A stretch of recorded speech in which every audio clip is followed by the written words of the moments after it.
I've got a fever, and the only cure is more dead angels.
I feel like I should have made that song, that last song that I had playing, as my background music, because I really like how it is able to balance a sort of tension and relaxation. I don't know, I find that song to actually be kind of soothing in a creepy way, but I like being in creepy environments, so it kind of adds up for me. But well, it doesn't feel that crazy using my old starting screen and old model, because technically on the spicy site I had used Nessa for that. But hi everybody, thank you guys so much for coming. It is Sunday, right? The weekend's almost over, and it's been nice because I get to sleep in. I've been gradually pushing my schedule more and more. I think that in no time I'll be back to my weird schedule to where I'm barely able to collab with anybody because I LARP as a European. But I'm going to be going on another go away soon. I think in not this week, but the week after. I think that's when I'm gonna go down and see my dad, and I'm gonna try to maybe spend at least a week with him. And if things line up a certain way, he might be able to have more free time, not have to balance work. So I'll be able to do more stuff with him, because I've talked about it a few times. I'm wanting to go all out. I want to spoil him. I want to take him to nothing but amazing restaurants for a week and go to really cool stuff. I did tell him in advance, hey, are you researching attractions, aquariums, stuff we could go to? And I know he isn't, but father daughter, you know, so whatever, we'll deal with it. But I don't know if there's anybody here who hasn't been around for the old models, because I mean they've only been in hiatus for 2 months, so it's not like it's been that long. But this is known as my PumpkinSynth form. The inspiration is obviously Sadako, but also Soul Eater, specifically Death the Kid. This is technically the first alternate costume I ever designed for Synth, because there was a time where it was only going to be one alternate costume, not 80. Also, thank you for the exercise redeem, and also thank you so much for the subs while I was on the starting screen. I wanted to thank you guys in person. But I have my little stimmin' dance. Is this me stimmin', or is this me creating a stim for you guys? You tell me. But I hope that you guys have had a good weekend. I haven't done much, mostly just sleeping and napping, and I'm gonna be real with you. I feel like it's God's way of trying to control how much I eat sugar, because I eat sugar a lot, right? But I can go overboard, and it's always how do I say? I don't really deal with acne much. When I was young, I dealt with it pretty bad, but when I got older, not really. The only time I really get these minor breakouts is whenever I have too much sugar in a span of time. So if I go a month and I'm just eating nothing but sugar pretty much, then I started having to pay for it. So I ordered a little bit of acne cream to kind of help with that. But it's kind of a sign that I need to dial back. But I've spent the month rotting a little bit. I haven't really done many streams. I did mention last stream, it was a few days ago, that I, including the last stream that I did, had only streamed 6 times in February, versus January, which was about 25 streams. Yeah, so there's lots of different things that can cause acne. For me, it's always been sugar, and I think hormones as well, but sugar would be kind of like one of the biggest causes. And for me, it would get a little bit cystic acne style, and topical creams never seem to work. And that doesn't mean that it's impossible to help yourself. It just means that you need different types of treatment. And the only thing that ended up working to get rid of, because I had a certain case of acne that just would not go away. It was just with me 24/7. I took a pill, it was doxycycline, and it basically targets it from the inside like it's a bacteria. And that ever since then, I haven't ever had acne bad again. It's awesome. Yeah, I got my notes on how I'm gonna structure the stream a little bit, but yeah, we are getting into RE9. But there's some reason for it. It's not so much that I couldn't keep my word about why I was planning to boycott the game, so to speak. Not for any moral reasons, just like gripes as a consumer, but let's talk about some positive stuff, because when I get talking, I'm going to talk about some negative stuff. So let's focus on y'all's positives a little bit. There are foods that have a lot of oil on them that can cause bad acne. Yeah. And I mean, if you eat too much of anything, it's going to throw like your body balance off. Like, you know, it's going to affect you in some way or another. So hi, Blaze. So far, I'm really enjoying it. I think you're gonna like it. Platinum, you're always so optimistic. You gotta remember that I am a jaded, miserable person, devoid of love, but I am happy to say that I did play a little bit of RE9 off stream. And then I realized, like, no, this will be fun to dissect with everybody. So I decided to pause it and resume the rest of it with you guys. But I will be starting from the beginning, so we can start from the beginning and kind of go through it step by step. Love the hairstyle and the big bow. Thank you. This is my Sadako hair. Oh right, and it's been a while since I showed it, but I have the creepy eye toggle.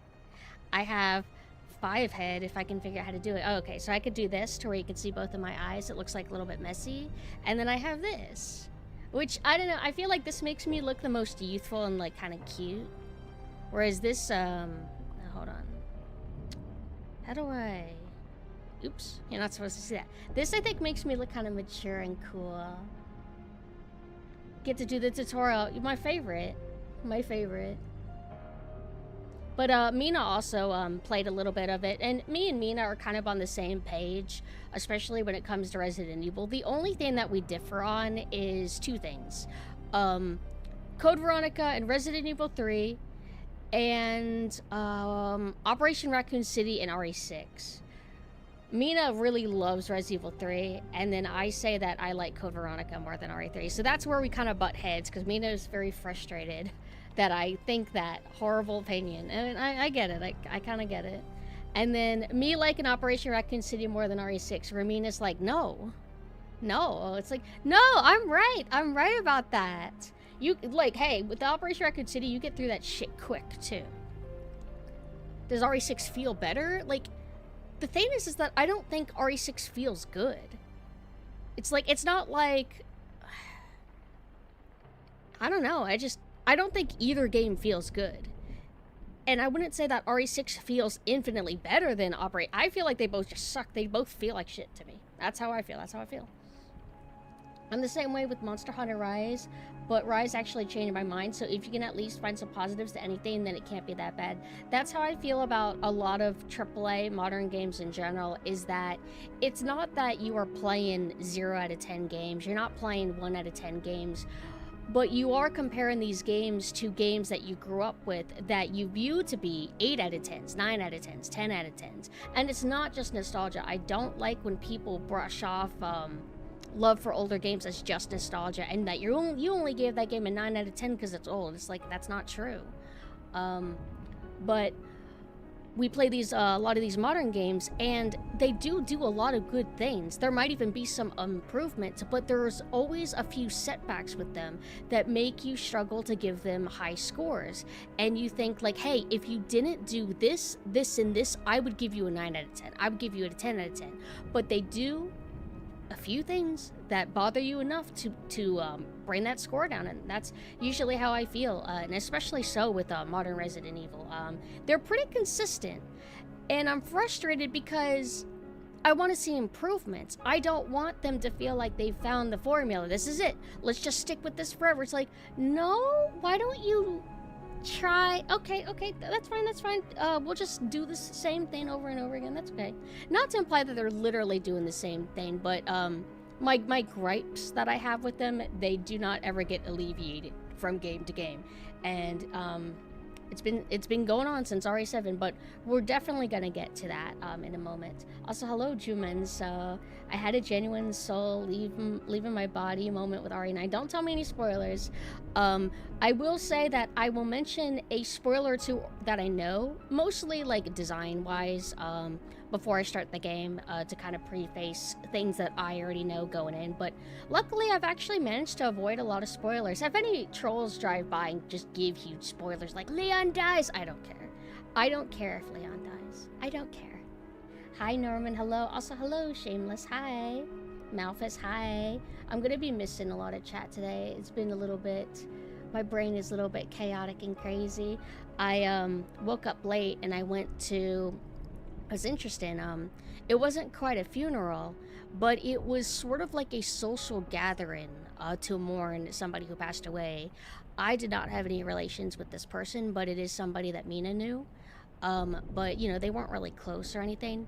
And her wishes were she did not want a burial. She did not want to have any big funeral thing. She kind of just wanted to pass kind of quietly and just, you know, but a lot of the family wanted to have some closure, so they all got together and took turns sharing their memories of her, and it was very heartfelt. It was very sweet hearing people talk about her. I had only really met her a few times. I didn't really interact much. Usually when it comes to family gatherings, I am a bit quiet and I guess unsure of myself, so I usually kind of stay out of the way. And I do remember the last time I saw her, it was her. She was an elderly woman, her and a few of the other elderly members, and I just remember them kind of nonchalantly going, "Ah, now how I'm still alive." Like they're very nonchalant about the concept of death. Not to imply that they don't take death seriously, but you know, once you get to a certain age, I guess you start being a little bit more at peace at your life being finite, especially, you know, once you get up there and you've had friends pass away and you've had your parents pass away, and you know, you just kind of get more familiar with death the older that you get. I wasn't sure if they were going to call on me to say anything. I don't really feel like it was my place. I think that that event was mainly for, it really should be for the people who are more strongly affected and know, you know what I mean? But I did expect them to call on me, just to force me to say something, which I would have been happy to do that, but I would have mainly just like recanted the kind of story. I thought it was cute about them. You at the huh? The Leon, that, what, like it's a mod to have the Leon stamp? Nah, I wouldn't bother with that. I wouldn't bother with that at all. You want Leon to die as well? Good. Can you spoil the deaths? No. We want to try to be respectful of the spoilers of Resident Evil 9, I feel. I don't care too much about story spoilers that much. Not to encourage people to do it. I don't want you to, but my main thing is I like the gameplay to be a surprise to me completely. I don't want to have too many spoilers about that. Also, hi Nix, hi. Can you spoil Pumpkin's death? Yo, I'm already dead. I'm like a ghost. Gameplay-wise, I think RE9 is the perfect blend of modern and classic by remake standards. I got a lot to say about that, actually, but I promise we'll get into it. This is going to be a launch stream. I'm going to try to get a really nice session of Resident Evil 9 today, and I got a lot to say about it. But I guess we can start with more positive things. I saw Lost Highway finally, a David Lynch film, and it was pretty good. I wish I could say that I was like a David Lynch zombie that I just am obsessed and just, it's like, no, I like his films. I saw Blue Velvet, I saw Mulholland Drive, is that how you say it? I love Twin Peaks. I love Twin Peaks the show, I love season 3 of Twin Peaks, and I love the movie of Twin Peaks. That's my favorite Lynch movie, is the Twin Peaks movie. And it's cool because the Twin Peaks movie is very tonally different than how the show is. So it's like, I get a taste of like the raw, pure Lynchian kind of experience with that film. But, you know, I worry that it might not be the cool answer, right? It's like, oh, what, you're just a Twin Peaks fan? You don't like... It's like, I want to see more of his films, though, because luckily it doesn't seem like he's done a ton, but it does seem like in his library of works, he's done a lot of short films, so I'm like, damn, there might be a lot for me to still see.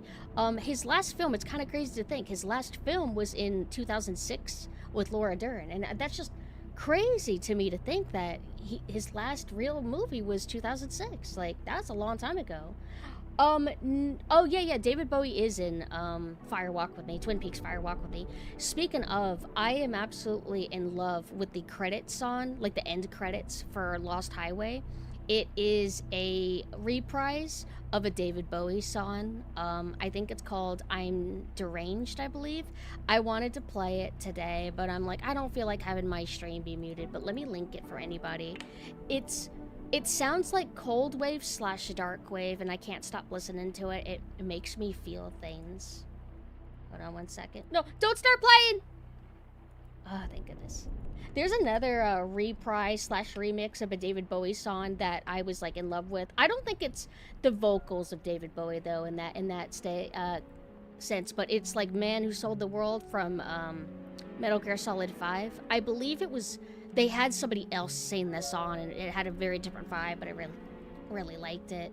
You know, I actually watched a little bit of Eraserhead, but I fell asleep during it because I don't know, I guess in my young adulthood, I just would get sleepy all the time. I could never lay in a bed, be comfortable, and watch a movie without passing out. No matter what movie it is, I would always pass out. So if I want to stay awake, I don't know. I just have to sit up, or I have to just will myself to not get cozy.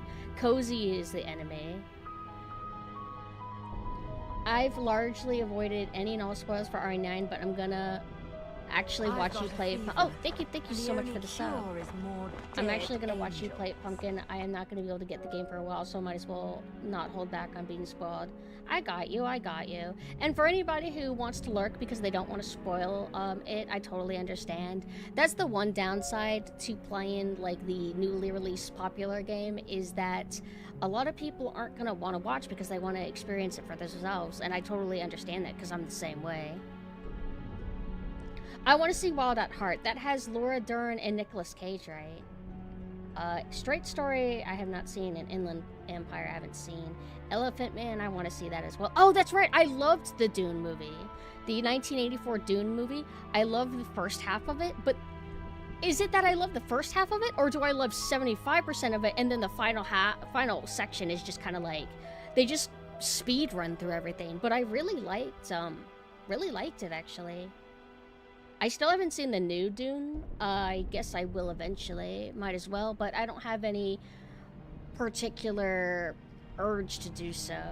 I can't even think of the last new movie that I was like really excited to go see. Typically, I just get excited more for shows, and even then, I usually am hard to please with those. I have a Pumpkin's lens whenever I play or see anyone else play RA. What, do you get like hyper analytical OCD? It sucks because it's like, it definitely is. A lot of my complaints might be amplified by OCD, but I think that my complaints are pretty valid, and I think if developers were to take some of my complaints into consideration, I do not think they would hurt the experiences of games. I think it would make them better. And I'm not asking for drastic things, you know? Just a few simple things. I think it's simple anyway. Hold on, let me see.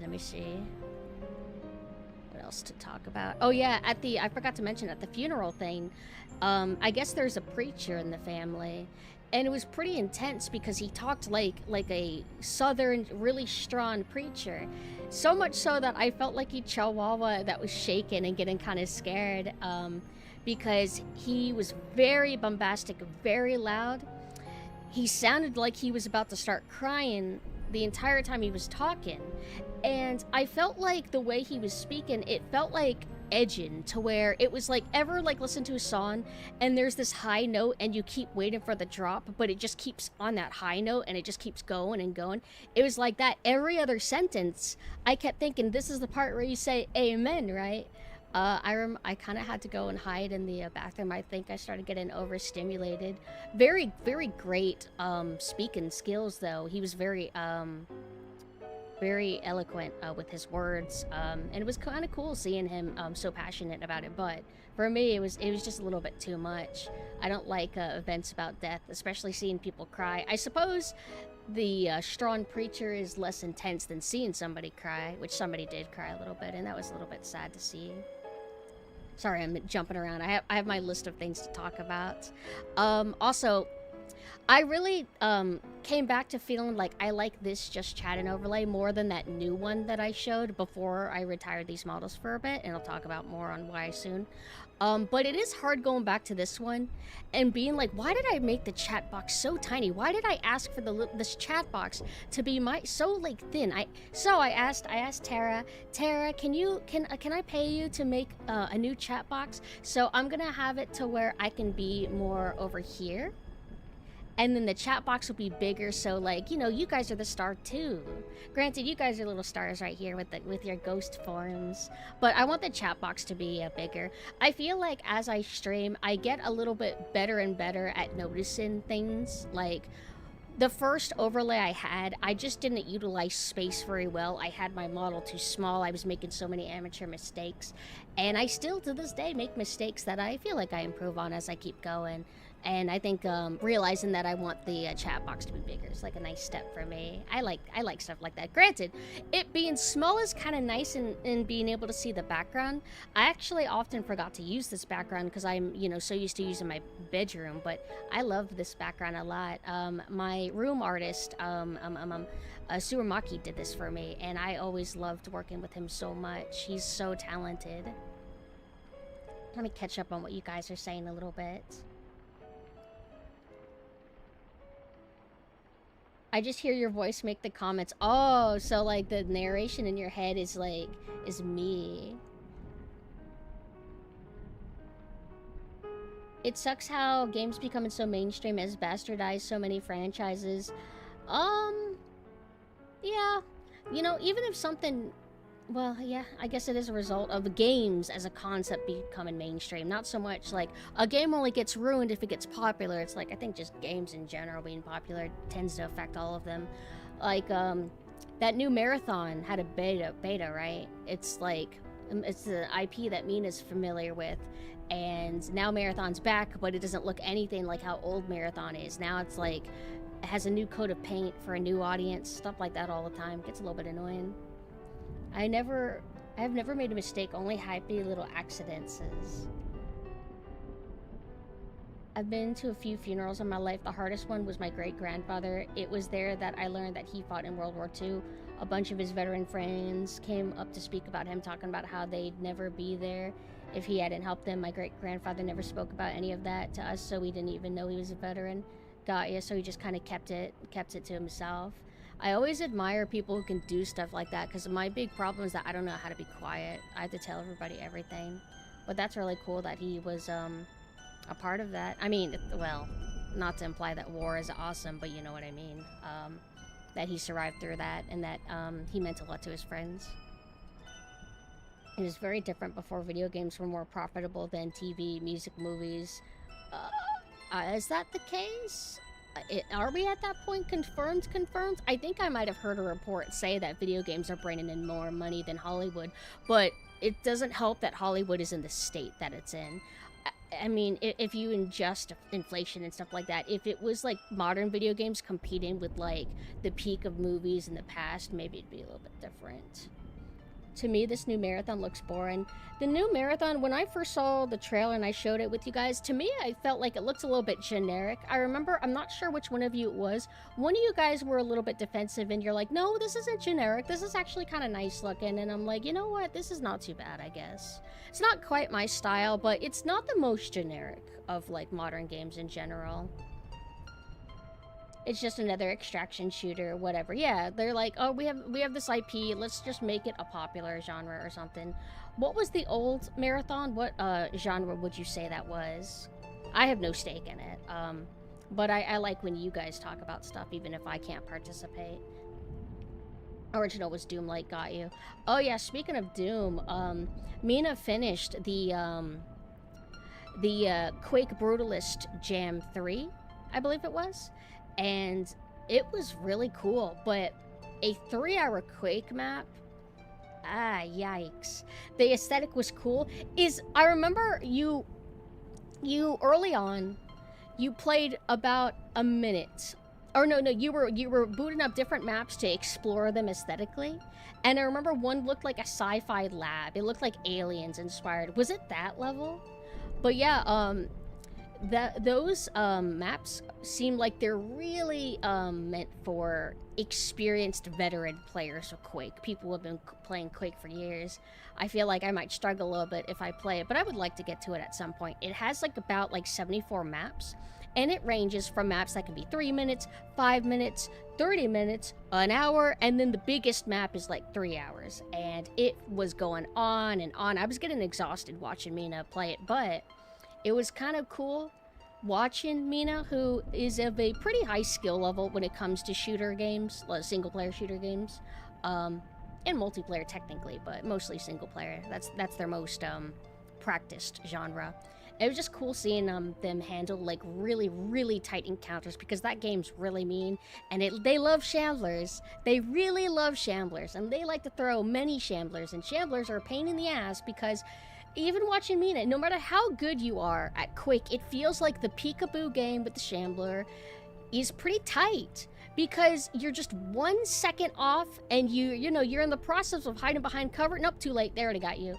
It's pretty intense. Oh, hi Zia. Thank you so much for the raid. Hello. How are you guys doing? We're just doing a little bit of yapping before I talk about some personal stuff, and then we get into Resident Evil 9 Requiem. I don't know what to call it. Like, if you're trying to market like hashtag do you use Resident Evil 9 or use Requiem? What are people even calling it? Requiem sounds cooler.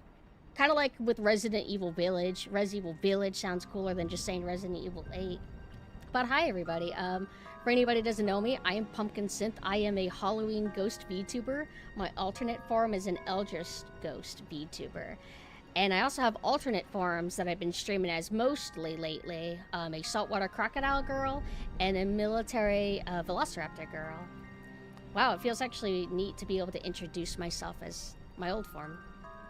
But I haven't used my big form here in about 2 months.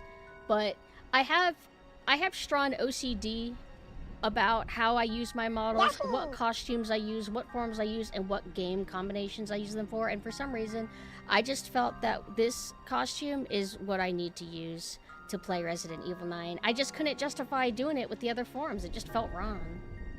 I can't help it. My OCD is too strong. Pumpkin said she was kissing next person to raid. Really? Really, Chew? Hey, what's that? Oh, I was like, who pins that? What is that? Oh, that's the David Bowie song.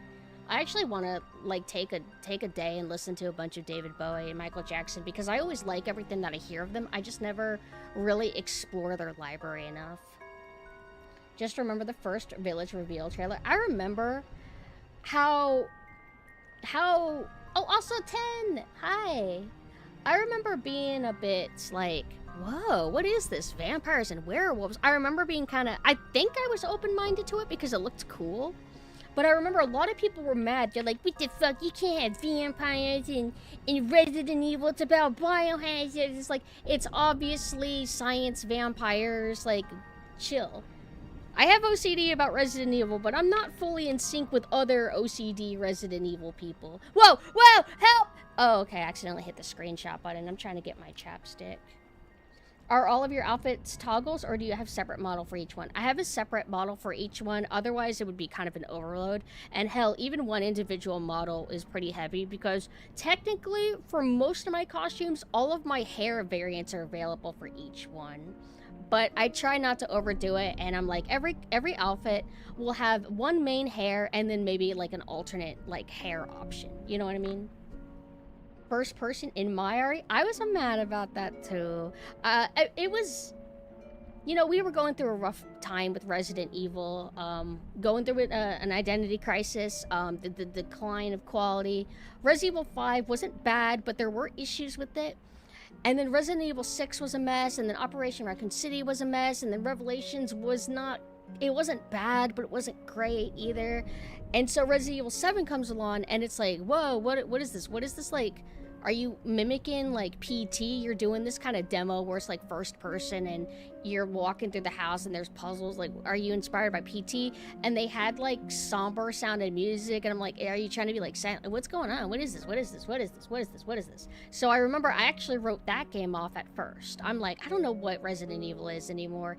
And after going through it with this series for a while, that was my point where I'm like, I'm fucking done, bro. But people started talking and they're like, yeah, it's kind of like RE1 Remake, and I'm like, really? What do you mean? So I played it and I was actually surprised at how much I liked it. But upon replaying it,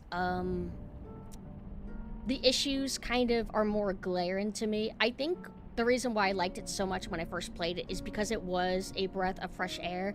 They were taking the right steps to course correcting, and I wish that the IP improved since then, and maybe in some ways it hasn't, but not fully how I would like it. And one thing that all modern Resident Evil, I'll get into that in a bit. What's wrong with the little vampirism in Resident Evil? There's a lot of people who think that it has to be zombies. Hell, even back in the day, people were mad about the concept of ganadas. Oh, that's not real zombies. They're still alive. It's like, they're a kind of zombie. Get over it. They're a kind of zombie and they're a biohazard. And I remember I used to argue about this. I'm like, it's supposed to be called biohazard. Biohazard doesn't mean zombie. Biohazard means, you know, a bunch of shit. A bunch of possibilities. And even original Resident Evil, it was zombies, giant snakes, sort of giant wasps, giant sharks, giant plants, what else? Tyrant. They were doing a bunch of shit. And, you know, so on and so on. Giant alligators, and technically just large versions of things. And then the hunters, it's like, you know, you don't have to limit it to just zombies. Or like a specific type of zombie. And that's how you should think of zombies. There's different zombie variants. You know, like, what do you call a ganada? Like, oh, that's not a ganada. That's just a regular ass guy. It's like, no, it's not. He's got like a evil monster plagueis thing coming out of his mouth, and he doesn't remember anything, and he's just mindlessly trying to kill you because he's controlled by a hive. He's a zombie. They're zombie ants, practically. Zombie insect type shit. Yeah, giant spiders too. Giant spiders. They love the giant stuff because these viruses, they were experimenting on everything. It's like, all right, let's inject the T virus, the G virus, on everything. Everything. Let's put it in the drywall. What happens to the drywall? Like, oh shit, it's a monster. Guy who became a big blob. Which one? There's a lot of big blobs. RE4 was controversial, but it was carried by the fact that it was really goddamn good. Yes. Resident Evil 4, it was divisive because there were plenty of people who liked the formula of Resident Evil, of classic Resident Evil. I'm gonna assume and blame journalists. I think that journalists were getting to a point where they're like, oh my god, another survival horror game. They're all the same. Can we do something different, please? Like, there was definitely people who were wanting something fresh and new. And I'm not gonna pretend like it's just journalists. I'm sure that there was fans that were like, can we get something else already? It's like, I wouldn't have been that way, but Resident Evil 4 came along, changed everything, and yeah, it was beloved. It was a really, really good game. Even if you don't like how it changed the series, it's hard not to give that game props for how good of a game it is. But unfortunately, the series changed forever because of it. But, I mean, you can't blame 6 and 5 for Resident Evil 4. Like, you can't blame Resident Evil 4 for it. It's like, it is what it is. I've come to really love Resident Evil 4. I always loved it when I first played it, but I used to be bummed at it. I used to be bummed about it. I used to be resentful of it because I'm like, you changed the series. I like the classic style. I could have had that forever and been happy. I don't need things to change all the time. And hell, if I outgrow something, then I'll just leave, right? Like with Pokemon, right? I outgrew the Pokemon formula. I didn't sit around demanding for Pokemon to change. I'm just like, I think I'm done, and then I just moved on. But it is what it is. And Resident Evil 9, or Resident Evil 4, I'm sorry. Resident Evil 4 is a good game. It's a good game. But what I don't like is the lack of respect from fans. I think that it's always going to be a problem because a lot of people are like, why should I respect the wrong opinion? Or why should I respect these toxic people? But people who say shit like, yeah, Resident Evil 4 came along and fixed that dog shit series. The old game sucked. The old camera sucked. The old controls sucked. Resident Evil 4 saved that, like shit like that. I don't like that. I never liked that kind of attitude, and I still don't like it.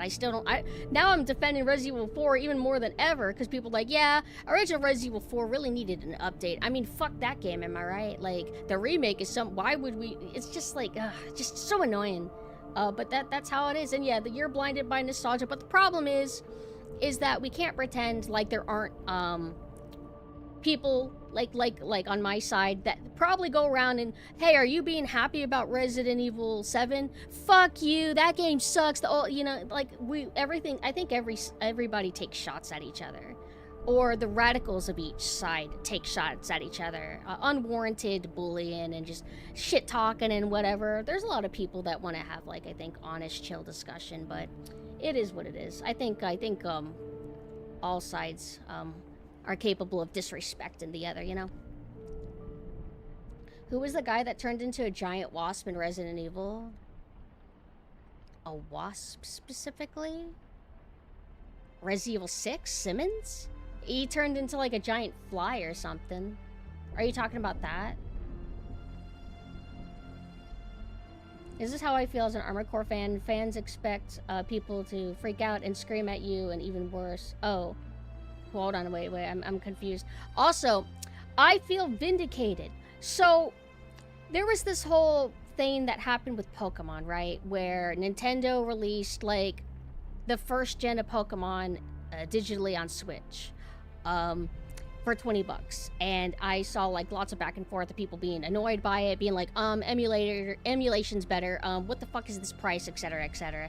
And then there was the opposite side that were like, Lamau, I'm just happy that they're ported, and I remember I tried to kind of do a middle ground thing to where I'm like, I kind of understand frustration at the price. I understand that emulation is better, but I wanted to talk about how secure I feel when it comes to relying on emulation for preservation. It seems like the best way, right? And it technically is, but the problem is that there are people that actively want to destroy these sites. They want emulation to be inaccessible, and that doesn't make me feel very secure. I deal with that with manga. You guys know like how many manga sites go down, and usually people shoot back with like, oh, don't worry, like a new one will pop up, or you could torrent and this and that. And it's like, I get it, but it always just feels like this ongoing battle. It never feels like you can just relax and just have faith that certain accessible sites will always be around. But apparently one has gone down, and my first thought was like, oh, did it get takedown? And it's like, oh, it turns out it's cost. They cannot afford to run the servers or whatever to keep these sites going anymore. It is just way too much money, and that these sites do not make as much money as we think they do, right? And I think Mina and some people have said that that is able to be attributed to AI. Isn't that kind of cool? I actually watched a video because people kept saying AI is bad for the environment, AI is bad for the environment, this and that. And I'm like, how? Like, are the trees shriveling up because of it? What's going on? And so I watched a video that explained it, and I'm like, oh. And then it's also like affecting how we consume like electricity. It's basically like this new thing thrown into a pre-existing system that is throwing everything out of balance. And I never would have thought like, oh, AI, it's like it's able to do anything. I didn't know that it would actually cause a lot of problems aside like morality reasons, right? So it sucks. So you know, like, I guess we'll just wait for the new site to pop up. Yeah, but what if when it goes down? Or, oh, just rely on torrents. It's like, well, the harder it is to access these, the more difficult it is. It is frustrating.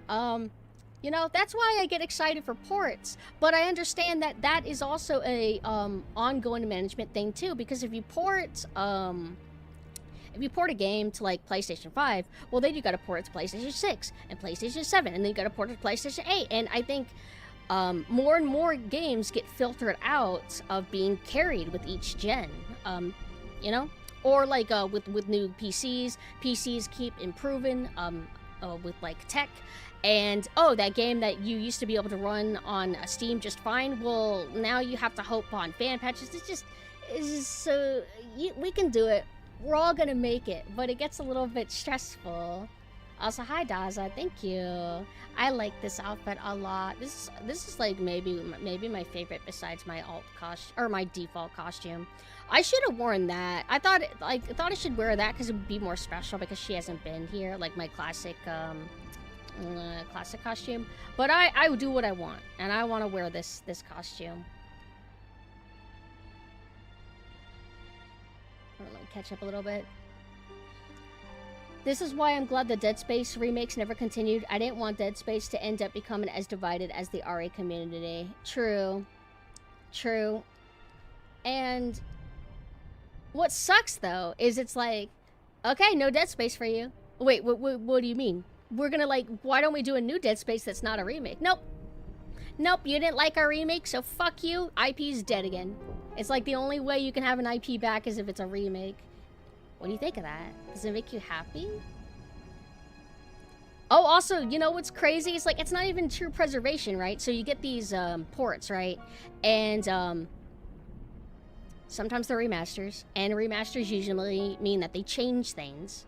Or even if it's a port, if it's just a port, they'll still change things. So you can't, like, name your character curse words anymore. You can't name your player character or your rival character, whatever you want. I've seen that going around. That's not preservation, but whatever. One company said they will need a data center the size of Manhattan and possibly use more power to run, and that's just to start. AI companies have openly talked about turning most of the US into data centers eventually. You know, we're gonna get to Skynet very soon. But this is getting frustrating because I'm like, can't we just like pull the plug and just be like, you know what, never mind? Or is that not possible because the people who want this to go on are rich corporations that can afford things? Like rich corpos, rich people, whatever. And if they use AI, they're going to become even more rich. So it just doesn't feel like we can win. No matter how much problems it costs, I guess their logic, they throw their hands up and they say, not my problem. You guys deal with it. All right. So there you go. Like, if anybody loves AI, well, how do you feel now about how AI is getting, like, really cool emulator sites shut down?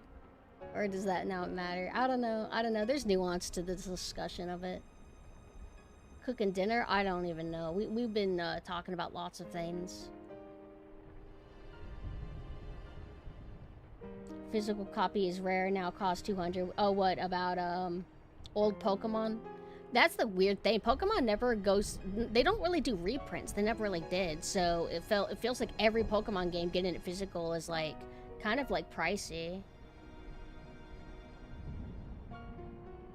People will rise up if pushed so far. I mean, it depends. It's not... We're not exactly I don't know.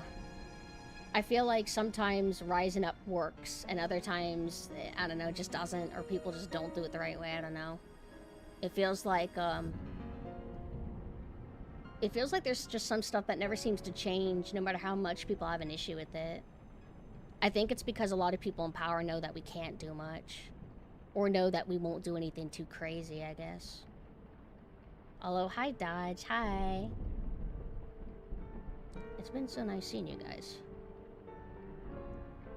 I hate how AI is causing storage drive prices to rise. I want to get more drives for storing ROMs and stuff. Oh, yeah. Hi, Mog. Hello. I was going to check your message soon.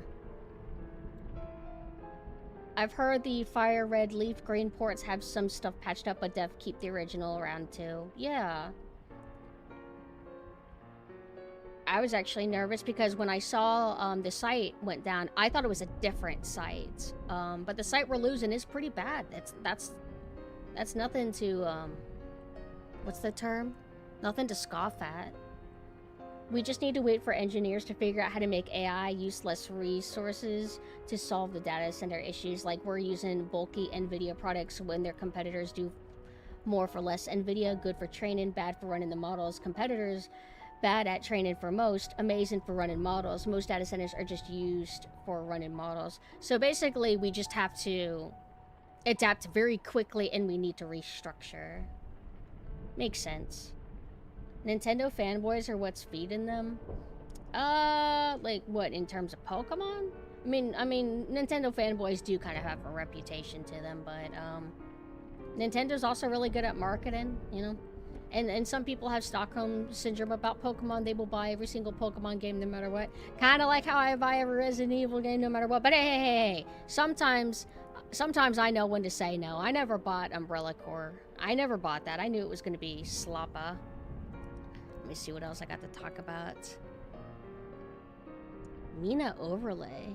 I must have meant Mina's new costume. Mina's new costume has been in the works. It's gonna be pretty spicy. Terms of service spicy, but pretty nice. I'm very excited. They'll probably be able to debut it. I would assume like mid or late March. So that's gonna be kind of cool. And I had some input, just a little bit here and there because I like to help. But I'm so excited for you guys to see. It's really cool, and we just like working with Iga-san so much. And I got some upcoming things to show you guys too with Iga. One thing I can kind of like show is not Iga didn't draw this, but I got a little scab to show my mushroom costume that I'm going to be debuting late August when I bring back my big models full time. Names of a friend. Thank you for the follow. I'll still, of course, be balancing my Moe models as well. I just, I'm gonna have a system to where I just pick model based on what game I feel like playing, and I'm not gonna worry so much about making sure every model has perfectly equal treatment. That just puts too much pressure on me. Yeah, and also, I'm a little bit like this costume is a little bit more outlandish for synth because typically I like most of the costumes to be in theme and in a certain color palette, whereas this is a little bit more radically different. It doesn't really scream at Ghost, it's like totally different, but I just really wanted a mushroom themed costume. They just need to make RE PumpkinSynth already play in the RE world as one of the pumpkin characters with cameos of Krauser, Leon, Chris, Ada, and whoever else we want. I love Krauser.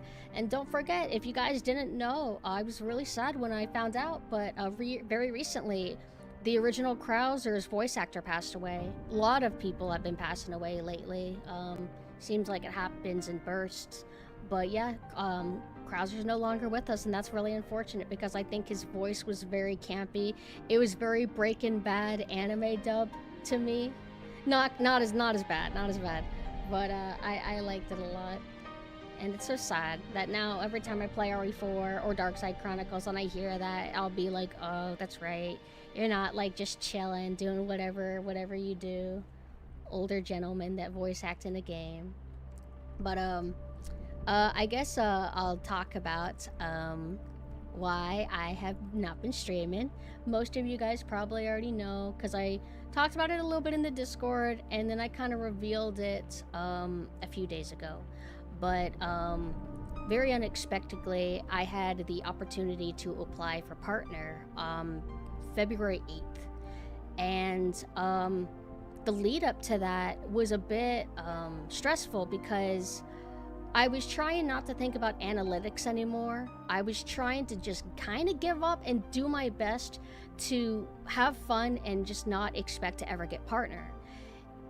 And then my schedule changed, and then I accidentally realized I was really close, so I'm like, oh, but I was just getting to a mentally good place. All right, I guess I'll just start grinding.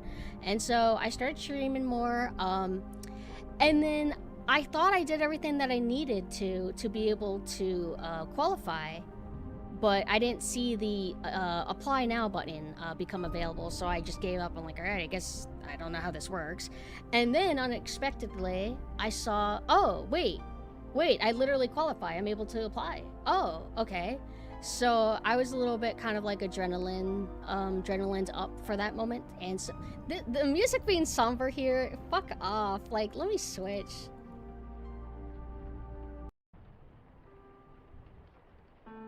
What's a less somber song? I like this. This is kind of tonally cool. This is RE3, right? Okay, anyway, oh, so I applied, and I have ADHD, genuinely, and there's a thing called ADHD wait-in, where you are almost not able to exist until the thing is here. You're waiting on a package or something. So sitting around waiting to know if Twitch was about to approve me or not to determine my worth after, you know, 3 years of streaming. And I feel like I've worked pretty hard. I've put a lot of time, money, and my heart into this because I didn't, how do I say, I didn't grow up being very well liked. Not like Menhera, it's all in my head. I mean, like, actually. And so when I decided to put myself out there as a public figure, as a VTuber, that was very, very exciting but scary. So I can't help but put a lot of my self-worth into how I do as a streamer, and that's not good. It's not really good to do. But I was waiting to hear back, and you know, they estimate it could take up to 2 weeks. And then 2 weeks went by, and I'm like, oh, okay, I guess, well, I guess I'm gonna be one of the ones that has to wait a month or 2 months.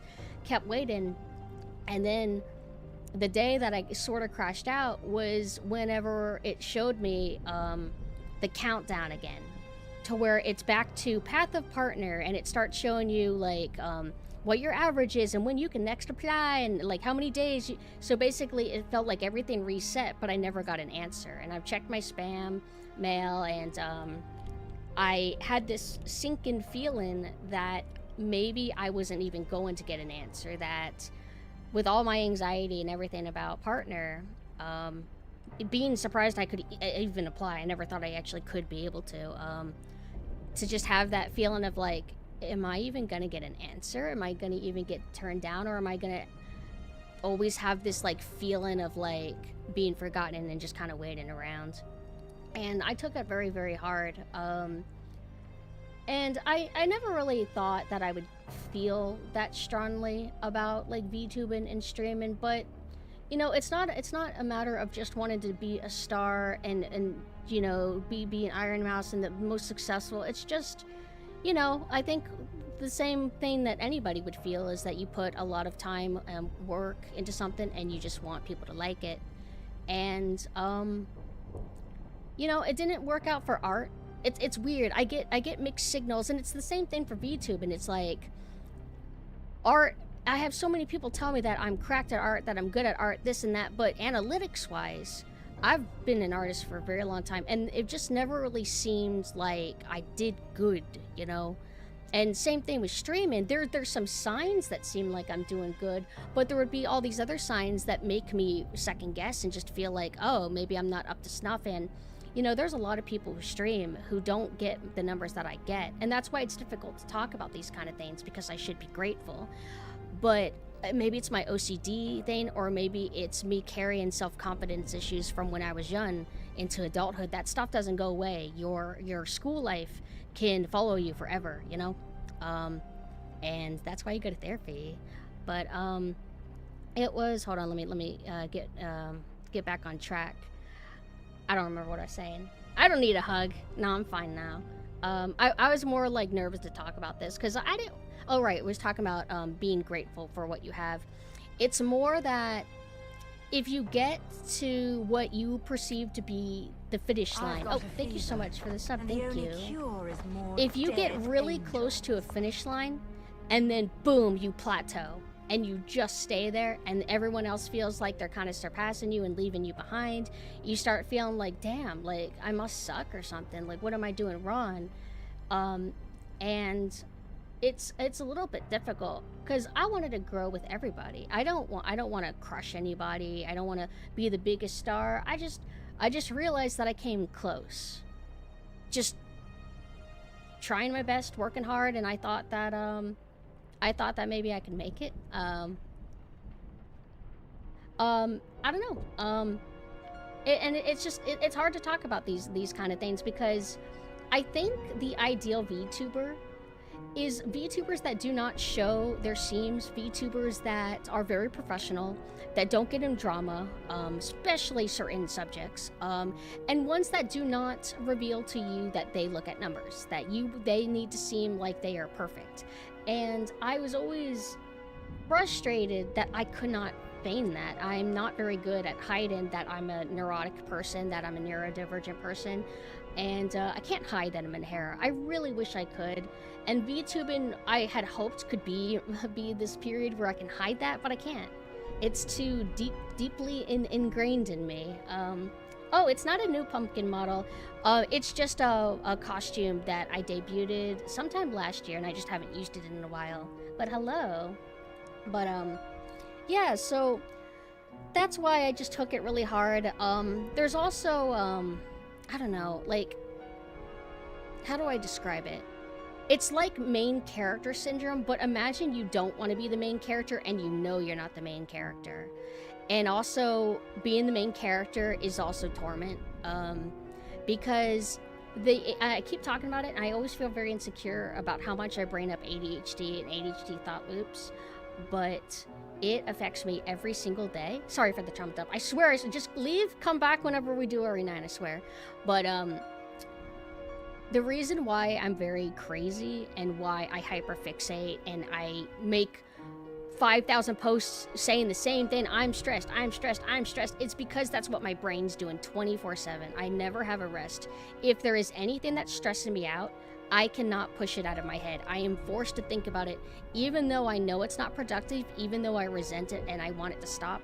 I can't get that inner monologue to stop. And so I kind of dwell on everything, mostly negative stuff for some reason. But actually, I can be kind of annoying if I'm positive or ecstatic about something, right? But I was gonna segue into social skills and social life. I feel like I don't fit in. I had this period where I thought I could. I remember it was one of my early crash outs where I realized I could not feign that I was normal. I couldn't fully feign that I had security or insecurity issues. I couldn't feign that I didn't have that, and I couldn't feign being a social bee. And I tried to be that at first when I debuted my ego model. And it didn't take me long before I felt very vulnerable trying to pretend to be what I'm not. And then I kind of went back into my my hole, so to speak. And ever since then, it's kind of been a little bit of a decline. I think that sometimes when you are insecure, that you actually start creating new problems. You may perceive issues, and those issues may be completely valid and real, but how you respond to them can affect other people, and in turn affect you even more. So it was a very, very bad cycle that I put myself in. And I don't mean to be the way that I am. I don't mean to be difficult or neurotic and all this. I'm just stuck being that way. And if I didn't have the looping record in my head 24/7 making me have to deal with me and what do people think about me, they probably don't think about me. They probably don't care. Or maybe they think I'm a weirdo, but I'm not in their head as much as I'm in my head, you know? Sorry, I'm getting into like a little therapy, but I just wanted to finally, in one concise package, just explain what VTubing has actually been like in terms of the negative aspects, and why I would take not being partner, my first attempt, so seriously. It's a lot of things and how they came together. A little therapy would be good. Maybe I should go see a therapist. But I don't know. I feel a little bit better. Like, what are you gonna do? Die? Like, you just have to go on. You just process the Menhera and then you kind of move on. But you know, another reason why I kind of would have liked to get partner is I don't like feeling like I'm playing a game. I don't like, oh, I shouldn't stream Resident Evil 9. Why? Because, well, nobody's gonna want to come because it's a new game and they don't want to be spoiled, and then your numbers aren't gonna be good, and uh-oh, you won't be able to apply again for partner because now you have a bad day. And it just got so exhausting. Or, oh, don't do it too many collabs because then your numbers will be bad. And it's just like, I hate this. I'm too OCD for it. If I didn't have so many neurodivergent bullshit, I think I could take on a lot of these issues a lot easier. But because I'm just so brain broken, everything is just a nightmare for what would be mildly annoying to like a normal person. But, you know, Croc said it well, with skill and quality doesn't show up on analytics. It's really frustrating because a lot of people liken something you make feels like an easy measure for the brain of this is good, but most of the time the numbers really has a lot more to do with marketability, niche versus broad appeal, etc. And I also think that it is important to sometimes consider, like, maybe you aren't perfect. Maybe there is something about you that is frustrating for people. Maybe there's something about your art that has a quality that's pushing people. You know what? There's always like a possibility that there is something that you need to do to improve. I don't think it's always helpful for everybody to be, you're perfect, you're awesome, you never need to look inward, you never need to make any changes. The world doesn't like you because it's unfair and evil. And you know what I mean? You gotta kind of find a balance. And that's another thing is, like, I'm pretty self-critical, and I dissect and I rip myself apart all the time. It's like I'm sometimes wondering, am I a narcissist? But no, I openly hate myself too much to be one. And so with this whole like being a streamer thing, it is like putting yourself for sale, and it's not like art you put out and you can kind of hide away. Streaming, your voice is out there, your mannerisms are out there, your personality is out there, you're having conversation, you're really putting yourself out there, and it's hard not to start weighing your worth. And it's not good. Some people maybe shouldn't have become streamers, maybe I shouldn't have become a streamer, but I don't think what I was doing prior was ideal either. Hiding away, scared of the world, not wanting to interact with the world because I didn't feel like I fit in. At least with streaming, I'm making an effort to try a little bit, and maybe things aren't fully going my way the exact way I would like. I wish things were more cut and dry for me. I wish that I could just know, like, if I'm doing good or if I'm doing bad, if I'm likable, if I'm not likable, but it always feels like it's complicated. I guess because life is complicated. There's no, like, clear-cut, like, objective answers. Hi, Hime! Oh, you just missed the trauma dump! Hi! Hello, Hime. How are you doing? This is Hime. She is, I believe, an anemic vampire.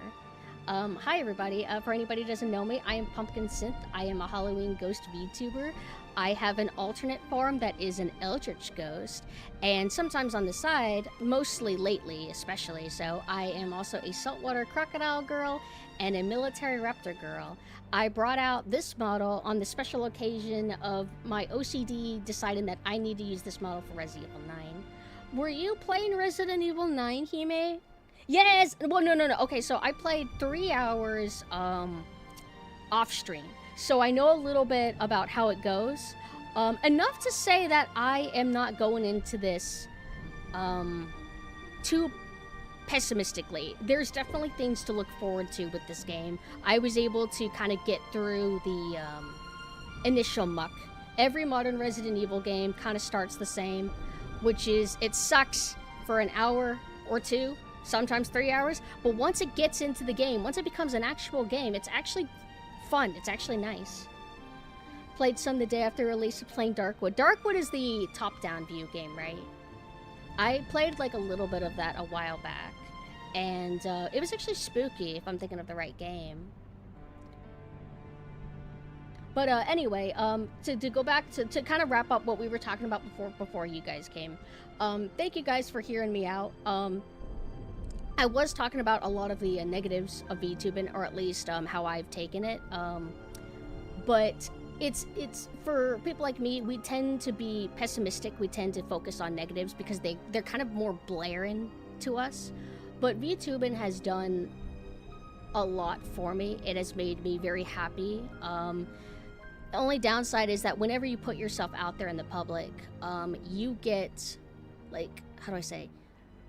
Putting yourself out in the public versus completely hiding away. If you hide yourself away, you risk very little. You are less likely to run into incidences that can hurt you, but you're also less likely to run into less positive things, or you're less likely to run into positive things. So putting myself out there as a VTuber, as a public figure, making it as much of an attempt as I can to be social and open with people, it has been very nice for me. It has helped me become as more of a rounded person as I can.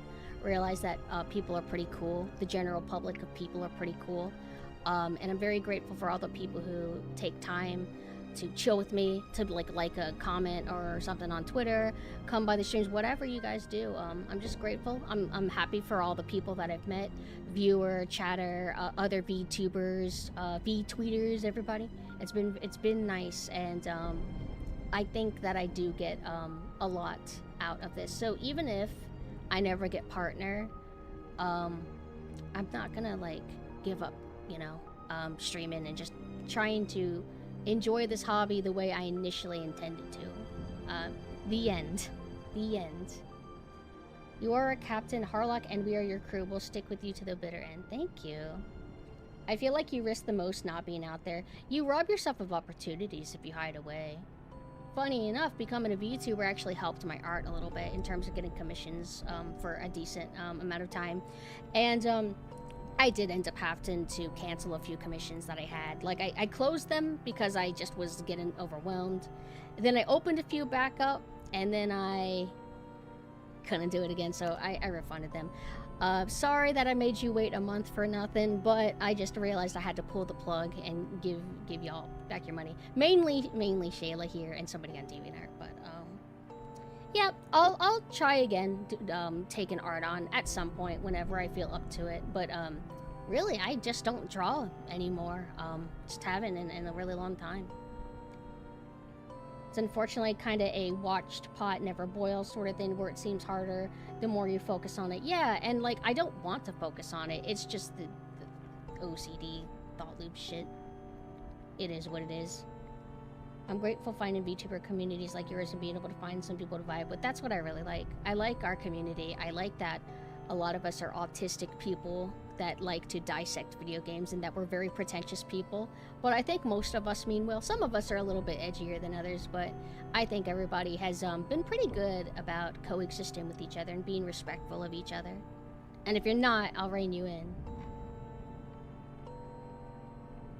I'm happy that you've come around, Spaghetti. You've been very, very nice to me. And I do want to, again, apologize. There are a lot of people who have been trying to talk to me, just kind of chit-chat in DMs and stuff. And I just keep waiting for when things stabilize on my end, or by stabilize, I mean me stabilize, to where I can be at my top energy to respond to you guys instead of giving, like, very brief, like, yeah, cool. Like, I want to be able to, like, be excited about the exciting things that you're talking to me about, you know? So we'll get to that soon. I think I'm going to make it happen now. I don't know if I'm going to get that email, and I don't even know if the email is going to be good. It might be a rejection, and I'm going to try my best to not let that sink me back down. So I'm going back to what I want to do, which is I like to stream almost every single day. It is very fun to me. I like to wake up and I like to stream. So I'm going to go back to streaming a lot.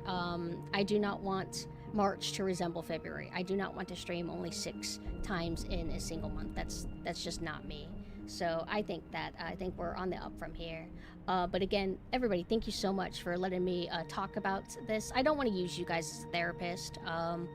Sometimes, I don't know, it's like I grew up on social media, and I don't know if it's because I'm a chick or something, just some of us feel like we have to spill our thoughts out, and I've worked very hard to be better about controlling what I ramble on the internet. If you think that I'm yappy and Minhera, you haven't seen me in my prime, back in the day, where I didn't know how to be quiet at all. You know what I mean?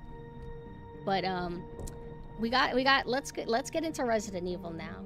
Let's get into Resident Evil. And I am sorry that I've missed a lot of chat. I'll probably go through the VOD and check out what you guys are saying. But I also wanted to say, if Himi's still here, I don't remember if I formally gave her permission to go rest, but please get some rest. And if any raiders want to go and head out and rest, it's totally cool. So, I remember in the Discord, we had several members that were making tier lists for Resident Evil. I believe it might have started with Machina. And I've been meaning to do it, but I kept forgetting to do it. I would just keep forgetting to do it. And then for some reason, I thought of it suddenly. Like, oh, why don't we take now as an opportunity to do that? That could be cool. So, we have this. Maybe I should move myself over here, and then we can have it to where it's not covering chat. At first, I thought, it's okay if it covers chat, doesn't matter. It's like, no! You guys are the star, too. So, the first thing I would like to say is that I'm very surprised that there are not as many Resident Evil games as I thought. I thought there was 800. Also, hi, Saya. Saya, I'll go back to normal, I swear. I was talking about it, I don't know if you're... I'm gonna go back to normal. I'm just waiting. Whenever things chill out, whenever I chill out, I'm gonna go DM everybody. I'm gonna be, hey, what's going on? Alright, so this is a pre-made list. So if I was able to make it, I don't know how you do it. I would love to make an F, D, E, F, but we're just gonna have S, A, B, C, D. I've done one of these before, and I remember I had technical issues because I was like doing them for every Pokemon in every gen. As somebody who doesn't care about Pokemon that much, I remember just being... Oh, it was like, would I save them from extinction or something like that? It was just, I was being mean to Pokemon. And I would say that I would only want 20% of Pokemon to live. I feel I have more to say too, but basically just boils down to introspection, and self-improvement is great too. Just remember, people are going to be drawn in or put off by random shit regardless, because people are like that, and there's not always much you can do. You know, I saw something that was very therapeutic that basically, it was talking about autism, and I do not know if I have it. I like to jokingly say I have it, but there's lots of overlap. It really could just be ADHD. It could be social ineptness. It could be lots of different disorders. But I saw something that said, stop trying to, or don't, why appeal to people who hate you? There's some people that they just get a vibe from you, and that no matter what you do, they're just not going to vibe with you. They're just not going to like you, and that's okay. That's just the way it is. And when I saw that, I'm like, oh yeah. That's so true. And that's just how it is. And I saw a post that made me very like, oh fuck. It was talking about a telltale sign of autism in their opinion. Keep in mind, this is just Twitter users. It's not psychologists. That basically said something like, let me see if I can find it, actually. I can read it out to you, because I think it's like good food for thought. Because, I mean, a lot of us have to be neurodivergent, so if this doesn't apply to me, if I'm not actually autistic, I'm sure that it'll be fruitful for somebody here who is. So let me find it really quick.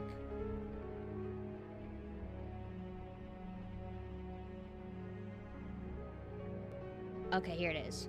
So, the initial post said, autism is definitely self-diagnosable because non-autistic people will act like they want to hunt you for sport throughout your entire life, and you'll never understand why. And I'm sure that you guys can think of, like, examples of the type of autistic people that get hunted down, you know, like certain types of furries, Christian, etc., etc. And not to get into a serious discussion of, no, you don't understand, Christian is worse, like, I know. But, I wouldn't say that I've ever felt quite like that. I've never been, like, the most low-calorie autist, but definitely, like, autist vibes or whatever. And then I saw somebody retweet it, and they basically said, hence why I say the #1 sign you're autistic is a lifelong pattern of people hating you, even when you didn't do anything wrong, or you did something wrong that other people routinely get away with doing, but suddenly the rules are ironclad when it's you. Ironclad. And it's like, I've thought the same. I remember having my little victim moments and like, I don't understand. Why is everyone else able to vent about being Minhera, but when I do it, everybody hates me? That's just my perception, though. As I'm literally, nobody presents arguments to me. I just formulate what I assume they think of me. Let me see. Okay, and this post I thought was really interesting as well. This is a response to what I just read, but the hello human resources meme is real, but it's not about appearance, except to very vain people. No rules are ironclad, and people will always make exceptions if they like you. I have a hypothesis that a big contributing factor to the phenomenon Vivian is describing here is autistic people trying to be something they're not in order to fit in with people who do not like them. And I wouldn't say that this necessarily gets into all the stuff that I was talking about earlier, but I would say that I've always had issues fitting in, and that I know, like, I'm gonna keep reading. An autist playing human reads as uncanny valley to people. They can sense you're not fully human if they can't put their finger on why. So they retcon reasons why they think you're weird, or rules they otherwise do not care about that they think you broke. Trying to fit in with people you do not like and do not like you is a bad idea and leads to situations like this. Literally, just be yourself. Just stop trying to fake being human, and paradoxically, the humans will actually like you more and leave them alone if they don't. So I feel like that's something that's very very nice to it's a good talking point, you know. And another thing I want to say is there's a meme that went around on Twitter that was basically talking about autists bullying other autists who aren't able to mask as well.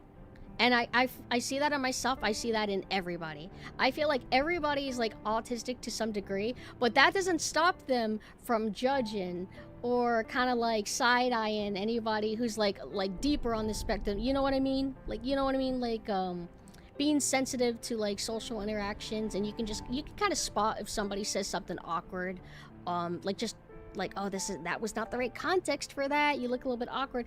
I feel like we do analyze each other a lot. So it's like a dog-eat-dog world, except it's autistic dogs eating other autistic dogs. And then you got the non-autists that are looking at all of us, and they're like, yo, what's going on over there with those guys? But I thought reading those were kind of nice. But it's still coming down to self-diagnosing, essentially. Oh, right, Resident Evil. Let's do that. My bad. Why did we start talking about this? Anyway, so let's start with the original Resident Evil 1. That came out, what, 1995, 1996? Of course it's gonna go in the S tier. I'm streaming at a good time. Yeah, I'm streaming at a normal time. I thought about streaming at 5 p.m., but I'm like, you know what? I'm gonna stream at 9 p.m. Love, you missed all the Menhera and the trauma dumping and the mutual hugging and shit. You would have been perfect for that. This is Love. He is a male version of me. And I love him. Hi. Oh, wait, did I out you? My bad. Sorry. I love you. How are you? Did you have a good stream? I'm going. You came in time. Well, if you have to head out, I forgive you. But we're going through the list of. I'm ranking all the Resident Evil games. We just started with the first one. So to make up for all the rambling, I'm gonna try to like hyperfixate on just doing the list now. So I might neglect chat. I will be looking over, but I don't want to like stall too much. But we'll catch up. I swear. So first Resident Evil. It is a fantastic game. It still holds up. It has the campy cutscenes. It's not as visually as impressive as Resident Evil 2 or the remake, but to act like the first Resident Evil is something that you can just like skip and like leave in the past, that's not fair. That's not right. That game set the groundwork for the series, you know. And you know, it also took inspiration from Sweet Home and Alone in the Dark. But Resident Evil did a great job at streamlining things to make things feel better, because if you play the original Alone in the Dark, it's rough to go back to, and that's coming from me.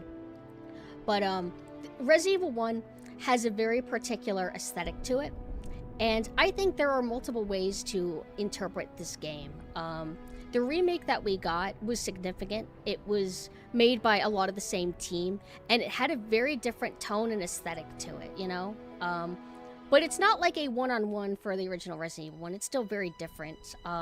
Not just in like level design, puzzle swap-arounds, but in terms of like art direction, tone, and stuff. So it's a common talking point these days, remaking it again, right? I think they could remake it again. And if they do remake it again, I hope that they don't just look at the RE1 remake and just mimic all the art direction that did. I want them to like treat the first Resident Evil like it's in its own little box, and it's like in a little parallel universe all by itself, and go to town, interpret it your own way. Now, I know that sounds crazy for me to say as a radical, nostalgic person or whatever, but we already have our perfect remake of the first Resident Evil game. They can never take that away unless they stop porting it. That's the kind of concern, but The fact that we already got a good remake, a perfect remake even, is why I'm not morally against them remaking it again. The only problem is that that does threaten the first remake. That would make it to where Capcom might think that it's okay to start neglecting it as well. And there will be more discourse, more people shitting on not just the original Resident Evil 1, but now they're gonna shit on the first remake. It's like, I don't look forward to that, but I am not so cold-hearted that I'm not open-minded to them messing with it again. Now, if they had never done a good remake of Resident Evil 1, if they had never done a faithful remake, fixed camera, tank controls, same design philosophies, blah, blah, blah, I would not want a modern Resident Evil 1. But the circumstances work out, and I'm okay. That's why, like, I usually cite Trigun as, like, a kind of parallel example. The reason why I'm not okay with modern Trigun taking a totally new direction is because we never actually got a good, faithful adaptation of Trigun. That first anime was, in my opinion, it's not good. The new anime, it's not good, and that's why I'm mad. It should have gotten a faithful adaptation first before getting a radical departure. But I digress. Of course, we put first Resident Evil into S. Resident Evil 2. Resident Evil 2 is an easier and shorter game than Resident Evil 1, but it is more flashy. Tonally, it's more, I think it ages better in terms of, like, what do you vibe with more? What soundtrack are you more likely to listen to? Resident Evil 1 soundtrack or Resident Evil 2, which is inspired by, like, Terminator? You know, Terminator's music is, like, really cool. I like RE2 more stylistically, I suppose. But I would still say that I prefer Resident Evil 1 as a game as a whole. But in terms of vibe, Resident Evil 2, absolutely S tier. Resident Evil 3 is tricky. Because it's a good evolution of 2. It is also Raccoon City, but now it's more about being in the open, whereas Resident Evil 2 was seeing a little bit of the city and being in one strict location. So I think 3 was a great evolution from that. But at the same time, I want to say that that's probably why I kind of like Code Veronica more, is because Code Veronica isn't just Raccoon City again, it's totally different and new, you know?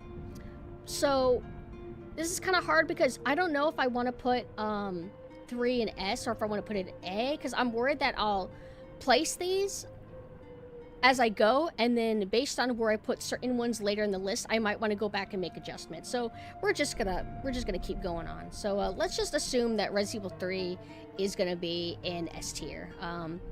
I would also say that Resident Evil 3 and Code Veronica are both the Resident Evils I've probably played the least. I have not revisited them that much. Same with Resident Evil 0, actually. Same with Resident Evil 0. Should 3 and Code Veronica be one game? No, absolutely not. I think they're better off being separate.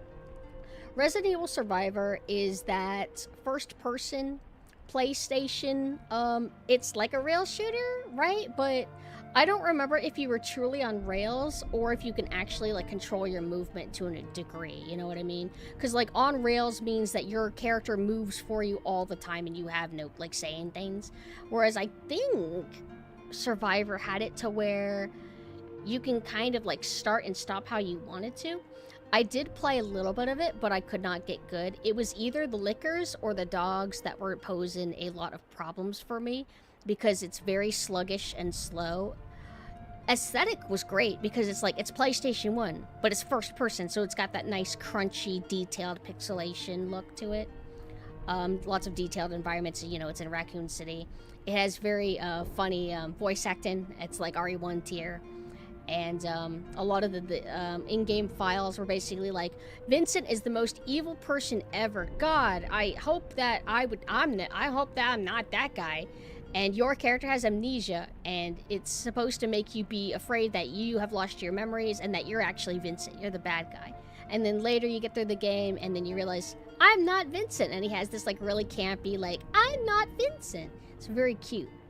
But I did not really play through the whole game. I didn't really experience it, but I didn't hate what I played. I maybe need to try it again, but from what I remember, and from what one of my friends played, it's one of those games to where if you run out of lives, that's it. It's game over. So I would probably struggle with that. But is it right for me to rank something that I haven't really completed? Like, I dropped it, but I don't know. I might, like, just leave that on hold. Because I mean, I would default to put it in C, but that just doesn't feel right. So I'll just leave it for there. Code Veronica. Code Veronica is the roughest, in my opinion, of the classic style survival horror games. That is the game that people are more likely to soft lock in than any other Resident Evil.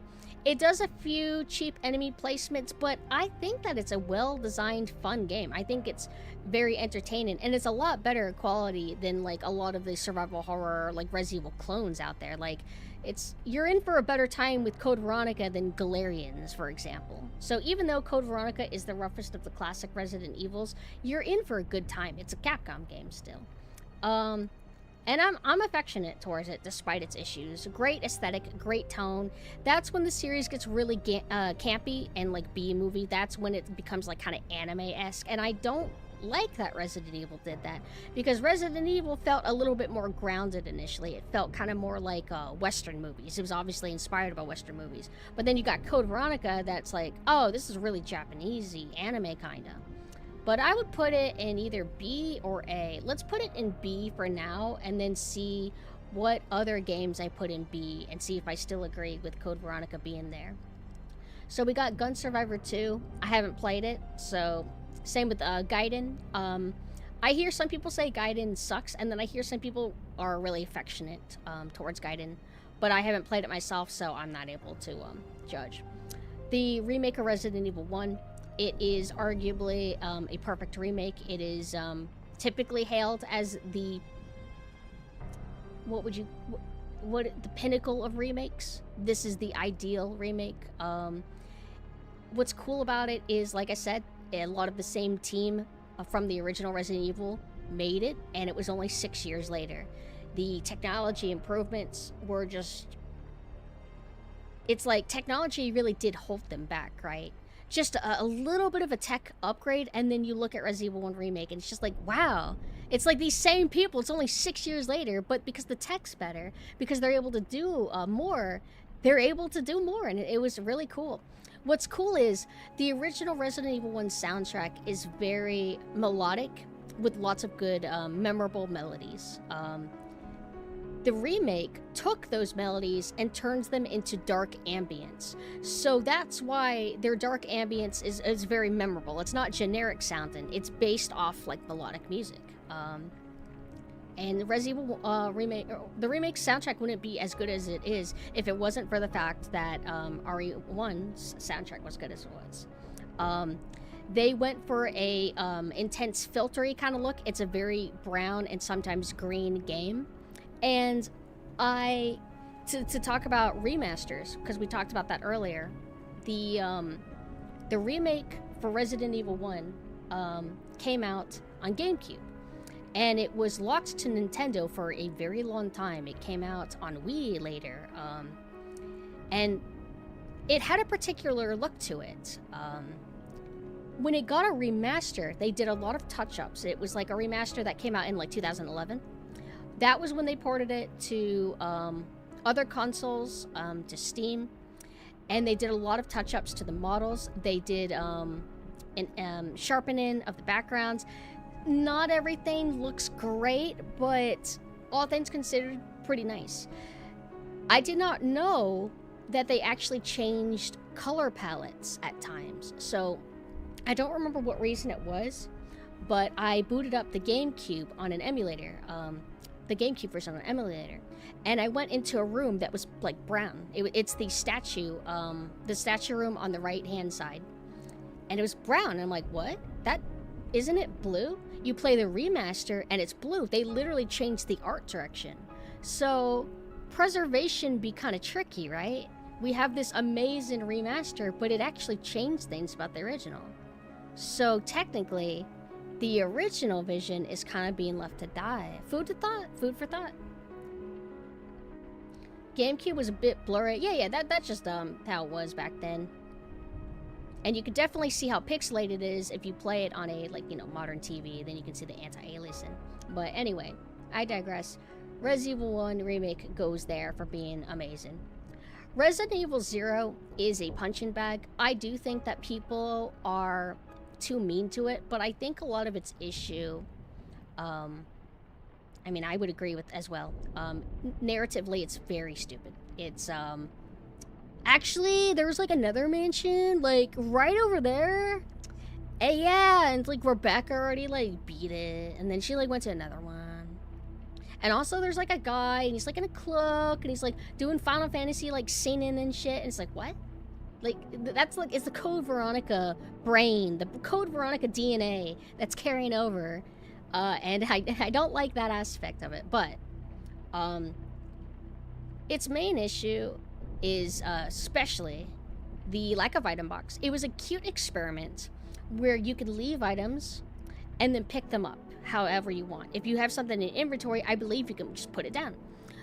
But the problem is that everybody plays the same. Everybody just uses the main hall of the castle as the item box. We all tend to just do that because the item box system was just too good. But I think they wanted you to master routing to just know when to come to a certain item and grab it, and when to leave a certain item down and where to leave it down. I'm sure that if you watch a pro play it, that it could look pretty fascinating. Another issue with RE0 is that it feels like it's just more of Resident Evil 1. It's similar vibes, similar color palette, similar aesthetic and art direction, but it's not better. It feels like a mediocre reattempt to do Resident Evil 1. I think that they should have just went for a different vibe. You know what I mean? Even like a different color palette or something, just to make it stand out and not just feel like more of the same. It's almost similar to how RE2 and RE3 is, but RE3 I think was a better like follow-up towards like, yeah, it's similar to RE2, but it's also very different as well. One thing I think is very cool about RE0 is I do like the train opening. I think the train was a really cool setting. The downside though is that the train has no atmosphere. There's none. You just hear the soundscape, and I don't like that. I wish that they had like creepy music to accompany the train. But the train's very short. It doesn't take you very long to get through it. But I think RE0 is actually a good game. I think it's a very entertaining game, and it is basically kind of like the last single player classic survival horror from Resident Evil that we got, because there is the Outbreak series. So I would put Resident Evil 0 in B tier? Like, what am I gonna put A? Because I feel like I'm a radical. I'm gonna put everything in S or D. But let's move on. Dead Aim. Dead Aim, I am very affectionate towards. I think that it had so much potential, but it's just this cheap little spin-off game that they did. And it's a little bit ugly, and its soundtrack could use a bit of work, and it's also a short game. It's a light gun game, and what's cool is that you can free control your character and then go into shoot mode, which then becomes the first person view, and you're able to play it with a controller. I wasn't able to play it with like the gun, so I just used a controller. One issue with Dead Aim is that it's basically Leon and Ada. You know, Bruce McGivern is literally Leon, and Fawn Ling is literally Ada. I think that's an issue. They also have a really cool villain called Morpheus, who has he starts off male, I believe, and then his tyrant form is either androgynous or supposed to be female, and I always highlight how amazing that her built-in high heels are, but I really like monster designs, especially if it retains, like, sexy girl elements. But it's a really short game. You will probably beat it in 2 hours your first time, but it is a little bit difficult. I think that when I first played it a long time ago and completed it, I must have switched to easy difficulty or something, because everyone else was like, yeah, this game's like hard to get through, and I'm like, really? It always seemed fine to me. Then I played it on hard, and I'm like, or I played it on normal, I'm like, oh, this is actually a little bit more of a pain. But I would love to stream it. That was actually the first game I ever did a test stream with my capture card. It was before I was a VTuber. I just played a little bit of Dead Aim. Just, you know, no voice or anything, if even. Just played a little bit. It was cool. But I love it. I really like it. And I wish that Capcom would do something like that again. I don't want Reverse and this bullshit. Please. Do Dead Aim but good. A. No. C? I mean, I like C's. Like, you know, just because something's a 7 out of 10 doesn't mean that it isn't one of my favorite games of all time. That's why you gotta check in with people, or at least with me. If I give a game a 7 out of 10, I either hate it or I actually love it. So you just gotta ask with me. Okay, so the Outbreak games, I really wish that I could rank them, but I need to be able to play them with other people. I set up the first one years ago. It's overwhelming. It is so cool. The concept is, it's Raccoon City. You can make endless spin-off games just set in Raccoon City if you want. Which I'm surprised they're not trying to milk the nostalgia with Raccoon City by doing a Raccoon City spin-off game again, but whatever. But it's high pressure. You start off infected, and you're on a timer. And all you're able to do is find items that can temporarily halt your infection rate or bring it down a little bit, but you are pressured to get to the end of a level. And I believe it's 4 players, and it's pretty hard to play if you're playing with a bunch of AI. And that's all I was ever able to play with. I remember loading felt slow. If you went through a door, it felt like a slog, waiting and waiting. I remember there's other like issues about it, but that's why we've always been clamoring for a remaster. We would love to have a remaster of that game. And some people ask for a Outbreak 3. I worry that an Outbreak 3 would just be like modern Resident Evil style, and that it wouldn't be that great. It's not like it would be like in the style of the old Outbreaks, but I digress. I'm going to leave these put because I cannot rank them because I have not played them. Resident Evil 4 easily goes into S tier. It is a fantastic game. It was able to transform the series into a totally different genre, yet it had a lot of classic Resident Evil still in its DNA. Like, if you really study it, you can still see old Resident Evil in there. It is a fantastic arcadey action game. It is the peak. Very satisfying game to play, and it has a really nice difficulty to it. I like the challenge that it gives the player, and I would love to play it on professional mode one day. I don't do it because I just am comfortable playing it how I've always played it. I think that it has a good soundtrack. I don't think I like its atmosphere as much as I like older Resident Evils, and sometimes I do lament that Lost build, the old build, I mean, 3.5, when it was gonna be partially fixed camera and tank controls, and then it would also have segments of third-person over the shoulder as well. They were kind of gonna do back and forth. It had more supernatural elements, and that was something that people used to rag on. They were like, what the hell, this isn't Silent Hill, this is Resident Evil. And it's like, it's hallucination, okay? It's like virus themes, like, don't be so limited, it's okay. But I love Steam name drop. Wait, what happened? Did my Steam name pop up? Talk your shit. Yeah, my Steam name is Fixed Camera. I'm so sad. My Steam name used to be Tank Controls, also on Xbox. And then I was like into Clarion from Young Justice, so I changed my fucking username, and then somebody took Tank Controls. I'll never forget it. I'll never forgive that person. How dare they? Loved Outbreak and was able to play them with others since a friend did have the PS2 HHD, but later when that was not possible. It's not good, still possible, but frustrating. Luckily, there's lots of ways to play Outbreak with other people. I've been meaning to do it for a long time. It's like a whole setup. You got to get 4 people all together. You got to schedule a time. And I'm a streamer now, so it's got to be a stream. And you got to rain gleam in. And then you got to mess with a bunch of stuff that I've never messed with. And it's just so hard to tell a bunch of dudes to do it all for me. Like, because I wouldn't know what I'm doing. But it's a lot of, like, stress, like, doing something I haven't done before. Rebrand as Tank Controls? I would love to. It would be sick. I was able to, I have, my username on PSN is Fixed Camera also. I love Fixed Camera. Alright, so. Resident Evil 5. Ugh, there's no A's with me. We might be able to start making things interesting. So, Resident Evil 5 is a very good arcadey action game.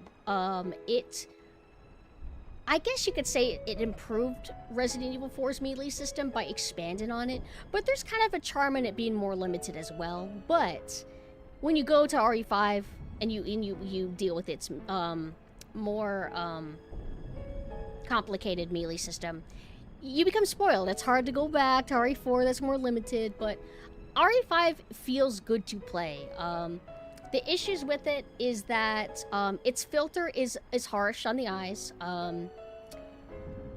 and yellow is just not a pleasant color to look at for long. It's not that it's bad. Hell, my favorite room in Resident Evil 1 Remake is a yellow hallway. It gives a very sickly look. You know, you associate yellow with, like, just kind of like, kind of just rot and just like being sick, right? But you don't want to look at that color for too long. It just starts being harsh on the eyes, and the entire game isn't like that, right? Like, it gets dark, there's like blue areas, there's like kind of purplish areas. It's a little bit too heavy on the filters. It's a little, I just don't think it's the most appealing looking game ever, but there was a time that I thought it was one of the greatest looking games ever in terms of how good the models looked. And Mina would always say that the models feel very stylized and comic booky. And I didn't know what they meant by that, because I'm like, I don't know, they kind of look like realistic people. But Mina's like, no, they got kind of like a comic book to how they're rendered. Sheva's beautiful. Love Sheva. Wesker is very campy. He is retaining what Code Veronica started, bringing that dumbass back to life, because we gotta. And, it's fun. I've played that game on professional. It's a slog to play through on professional. Tone-wise, it's not very good atmospherically. Its soundtrack is good, but I don't feel stressed or nervous, and it doesn't feel like spooky funhouse kind of, which is what I like about Resident Evil. And that's a little bit of a downside to it. Some things are not fun. I think it does modern gamey stuff like forced walking a bit. I think it does do a little bit of forced walking. It also has moments of like, oh, you can't open the door, you have to wait till the dialogue's done, and little things like that here and there are a bit annoying. Funny enough, I think if you go back and watch the Resident Evil 5 cutscenes, you'll realize how campy it actually is. I think a lot of us, because we're playing with another person, we want to just get to the game. We don't want to watch the movie with our friend. We've already seen the movie over and over again, so we skip the cutscenes. If you go back and watch, it's actually kind of entertaining. It's very, very silly. Like Excella, Irvin, Wesker, of course.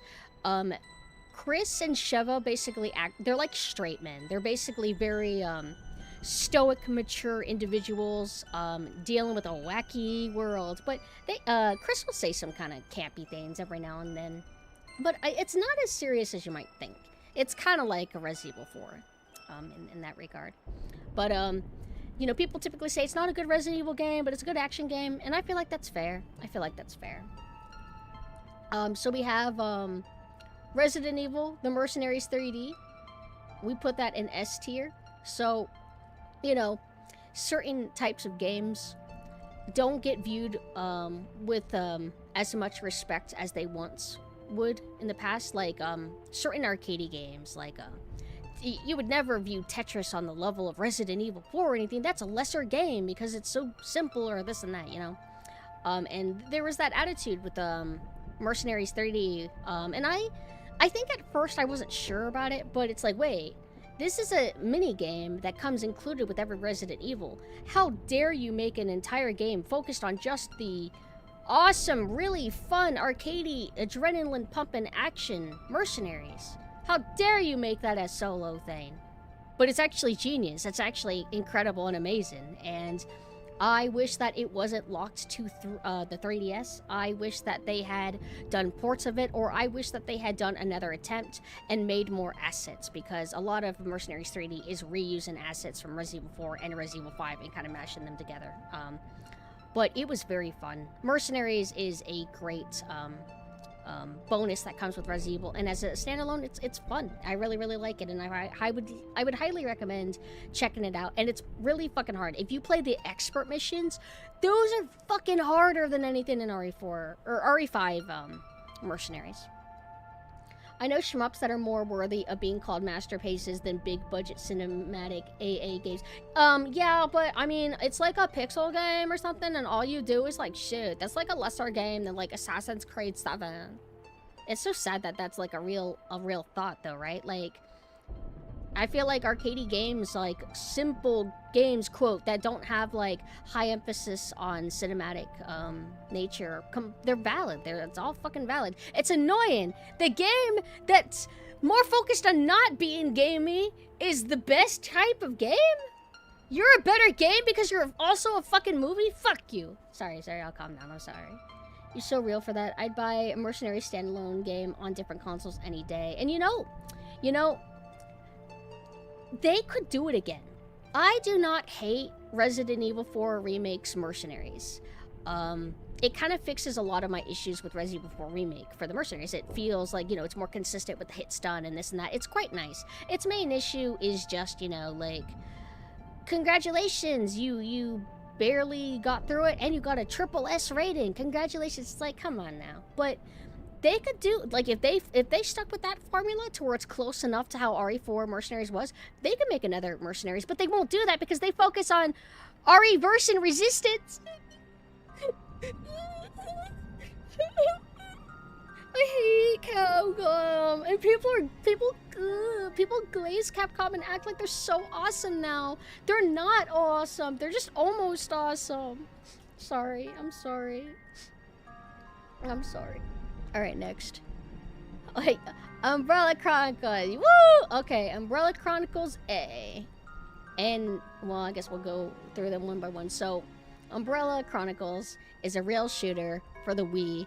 Another awesome spin-off Resident Evil game. I remember it whenever I revisited it. I even streamed it. It's a little bit jank. And Mina strongly felt that as well. But vibes are there. It's basically recanting the events of Resident Evil 0, Resident Evil 1 Remake, technically, and RE3, and then a new campaign that takes place in like Russia or Antarctica or something.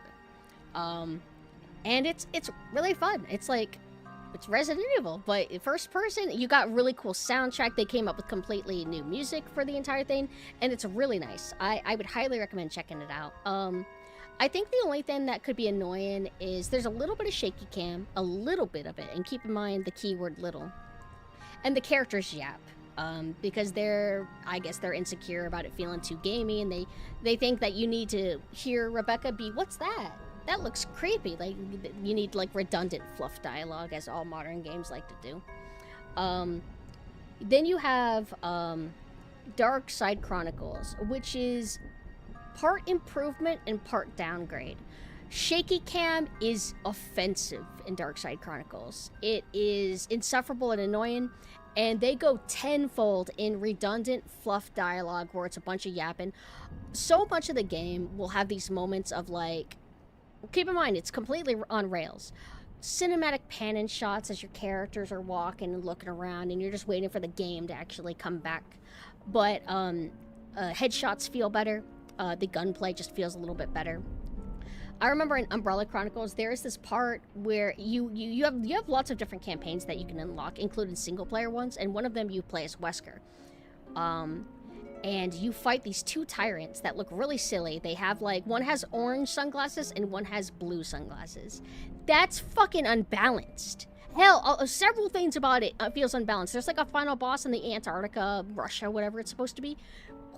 God, it's hard. I could say that last one's a skill issue, but the Wesker thing, I don't know what they were thinking with that. Annoying. Dark Side Chronicles, fantastic soundtrack. It is the same, like, composer, orchestrator, whatever, that also did a lot of the orchestral music from Hunter x Hunter, 2019, and he also did something else that I really like, but, Dark Side Chronicles covers, Code Veronica, Resident Evil 2, and then a new campaign? I think it's just 3. I don't think it's 4, right? The new campaign is one of my favorite campaigns in Resident Evil. It is a Krauser and Leon game where they go to, I believe, South America. There is a series of missing women, and they're going to investigate. And they come across a woman who is mysterious, and they're trying to figure out the whole deal with it is. I liked the location. I really liked it, and I sometimes wish they would make it into a real, quote, Resident Evil game, because you have something cool with that. But they're never going to do it, because that's something I would actually want. Soundtrack's really good. They remade several tracks from Resident Evil 2 and Code Veronica. And keep in mind, Code Veronica had lots of, like, opera type stuff, but it was like, you know, the old school, like, synthesized opera. But now you have, like, a real opera singer doing it, and it's really cool. And it also has lots of original music tracks as well. Highly recommend it. It's really great. I would give those B. So we have Resident Evil Revelations.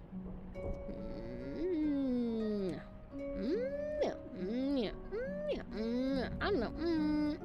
Yeah. Alright, here we go. So, Revelations, I used to be more emotional about, because whenever it dropped, that was when Resident Evil was going through a little bit of a rough point. I think that Revelations actually came out before Resident Evil 6. I think. But it might have came out after Operation Raccoon City. But point is that, counting 4, 5, even just those alone, Resident Evil had not been classic style in a long time. And Capcom initially, it was probably just PR, said that they're going back to the series roots. And by that, they meant half of the game was going to be kind of like survival horror. You know, no inventory management or anything. They would have ammo caps and herb caps on everything. But the atmosphere would be pretty cool. The setting was really cool. The soundtrack's phenomenal. You play as Jill. Really cool. And it's nautical. It's on a fucking ship. I love that. You know I love that. And then they rip you out of that. And then they give you like a schlocky, stupid, shoot a bunch of enemies segment. And it was frustrating.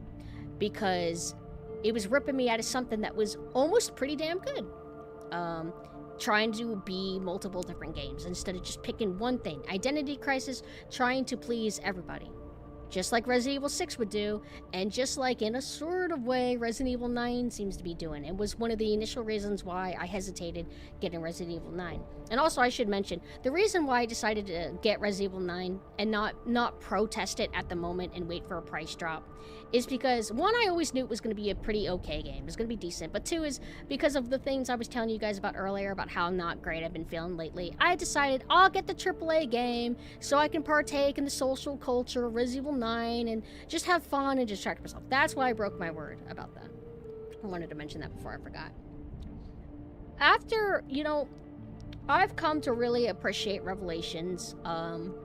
Now that Resident Evil has kind of returned to form a little bit better, or at least more since Revelations, I was able to start appreciating the positives of it more, and I've come to like Revelations quite a bit, but I'm mad because it could have been amazing. It could have been so much better if it wasn't held back by certain philosophies and, you know, trying to be two games.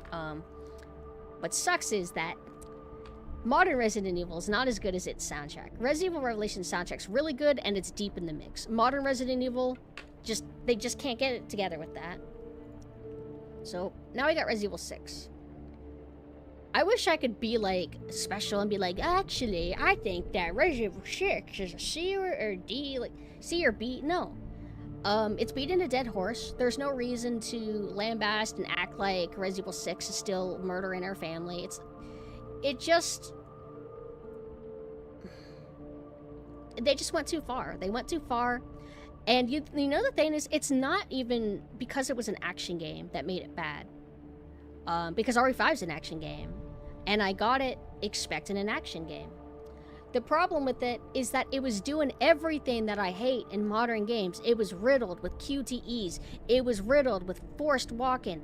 It was riddled with the camera being yanked and forcing you to look another way. It was doing the identity crisis thing too, where it's like, okay, this campaign is kind of like this type of game, and this one is like this type. It's like, identity crisis aside, it felt like a slog to play. The guns sounded like shit. The guns felt like shit.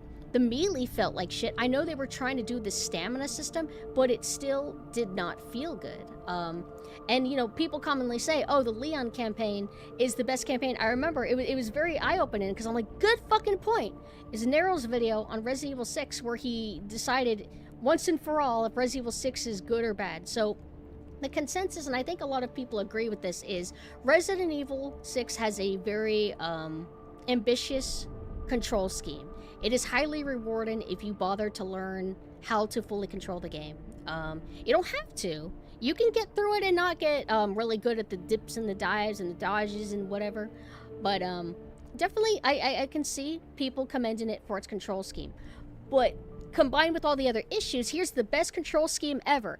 Shoots like shit, sounds like shit, feels like shit. Forced walking. Oh, you gotta follow the NPC, but they're walking really slowly, so you gotta keep trudging along, and you're not even allowed to run behind them. You're not even allowed to, like, what's the term? Immersion break, running into their back while they're slowly walking. Just you're forced to just go through a slog, and it's like, I guess the idea is like, oh, doesn't it feel tense? Like, you're going slow because it's a tense moment. I should go slow because I feel nervous and cautious myself. When you force it on me, it tells me nothing is going to happen to me. I am actually safe until I can control my character. It's just annoying. And modern games to this day still do a lot of the things that Resident Evil 6 does. Forced walk-in, camera forcing you to look, etc. I hate it. I hate it. I hate it. Soundtrack is forgettable. I don't really remember it. It also was doing goofy, like, what if, like, Birkin's daughter and, like, Wesker's son were, like, friends, and Sherry became a BSI, it's like, whatever. For the record, I actually like adult Sherry and Jake. I think they're charming. I think they have good charisma, and they have nice designs. I kind of like them, but there's a little part of me that's like, oh, brother, like, oh, Wesker, okay, he's back, but it's different. And also the marketing where it's like, oh my god, Chris and Leon are gonna fight for 12 seconds. Like fuck off. I knew that would happen. It's like stupid hype train, like, yo, Chris and Leon, what would happen if they would fight? Nothing would happen. Nothing would happen. Nobody will die, and they're friends, so it's fine. But hey, what they did with Piers was kind of cool. I didn't actually expect them to, like, spoiler, I didn't actually expect them to kill a main character like that. It's like, that's kind of cool.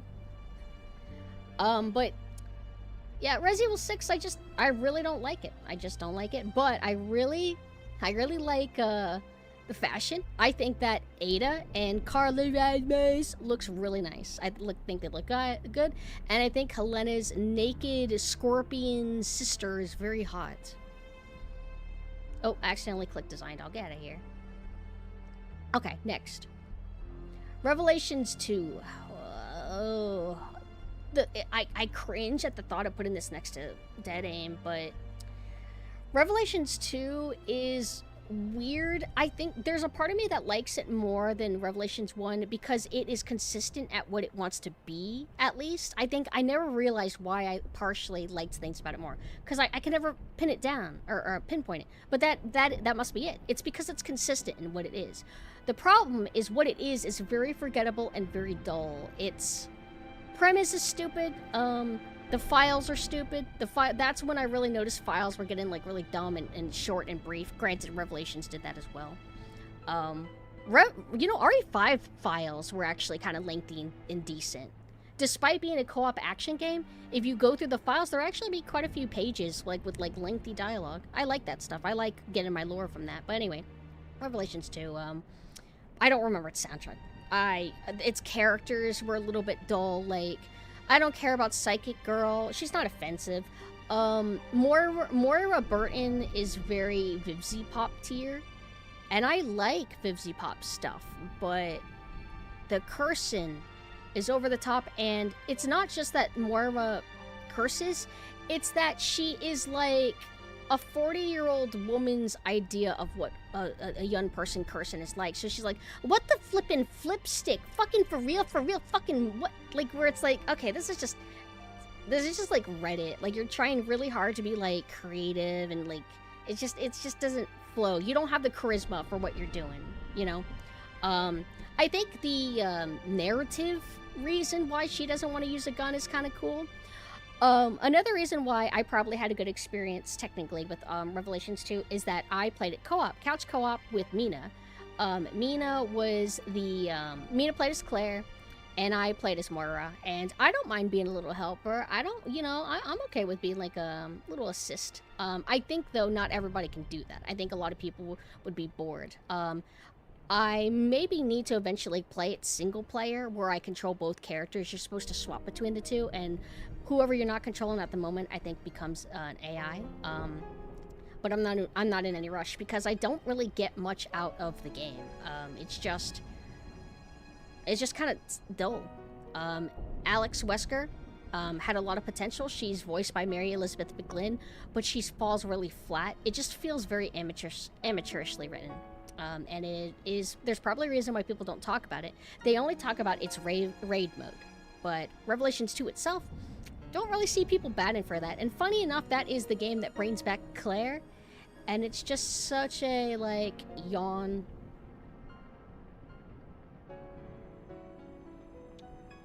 Operation Raccoon City S. You know, there's people in my Discord that were, like, insecure, thinking that some people would judge their list. I don't think any Resident Evil tier list can be crazy. They're all a little bit crazy, right? But I would put... Nah, I'm just joking. I put Operation Raccoon City... It's tricky. B? I personally want to give it an A, but I'll be honest. Operation Raccoon City is a unpolished, janky game. Its guns feel and sound like shit, and I recently streamed it. I was so happy to be able to cast it from a PS3 and show everybody the greatness of it, as long as you don't take it seriously. It's brief. You can get through the game really fast. Ideally, you would like to be able to play with other people and not AI. But wow, trying to kill Leon at the end, because at the end of the game, the whole gimmick is, and it was always a stupid concept, it's like a hunk fan game where you play as a hunk OC, this is German hunk, this is French hunk, this is Japan hunk, etc, etc, and he's got a cloak, and she's a German butcher, and it's just kind of silly. And it's like, what if you could go back to Raccoon City, but what if you could kill Leon? Is this a Marvel comic or something? Like, what do you mean if we could kill Leon? Like, this is... I've never really thought, what if an alternate universe? Like, that's kind of dumb. And when you kill Leon, it doesn't do anything. The game ends. That's it. But you can choose to save Leon or to kill Leon. And the people... you basically verse your own team. It's kind of cool. So if you're playing with AI... you will have one person that sides with whatever you choose, and then the other two members will be against you. If you choose to kill Leon, the amount of health that he has and the cover shooting is just, it's such a slog, because he reacts so fast. It's just really not fun. I'm not against cover shooters, but it is the most miserable cover shooter ever. When you actually have to engage with the cover shooting. Normally I just run and gun because I can, but it's just awful. And trying to do the instant kill on your ex-teammates, it feels inconsistent. It's always been janky, but especially so when it's against named characters. You will try to do it, and 9 times out of 10, they will do it to you first. Like, in your attempt to instant kill them, they will just instant kill you, and then you just die, and that's it. I was able to finally do it, but I would say, for sanity's sake, if you're replaying Operation Raccoon City, and you want to, like, beat it, quote, just side with Leon. Just don't go against him. Soundtrack's, forgettable. Visuals are, like, okay. It looks like a kind of, like, ugly PS3 game. It's... the cutscene, the pre-rendered cutscene models look really nice. When it's the in-game cutscenes, though, they're a little bit jank looking. Especially if you can see, like, unmasked characters. But, it is a good game to laugh at. If you can play it with friends, you will have fun laughing. Umbrella Corps 0. I haven't played it. D. Resident Evil 2 Remake. So, you know, a lot of people, including friends of mine, they put Resident Evil 2 Remake in their top 10 even. I don't know about that. I don't know if I would put it in my top 10. Where would I put Resident Evil 2 Remake? Because I don't hate it, and I actually like it, and I think it's quite good. B. Everything's a B to me. Wait.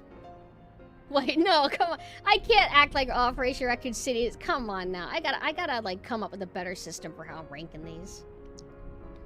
My list is so... So weird looking. But yeah, Resident Evil 2 remake. I went through, original Resident Evil 2. I played the remake. I did the fixed camera tank control mod for RE2 remake. I wouldn't recommend it. I mean, it's not bad, but the game was not made for it in mind, and it's jank. Not in the good way, in the actual bad way. I did something else with I think I did Operation Raccoon City as part of, like, RE2, kind of. And then I was meaning to replay Darkside Chronicles, to, like, see more RE2 again. Resident Evil 2 has no atmosphere. Resident Evil 2 remake has no atmosphere. Original RE2 is all about atmosphere. Remember, old Resident Evil, the music is in your ears. You are in a spooky funhouse world, and you are surrounded by ambience, music. It's cool. But RE2 remake is the way of the future, so you need more spatial awareness, and it needs to be more realistic and immersive in a realistic kind of way, and it sucks, Whenever there is music, it's very low in the mix, it's very faded out, and that is my biggest gripe of Resident Evil, modern Resident Evil. I could almost take the slog, 3-hour slog of most modern Resident Evil games, like 7, 8, 9, if I could at least have good atmosphere and music again, but we don't. And that started with Resident Evil 7. I'm actually surprised RE2 remake was on this list first before I could get to 7, but that's fine.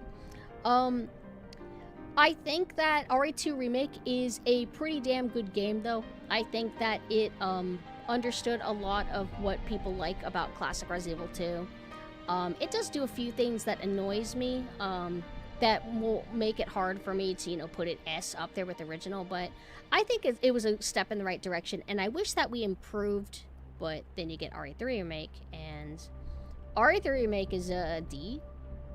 Is dog shit. I'm just joking. It's a C. It sucks, but it's not like a bad game. It's just a hollow game. It's a hollow game, based on a game that was not hollow. So you can see the issue. I can mention the atmosphere and music, but I mean that's the same thing that RE2 remake did. It had so much potential. It could have been a great, like, kind of action-y game, because, RE3, even original RE3 was leaning a little bit more into action, but it was still classic survival horror still. RE3 remake, they have it to where you don't move to dodge, like, it's almost like a parry dodge thing, like timing-wise. In RE3 remake, you could just kind of, like, do the dive whenever you want, if I remember. But yeah, it's just, I dropped it. It's one of the only Resident Evil games, mainline Resident Evil games, that I dropped and didn't finish because I was not having fun with it. And it's offensive, it's insulting, and I'm mad. I do want to mention, there are people who try to white knight for it and say, there's nothing wrong with Resident Evil 3 Remake being a short game. You could beat every Resident Evil game in an hour. And that's a disingenuous argument, because you beat every Resident Evil game in an hour when you have played it over and over, and you've learned all the routings. You're not supposed to beat a Resident Evil game for the first time in like 6 hours. Your first time playing Resident Evil 2 or Resident Evil 1, you're beating that in like 10 hours, maybe 8, or even more. Resident Evil 6, you're beating that shit in 6 hours your first time.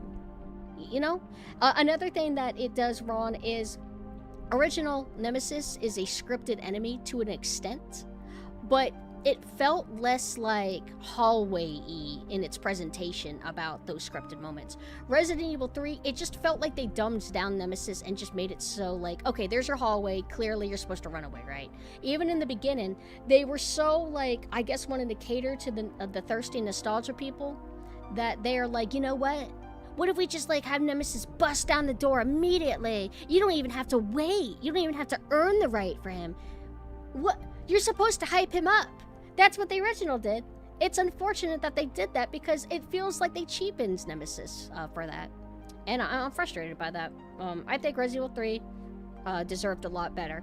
Even though I kind of bat for Code Veronica more than 3 in ways, Resident Evil 3 got done dirty. And that's the only remake that they're gonna get. What do you think of that? That's it. Here's your shitty afterthought remake. Meanwhile, Resident Evil 2 fans are eating good. But Resident Evil 3 gets shafted for no reason. I just don't understand. We're in remake culture, and you have another beloved game that's zombies in a night urban city, and it's Raccoon City of all things. Like, that's just gonna print money. And it did. Capcom knew that people were gonna buy it no matter what. But it's just so sad that they didn't also, put in effort into it too. And I don't think that's the team's fault. I think it's Capcom's fault. I think that they gave it to the wrong team maybe, but they just didn't give that team enough time, enough money, etc. And that's not fair. That sucks. That sucks forever. And I think there's fans attempting to fix it and finish it. Good luck with that. I don't think it's gonna be great, whatever they come up with. If I were to be honest in a pessimistic kind of way. Let me catch up with you guys a little bit. Resident Evil 3 Remake also moves where Jill one-liner went, where she says, "You want stars? I'll give you stars," when she's being chased by Nemesis, instead of it being her finishing line. Wait. Like, they just moved the dialogue around? They also changed Carlos a lot. He's, like, hotter now. But they took the 90s out of him. He doesn't look like 90s Carlos anymore, but I'm not going to complain about that. They changed Jill's personality a little bit. They also, like... They made her outfit a little bit more tactical while retaining elements of, like, classic Jill, which I thought was okay. Doesn't she still have the white, like, jacket around her? She's not wearing the skirt anymore, but it's alright, I guess. Whatever. Hi. Yeah, I couldn't put RE3 lower. It's, like, a good game. I actually like it. Okay, so, the fascinating game. Resident Evil 4 Remake is a game that makes a lot of us feel very conflicted. I think it's great. I think it's a great game. Of course, due to the original Resident Evil 4 being the blueprints. But Resident Evil 4 Remake, I usually summarize it as it is trying to turn an action horror game into a survival horror, kind of. Resident Evil 4 Remake, I wouldn't call it survival horror. I guess it's still action horror. I guess you could still call it that label, but they're introducing design elements that feel like it's trying to put limitations on the player to make them more vulnerable. Survival horror kind of logic. So you don't have consistent hit stun anymore.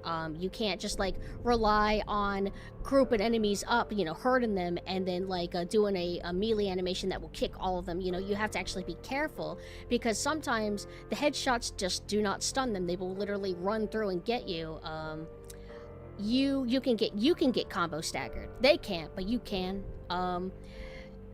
They all move faster. Old Resident Evil enemies moved a little bit slowish because they knew that you were controller aiming, so it was a lot easier to hit enemies. Your hitbox in original Resident Evil 4 would also be wider and a lot more generous.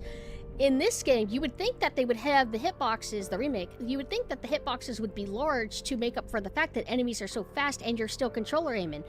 But they don't. They make it smaller. They make the hitboxes smaller, and I guess it helps instill more vulnerability in you. Like, they don't want you to ever be as overpowered in the remake as you are in the original, because in the original, once you get good, you can become a god.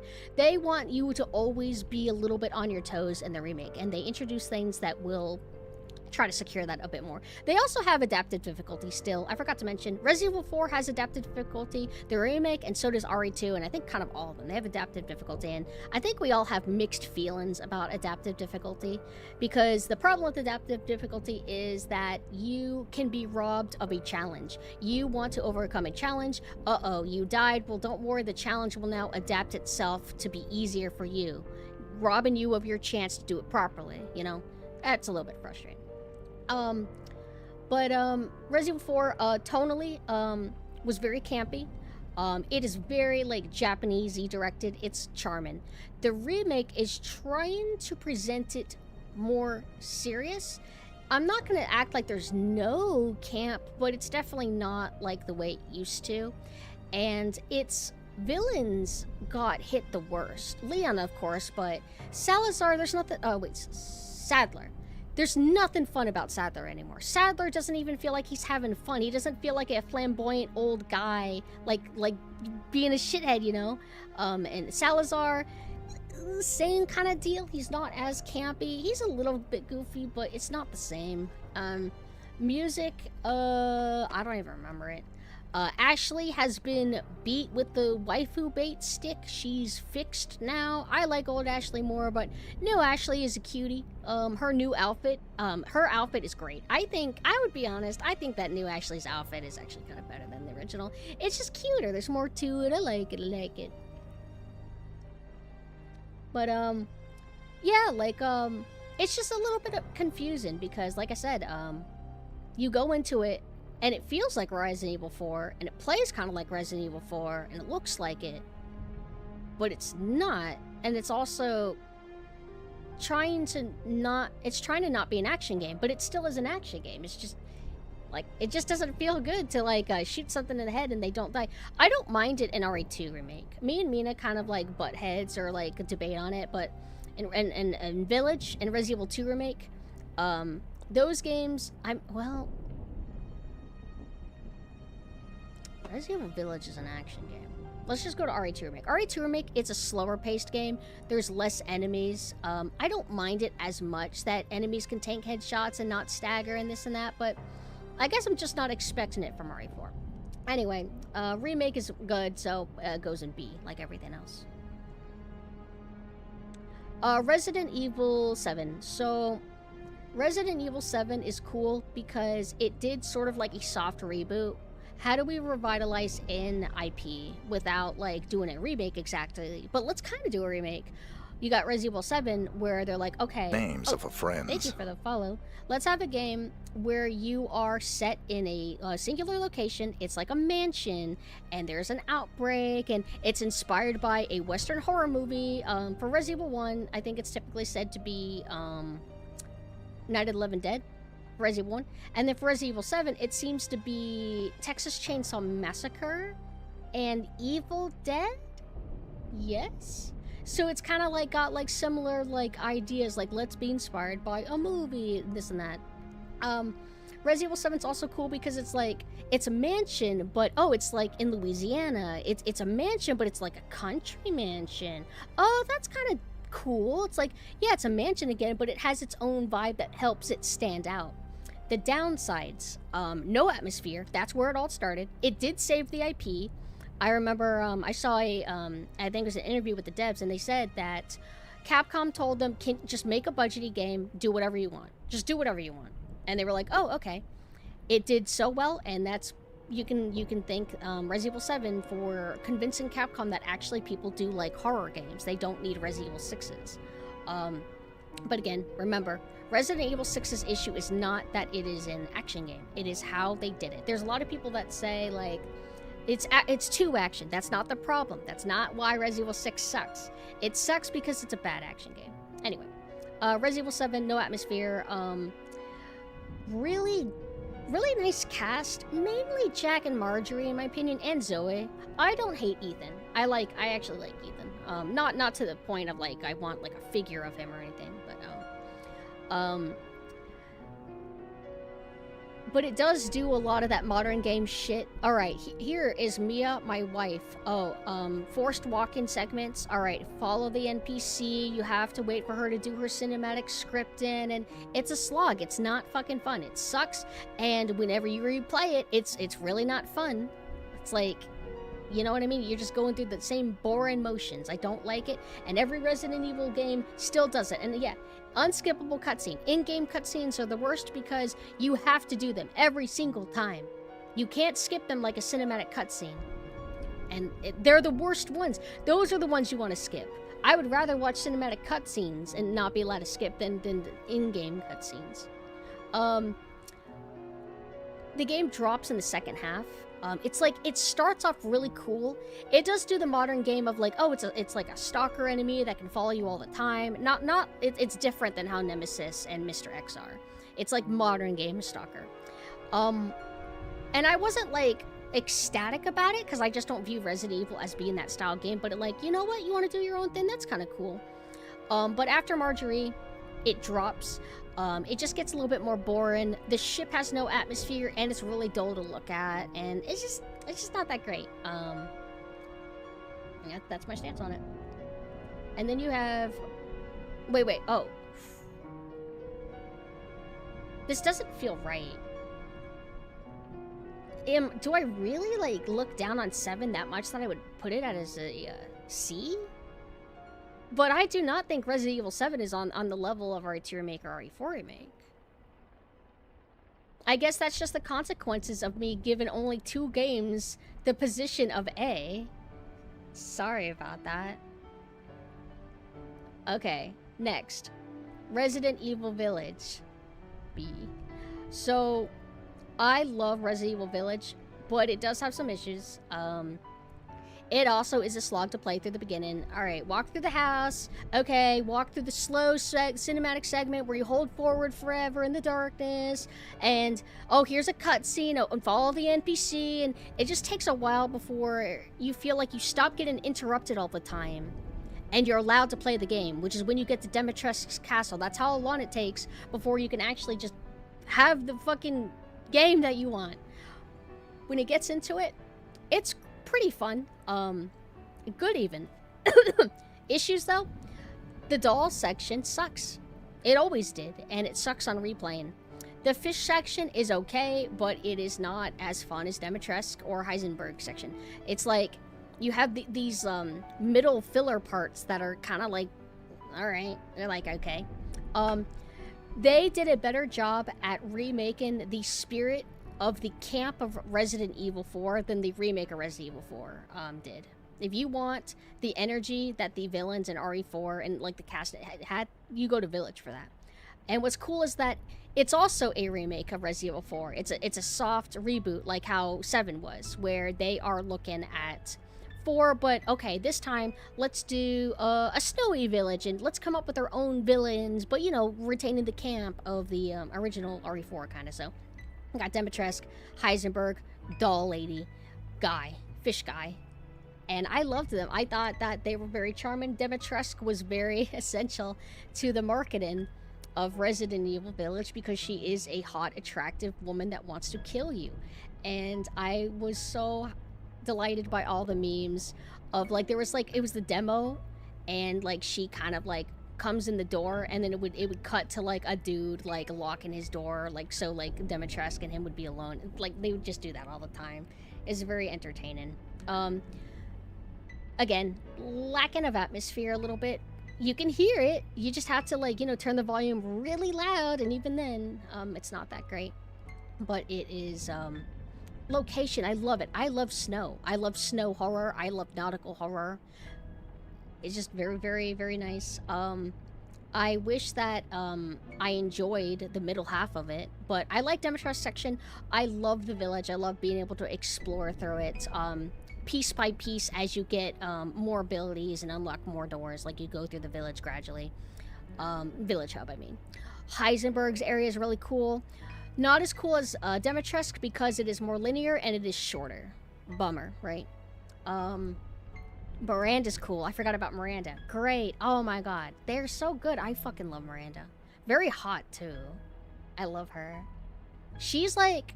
I wish that Alex Wesker from Revelations 2 was able to have the energy and aura that Miranda had. Mary Elizabeth McGlynn could only do so much to save Alex, you know?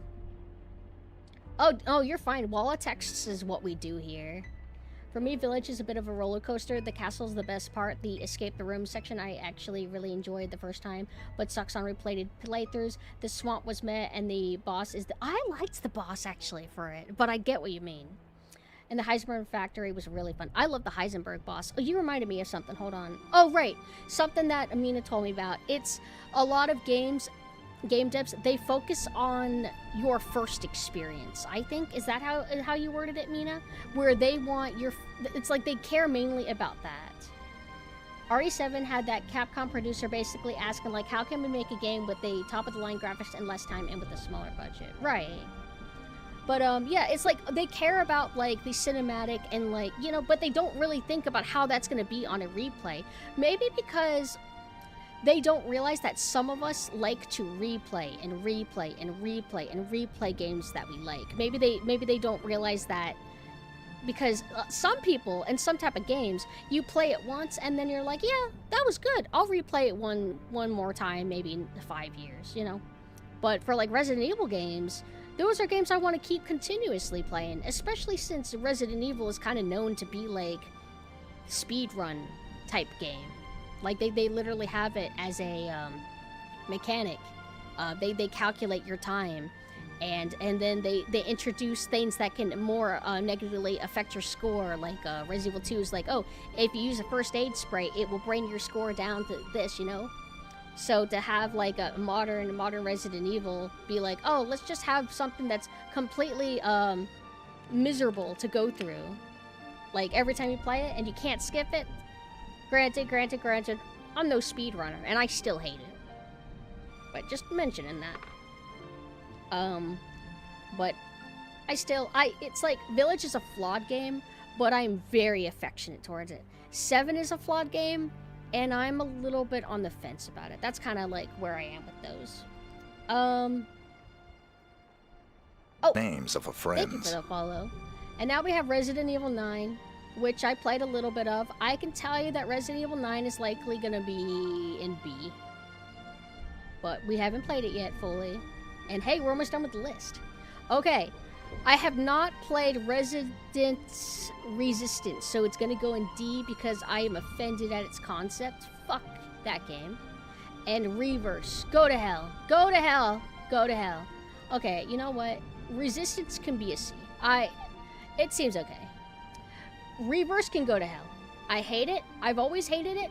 And I was watching Capcom market it and be like, we're working on Reverse. And I'm like, nobody wants that. And it seemed that people actually agreed with me on that too. A lot of people were like, yeah, we don't want this. We're not interested in this. Have you heard that Capcom is saying that the RE engine doesn't stand for Resident Evil but rates the moon? Yes, I did see that. And it makes sense because it's like, oh wait. They call it Biohazard over there.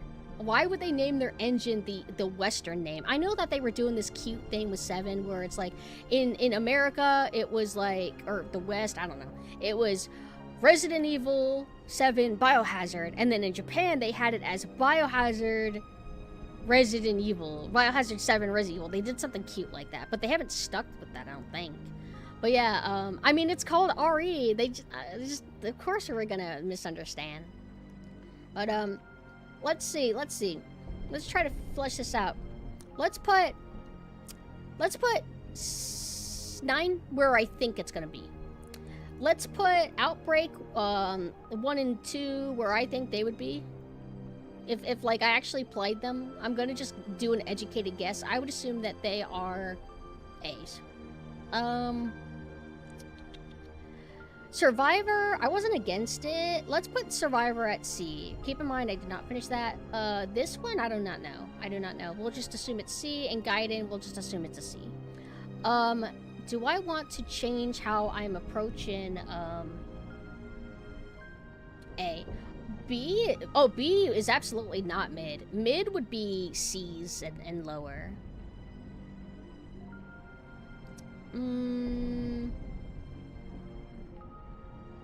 I would not consider Code Veronica on the same level as like Village and stuff. So let's adjust this. Let's do that. Yahoo! How about that? I would say that this is my finished list.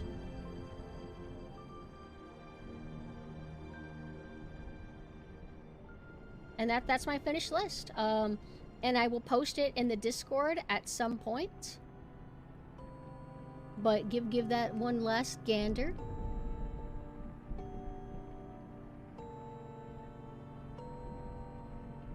Tier the movies? Oh, we could do that for another stream at some point. I actually did. I played the randomizer for Resident Evil 4, and it was very fun.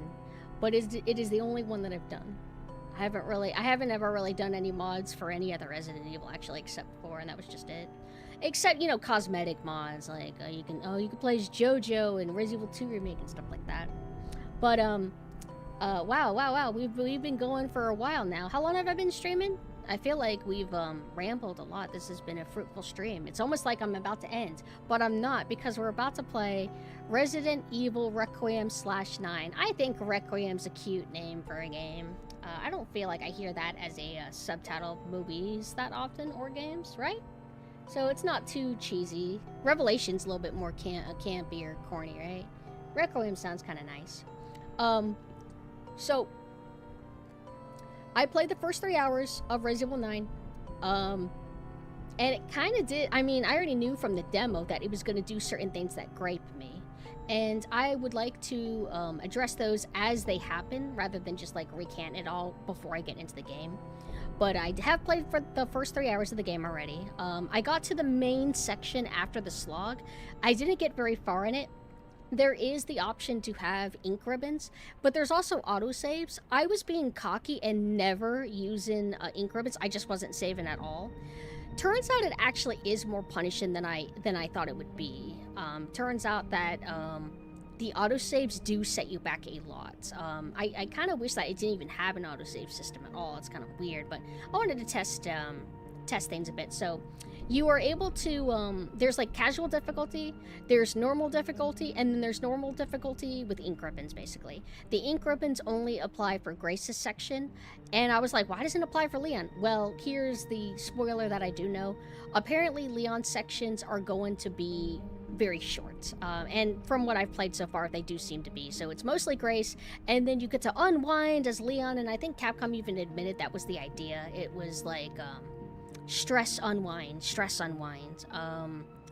Similar to how Revelations is. And I didn't like that about Revelations. It felt identity crisis, and when I found out that Resident Evil Requiem was going to be doing that, it turned me off. It made me actually want to put my foot down and be like, you're not doing this again. I'm not getting this game. It also didn't help that from a market and aesthetic standpoint, 9 Requiem, it didn't stand out to me. It was like, it looked boring, and it just looked aesthetically dull, not flashy or stand out like how 7 and 8 were.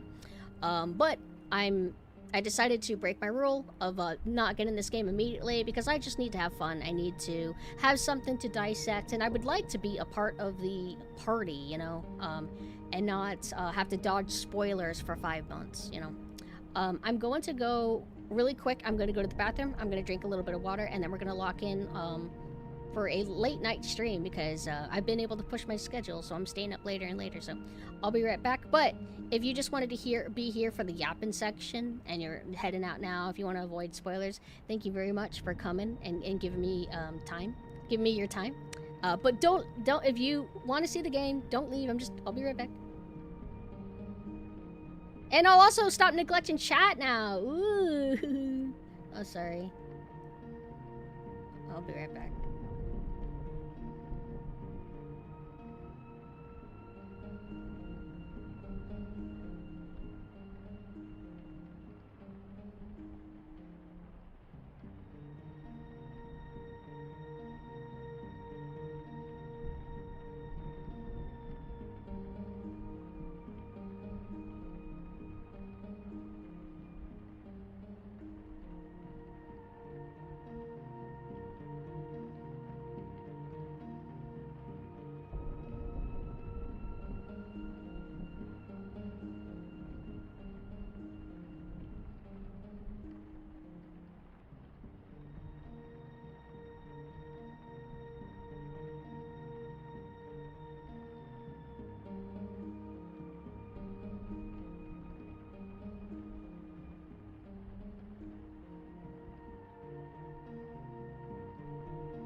It 100% is neglect. I love to interrupt myself to talk to chat, but I'm in the Resident Evil autism. I cannot be controlled during then.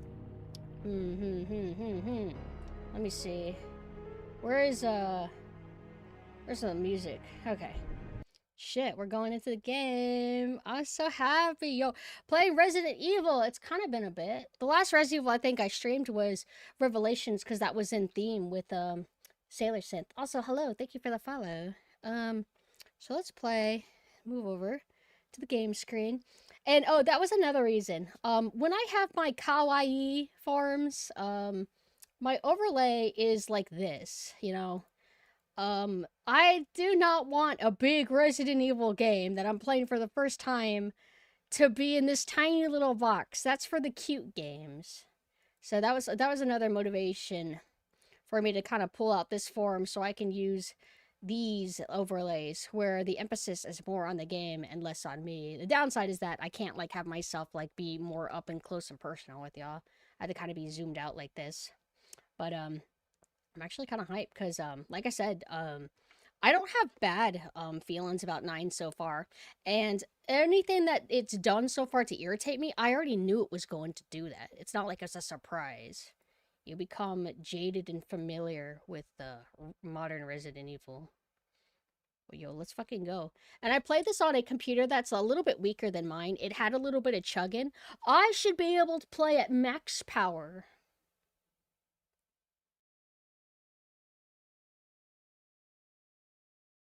And also, please let me know if I need to do any adjustments to the audio. Because the atmosphere barely exists, I want to keep it on a little bit loud. So we have...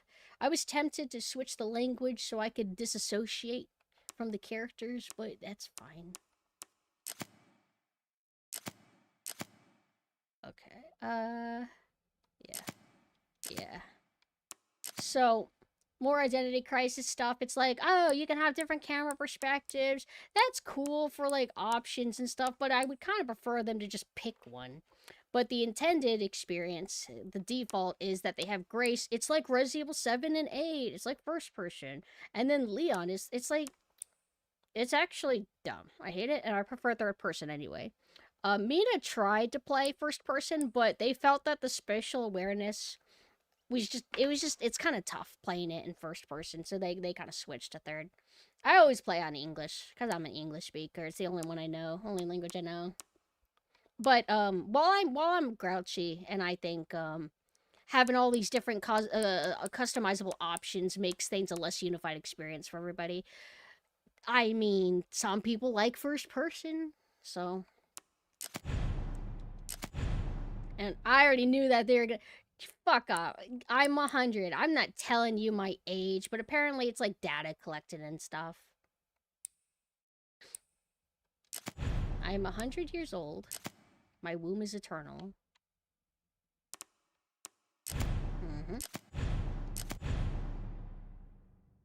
I'm a sicko, mostly playing in first person. My goodness.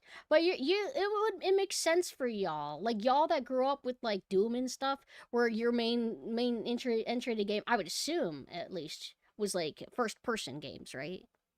I shouldn't assume that you were like a PC kid. Like maybe you played Nintendo as a kid more or something, but I just assume. Prioritize looking fabulous. Just joking. Performance.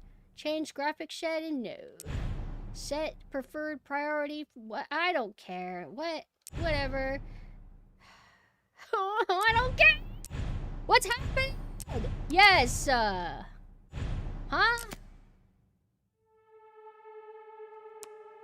Okay. So we got our options, toggle. I like run toggle stuff. You can make it to where it's always run, but you're not gonna want to do that in this game.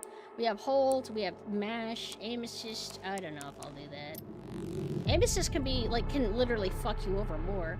Oh, by the way, how is this audio? Do you think it's fine so far? Do you think I need to do any adjustments? Camera wobbling only affects the first person. And I assume it's gonna be cinematic camera bullshit.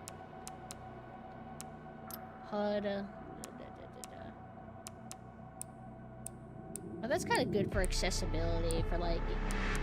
Well, yeah, because you need to be able to see the number. It's not just like a pretty graphic arcs shit. Health gauge. It's like cool, like you can make things more like cinematic if you want. Because classic Resident Evil doesn't have stuff on the screen, but particle display, blah blah blah. Huh? Oh. We have oh right, different text. Luckily, the default text is actually okay with my garbage eyes. So we have all audio at the top. Wait. Oh, I remember. You hit the bumper buttons for this. Why it has a default to that, I do not know. Frame rate variable, motion blur off, ray tracing. Hey, actually, ooh, so that's the difference. So this is completely off. Hey, when I saw this on Mina's computer, it only showed like 2 options. No. What should I do? Hey, Mina.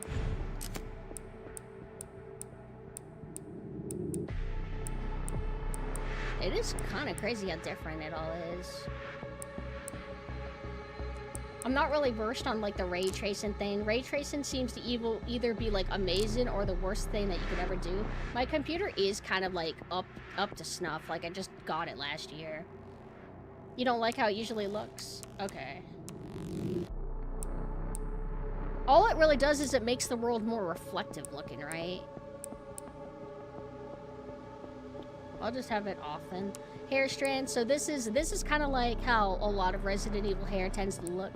This is definitely better. This is when it's all like over sharpens, like every single strand is too like identifiable, and it's not good.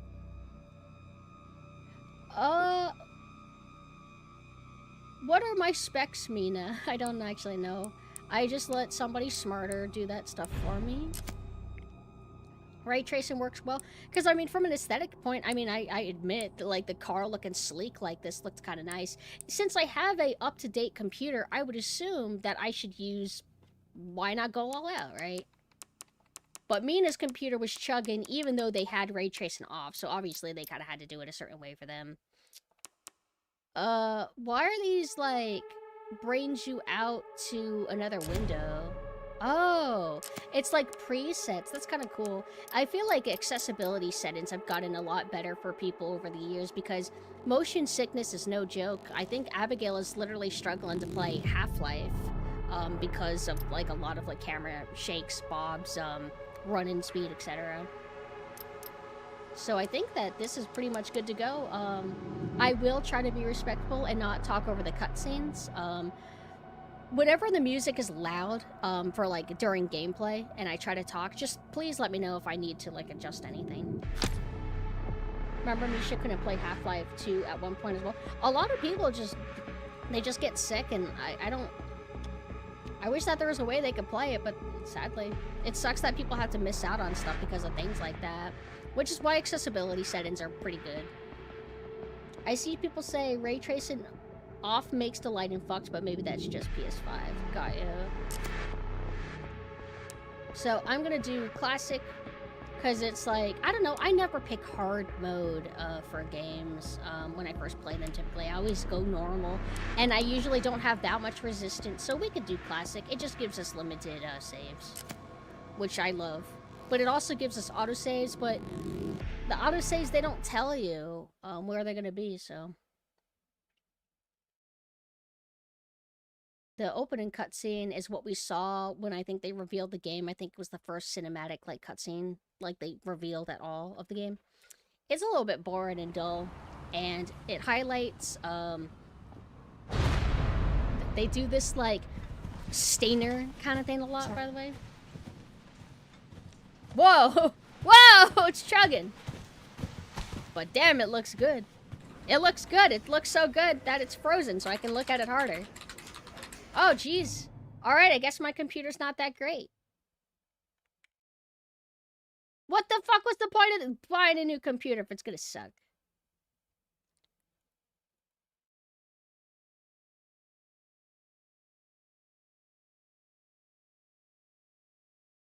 But I don't get it. Like, I mean, the new computer that I got, I mean, I didn't get, like, a top-of-the-line of 2026 or anything like that. But I mean, I got a significant upgrade from my old computer. I guess it's just not enough. Like, what, should I have bought a $10,000 computer to be able to run Resident Evil 9 properly? Whoa! VTube Studio? Oh, you're so right. Aww. I don't want to be a PNG. Well, that sucks. But this is supposed to be a supercomputer! Alright, smart people. What do we do? Normal. How about this?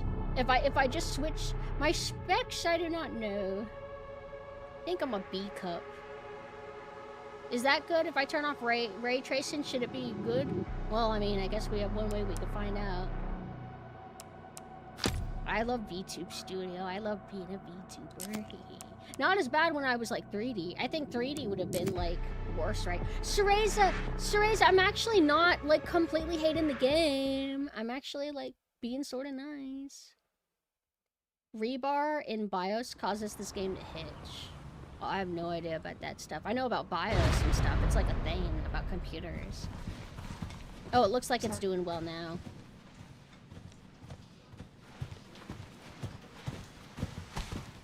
Now, if you were to play this game on PS5, would it have ray tracing? I don't remember. Let me let the cutscene play out first.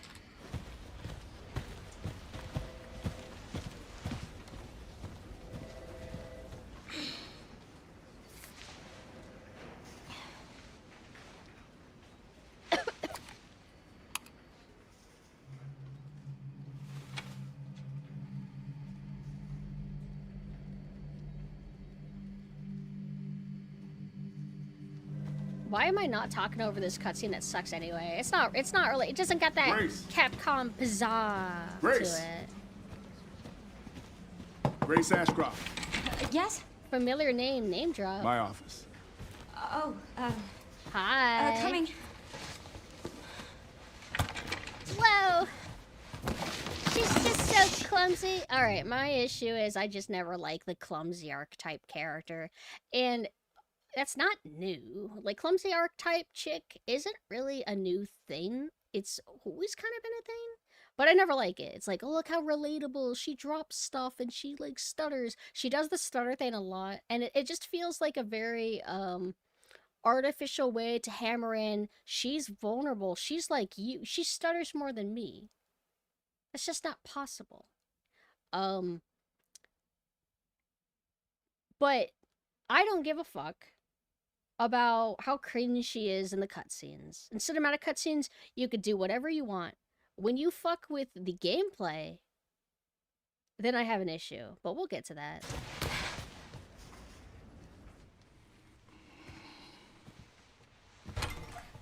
I'm really distraught that she's not wearing a miniskirt. If this is about the report you asked for yesterday, it'll be ready in 3. No, 2 days, tops. And in defense of her, because I think I do see people hating on her. I don't know if they're hating on her for the right reasons. There's nuance to hate. We have Rebecca Chambers. Rebecca Chambers was like, she's like a little schoolgirl practically, and she was like a top medic and, you know, working for the stars, police shit, you know? So she's not that, like, different, but Rebecca didn't stutter. But Rebecca had a little bit of, like, a little, yes, sir, like, kind of like a schoolgirl, kind of, like, innocentness to her. So I'm not, like, that off-put by, how the hell is Grace Ashcroft, what the hell, what is a woman like her doing in the FBI? She doesn't seem like she has any training, because it doesn't matter. It's fine. Hold on that for now. But the people who are defending Grace, those motherfuckers better not have been coming for Ethan and acting like he was the worst character of all time. Huh? Ethan is not bad. Ethan is unremarkable. He's not offensive. He's not amazing. He's just Found another body. One that exhibits the same pathology as the She's an analyst. Also, there's even like a lore thing. She's like a desk worker. Okay, see? Everybody's mean to her. I think it's misogyny. I'm just joking. Well, probably, but you know, that's okay. Now I need a good technical analyst on this. Okay. Most Grace defenders are Ethan defenders? Okay. I need your eyes on the crime I mean, scene. to be fair, there's so many variables in life. It's hard to be consistent about everything. I find that I'm a hypocrite at times, but not this time. Look, I know that's where your mother was murdered. And I know it'll be upsetting for you. Outbreak fans rejoice. We are bringing back Alyssa Ashcroft. Alyssa died 8 years ago. Die immediately. Perhaps it's time for you to face the past. Names of her friends. Thank you for the follow. Confront that fear head on. I do think that her top should be more of a low cut, not a lot of breasts going on here. That's just not the Capcom that I know. Is this woke philosophy? I just checked. Grace, I won't force you to go. But do you think you can do this for me? I can't defend Grace because she's clumsy and Investigate doesn't that crime have scene. absolutely massive And report back to me with your findings. Yeah, like, I just don't get it. That's all for now. Chat is being dressed woke, yes. You work for the FBI and you're a girl. Why are your breasts not out?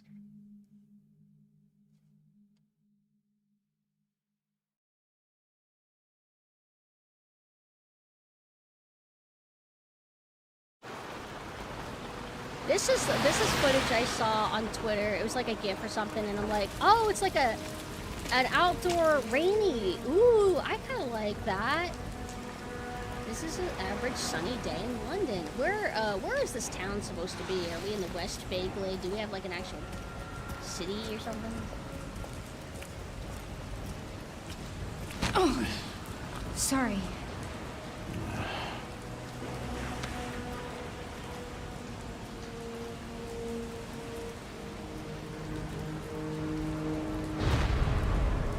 Roll my eyes.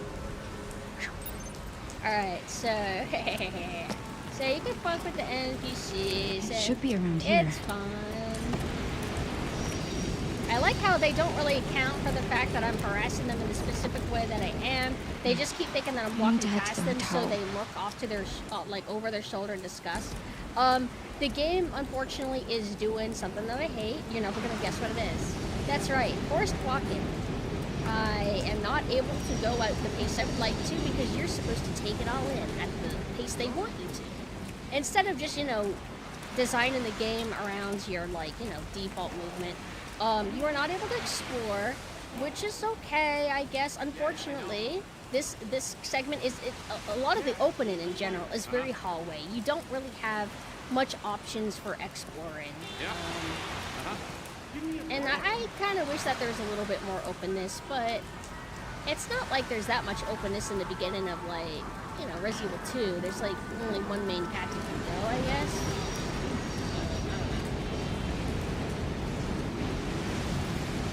Look at all the NPCs and their soulless gaze. But that's kind of, like, how people are. Hi, Key. Did you hear? But I think the town looks cool. I like the condensed kind of like. Well, how would you describe this? It just looks busy and dense. Yeah, I like it. He's a kiss ass who can shop while we do all the dirty work. What happened with the missus? Hello. Oh man, she was pissed. She gave me in the end. I like how the water looks. I like the rain. Not gonna do anything Chicago like that New again, York are you? vibes. No way. Yeah. I swear, I'll never do it again. It's funny how people get whenever there's a woman in game or a woman in job in media, when in real life a lot of government agencies Anyway, how are about filled you? with absolute fucking schmucks. Same as always, Yeah. can't complain. Schmucks, yeah. You know, fun is what you People just get a little bit, I don't know, it's like, I'm a nitpicky person, right? I'm OCD about things, but sometimes the things that people get OCD about, I just don't care nearly as much. Yeah. But to me, my issue is, like, I'm not mad that she's clumsy. I'm mad that why she's clumsy. Why is she clumsy? Why does she stutter? It's to try and, like, just really hammer it in. She's vulnerable. She's not like Leon, who's trained and this and that. And, you know, the external context of Capcom being like, oh, Leon can't that's be a in a horror restricted area. game. You can't He's go too in there. strong. You need to have a character like Grace.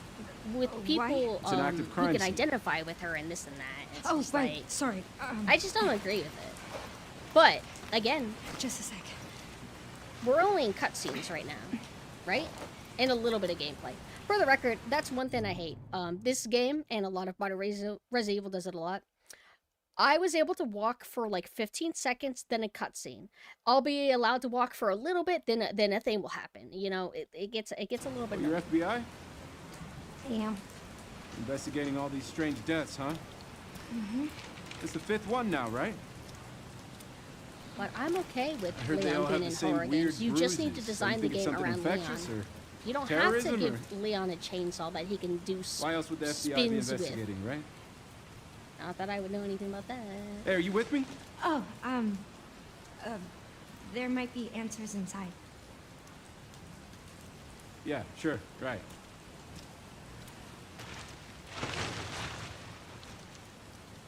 The skip button is only for cinematic cutscenes. So when you replay this game, you have to walk down that road with the forced walk-in for the 15 seconds. Like, you can't actually skip that part. And that's the problem. You should be able to skip all of it if you want.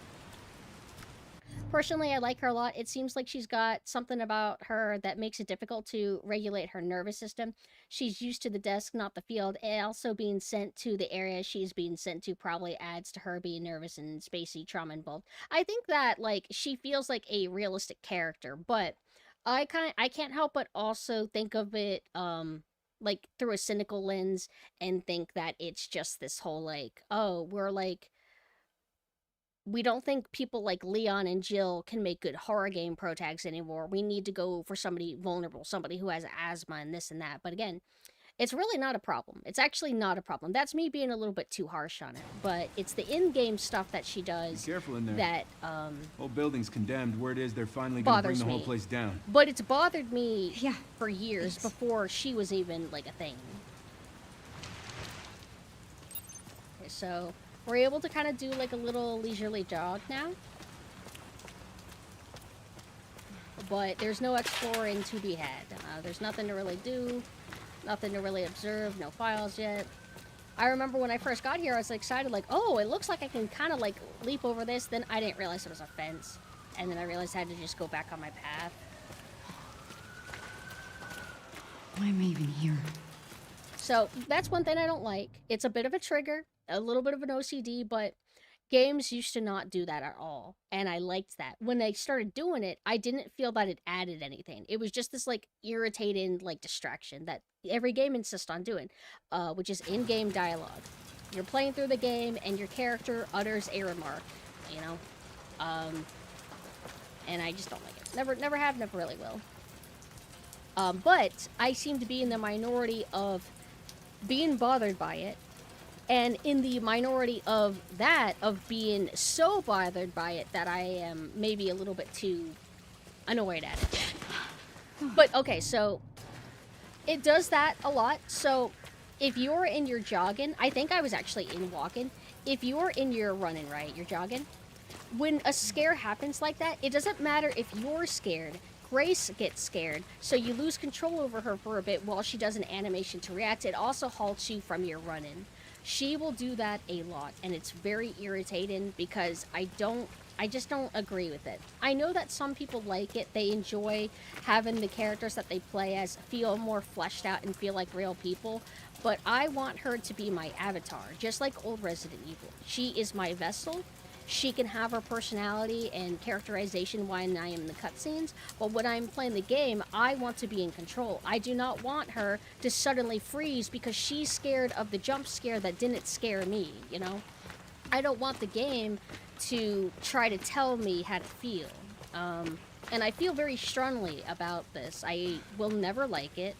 I can kind of understand maybe why people like it, but I just cannot see eye to eye with them. And I will always call it out and always say I hate it and think games would be better off without it. I think if you took that out, I don't think the people that like it would notice or care. I mean, maybe I'm wrong, but would anybody really be like, you know, I was playing Resident Evil 11 and it just, you know, she just doesn't just like stop moving on her own anymore. It can make it more tense when you need to run away. There's got to be another way to do that. Like, Old Resident Evil was able to be tense without taking control away from me. Why is it now that's how you have to do it? That's not how you have to do it. That's just the way that they decided on. One cool thing about this game is that it has a flashlight that you can turn on and on at your own, disclosure? On your own whim. Before, it used to be, the flashlight would turn on when it designated that you needed the flashlight. Freezing on and off? I wonder if maybe I should not be playing as, like, my, big model. Let me see. Let me do an experiment.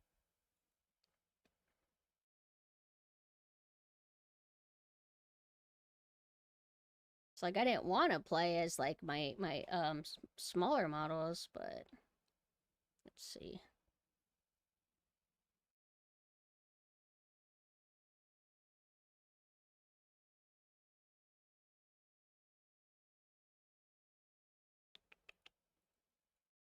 Oh, what the fuck? My model's actually broken. What the hell? I haven't used my Biohazard model in a bit, and it actually has a weird broken thing about the eye. Whoa. Hold on, let me close VTube Studio really quick. That's unfortunate. So, I'm able to broadcast Darktide. I'm able to broadcast Darktide just fine with VTube Studio, but for Resident Evil 9, I can't? I thought Darktide would be more intensive, right? Oh my god.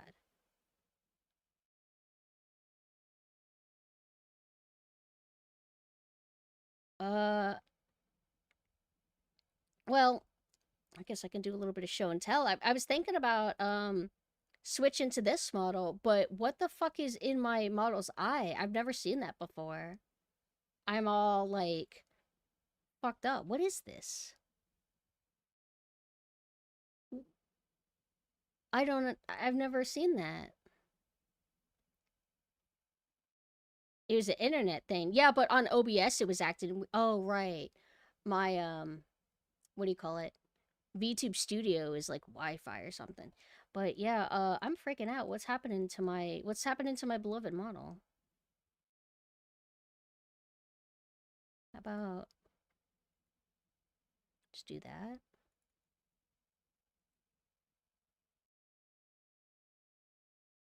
Wait, you got, oh, there's like a super delayed reaction.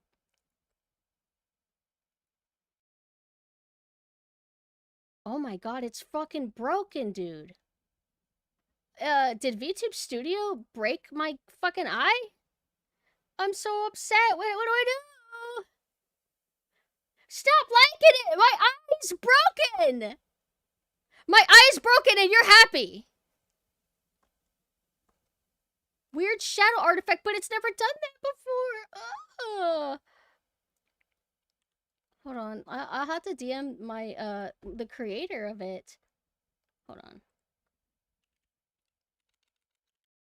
It's made by, let me go to my credits. How, out of curiosity, how it is, well, wait, I was about to ask, how's the game running? Well, it's paused, so, I don't know. It was, there we go.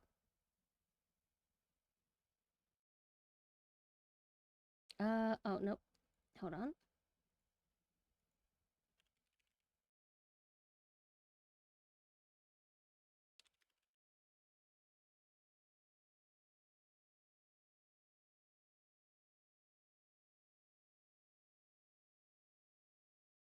Oh, I'm not allowed to contact the artist? Well, what the hell? Hold on, I'll be right back. I'm just gonna deal with this.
Well, I guess I can use this costume. It just sucks for me because this is my least favorite. Why would my favorite one's the broken one? Um, I realized I was trying to contact the artist on the wrong account, so I contacted them and I'm gonna ask what happened, but I mean, I don't know what happened. I tried going and there's a toggle setting that you can hit where it will not save active expressions. It means that, like, for example, if I have it toggled on, if I close the model and bring it back up, it will have my sad expression, it will have my eyeball that I'm holding. But if I have it unchecked, it'll have everything by the default. I tried that and it didn't bring it back up. It kind of isn't working. Oh, thank you. Let me try. Maybe it's doing. I don't know. I can't really come up with any theories. Because this has never happened. I've never had a model be delivered to me and then it decides to break for no reason later. Yeah. Huh.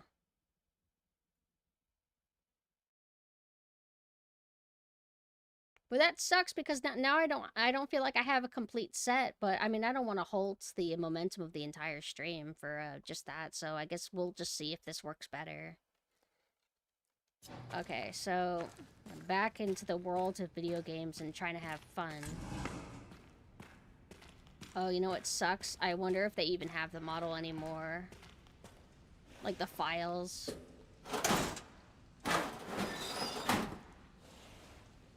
So how is this working? Do you see stuttering or anything? Because these models that I think I'm using, I think by default they're actually very small compared to my big ones. Not small as in like cute and moe, but I mean like the dimensions are smaller.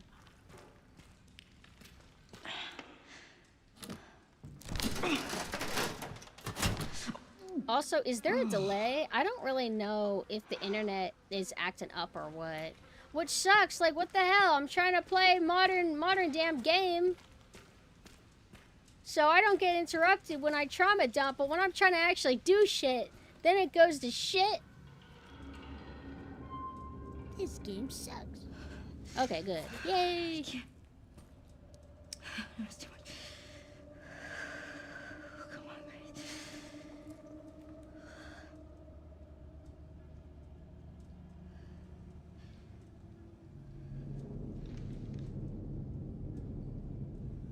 Sucks I can't play on the highest settings to see like how she's supposed to look. But I mean, she looks fine. She has also dainty little skinny fingers. Skinny and long. I only have like short baby ones. My hand looks like a baby's hand. It sucks. I like the long fingers. They look cool. So I never am able to tell what this is supposed to be. Kind of looks like a penis, but I doubt that's it. Uh-oh. Test and delay. Tell me, I just paused. Let me know when you confirm, Roger. Wait, over?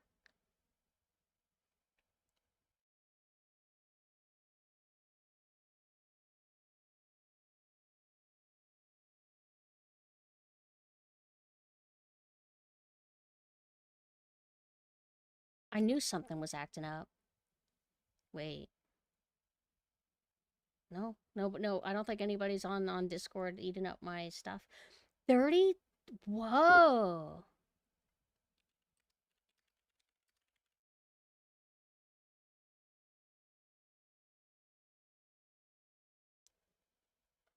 That's bad. Wow. I don't get it. Hold on. Let me try and troubleshoot really quick.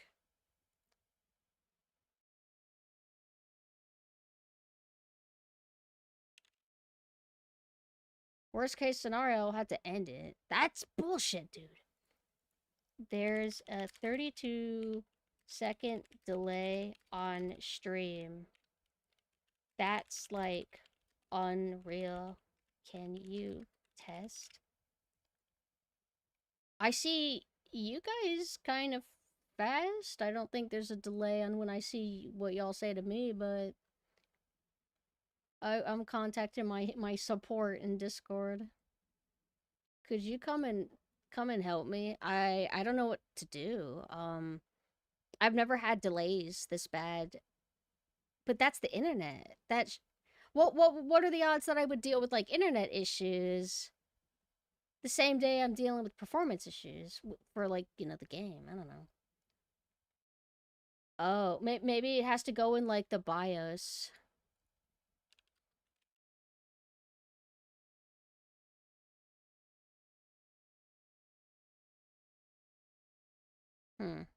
This is probably the most modern game I've played in a while, so I'll do some troubleshooting. I'm very, very sorry, everybody.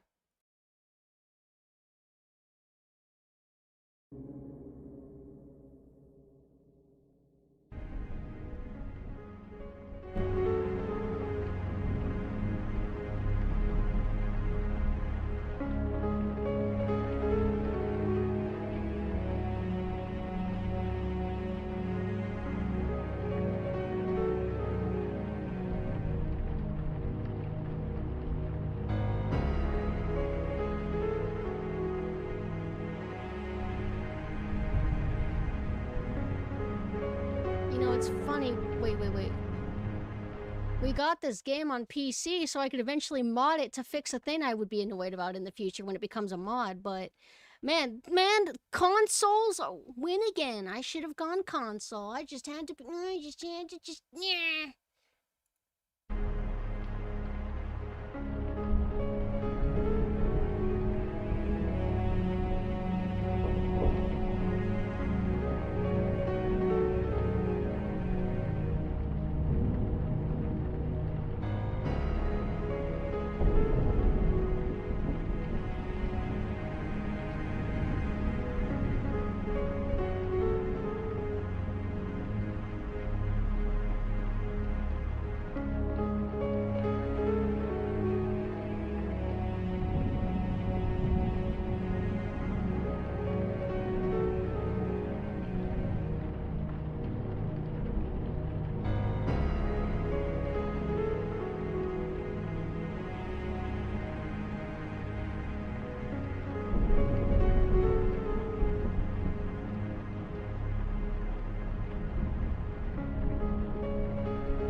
Okay, so, I mean, we looked at the CPU usage, and nothing, what does this mean? 76% memory? Is that good? That's your RAM. I don't know what that means. That means using a bit, but it's not maxing out. So it doesn't seem like anything in particular is, like, eating it up? It's just acting weird for no reason? What would cause an internet delay?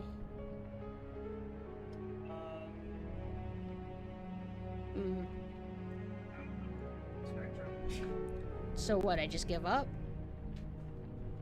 I mean, the stream's running, it just has a delay. The delay is like 32 seconds, though. Isn't that kind of bad? I mean, I guess I'll deal with it if I have to. I've never really worked with a delay, and I already struggle to keep up with chat, like as is, let alone if we try to do it, with such a long delay, you know? So I think if you're having an internet issue, you'd start seeing red here, basically. Oh.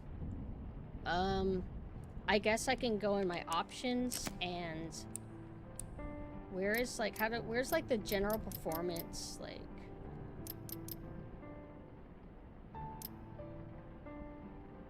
could try DLSS settings, go to graphics. Go to how come everything's grayed out? well, because you're in the game instead of being in the menu. Oh, okay, then I'll just quit her, I guess. Hopefully the autosave was generous. Wait, I don't know if like people can hear me. Okay. Alright, where do I go? Oh, right. And to think I thought that I could do ray tracing.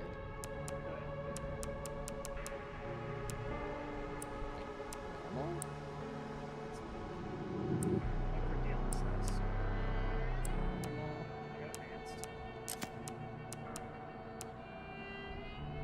It doesn't feel like things are crazy. Mesh quality. I didn't even look. DLSS, where's that? This? Like left or right? Go down. Oh. Try going to balanced. Show balanced. Okay. Turn off frame generation. I've heard that. Okay. Okay. What about frame rate? Am I cached in too many frames or something? I have VSync on. I thought I turned that off. Oh, VSync, not ray tracing. Where's that? Hold on. Ideally, I would like to bring back my other model, but where's? Maybe it's on the display. Go to the left. Oh, Or, yeah, you have VSync. where's that? Oh, sorry, it's a synchronization. Okay, what about... what about these? Standard low... That looks horrible. Ambient inclusion? Like these are... See, we're not using that much VRAM. Like, it should be good. Lens dirt, wow. Volumetric fog. I mean, let's hope.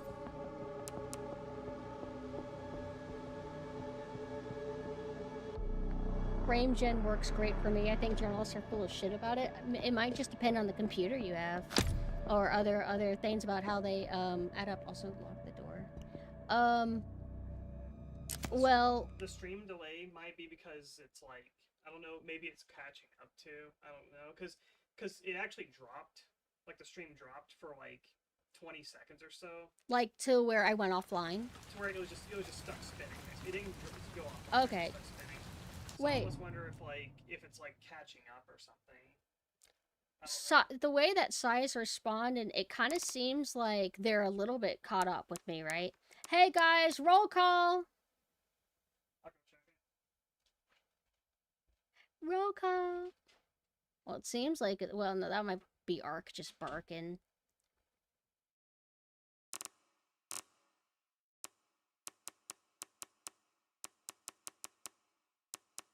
I'm not getting a roll call. Are we still in the crazy delay? Well, I see you type Mina, but looks like it kind of rewinded us back. If the delay is bad, but man, maybe I should just give up on playing modern games. See, I never have problems when I play my 25-year-old games. Hi everybody. Yeah, looks like the delay's pretty bad. How is the lag of the model? Well, I guess we'll just work as best as we can.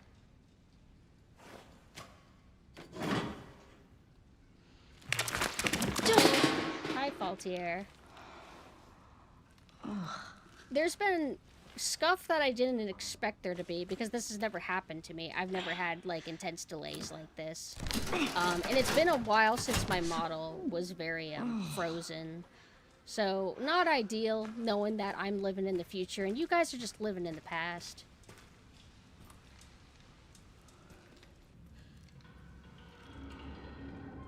No lag with the model? Okay. Do you think it helps that I switched models? Because my other model has more, like, data to it. Should I not even humor bringing it back? Oh, Ghost, hi! Thank you for the raid, Ghost. Oh, this is gonna be interesting. Am I delayed in noticing the raid, or will the raid be delayed in noticing me think them? How is that gonna work? Or wait, what if you refresh the stream? If you refresh the stream, does it fix? Ghost, what's going on? I was lurking in your stream earlier. But I'm dealing with horrible tech issues because modern games can ruin me. I need to damn it, you mean I have to buy this game again? I had to buy this game on PlayStation 5 then. Fuck. I wonder if I would have dealt with this if I had played this on if I played RE4 remake and stuff on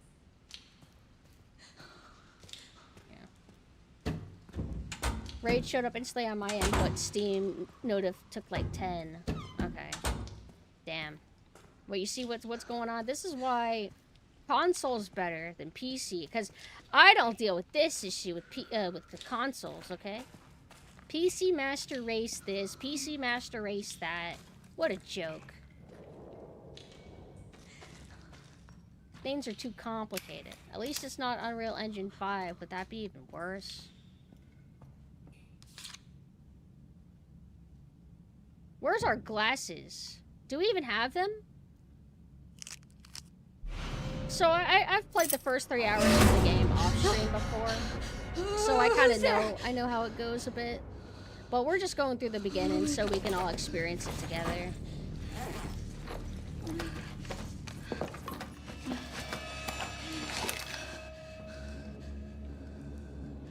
Same delay after refresh? Okay, guys.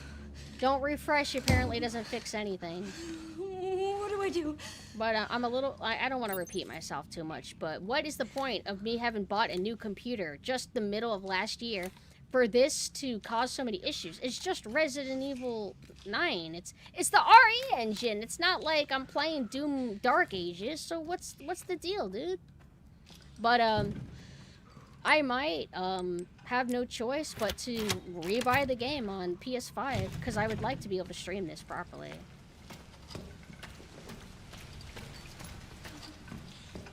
Wait, is she doing it?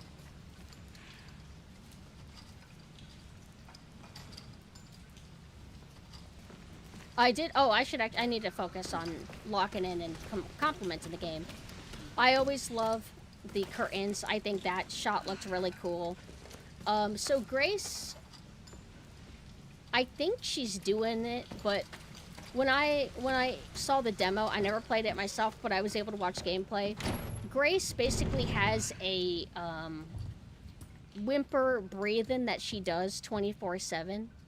I don't know if she does it at this point in the game or if she does it later, but maybe it's just OCD that makes it bother me so much. But you play as other characters in games, and I don't think they do it at all.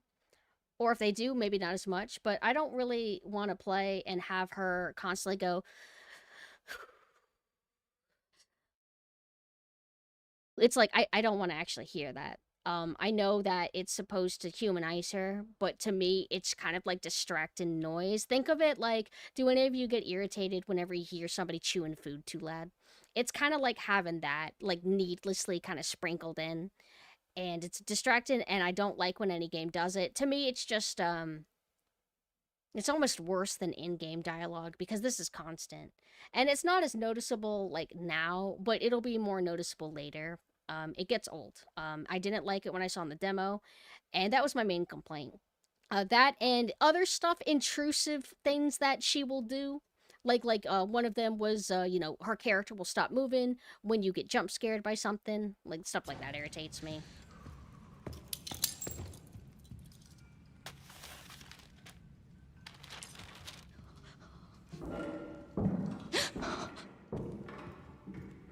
And I don't know how good the audio balancing is for you. If you're not able to hear her breathing as much, well, trust me that I can hear it. And I'm gonna put a stop to that. They purposely did that to make her seem more vulnerable in stark contrast to Leon Kennedy. There's a logic to her. They're trying to create a person, and they want her personality to shine all the time. But unfortunately for me, I want games to feel like games, and whenever you try to blur cinematic aspects with gameplay, it can annoy me. the irony of that is I do like the cinematic camera angles of like classic Resident Evil, but Jill's not making sounds. Her tits aren't bouncing and making sounds. Her ass cheeks are not clapping together and making sounds. Well, you know, you hear footsteps or whatever, but you know what I mean. To all employees, following the recent incident, management has been working hard to restore public trust. Unfortunately, due to the extent of the damage, it is unclear if it will be possible to reopen. Consequently, it is with great regret that we must announce the official closure of the Wrenwood Hotel. We apologize greatly for the impact this may have on you and your families and wish to extend our heartfelt gratitude for the support and hard work you have brought to the long-standing businesses. What I would probably do is I'll try to play as much of this as I can, and then I will maybe halt the game, order it for PS5, wait for it to arrive, catch back up to this point of the game, or the point of the game that I'm going to leave off on, off stream, and then I'll resume streaming it with, you know, that game. I feel like that's the best thing to do. And I will never buy a modern game on PC ever again. Not if it's a AAA game, anyway. So she's doing it again, like... It's like, Oh, right, I'm not allowed to know about that. I have to activate the, cutscene. And whenever... Oh, I think that's it. Whenever you run, I think her breathing becomes more exacerbated or whatever. In terms of, like, lighting and stuff, it kind of makes me think of the hotel in, Silent Hill 2. Like, towards the end where it's really dark and in shadow. It's kind of cool. I think hotels are a cool setting. I never actually thought that that's what, this was whenever we saw the demo. But I think hotels are kind of cool. AMD? I have no idea. You'd have to ask Mina. Mina knows all my specs. Oh, right. Mina made a joke. Mina was like, oh, it's going to be a bolt cutter. And I said, it's not going to be a bolt cutter. It's a wire cutter. And it is. Well, I don't really play a lot of AAA games on PC. So this is kind of one of the... So there it goes again, forcing me to, like, be scared. It doesn't scare me. And not because I've played this before. When I played, nothing scared me. Except lightning. I thought the lightning mixing was really good. I can't wait till we run into that again so I can actually compliment. Because I have good things to say, too.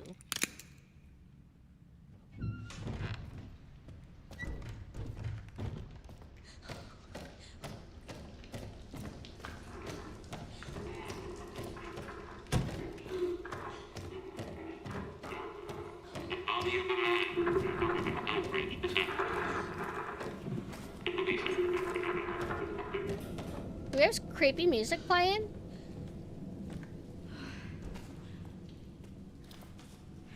I never understood this. You do this, and there ain't nothing there. Like, is it supposed to be, like, playing on your expectations? Maybe they were thinking that we would be kind of scared to, like, lift the curtain. Maybe it's, like, subtle like that. Which, that's okay. That's okay. Well, we have a little bit of atmosphere for once. Now, imagine if this atmosphere was present through the entire section. Why is it only present for this one area where we're about to run into a cutscene, you know? What? So that's a photo of a real woman. That is not a model. That is a real woman. That is a model. Some of these I can't tell. I think they're models. I don't know. I remember when I first looked at this, I didn't realize that there was actually interactable right there, so I got confused. I was walking in circles till Mina pointed it out. But I like the attention to detail to the photos. You know, they're kind of like damaged by the elements, so they're curling up and everything. They're not just like flat or whatever. I think that's like a nice attention to detail. Things I like about Requiem. The photographs, they're curling. Chef's kiss.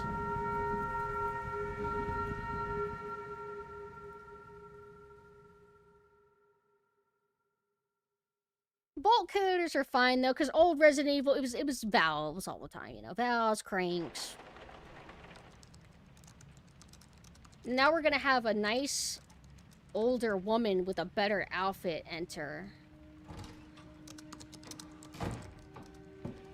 Anne, Hi, Mom. you have I've been on that thing all day. Well, if you're gonna work so late.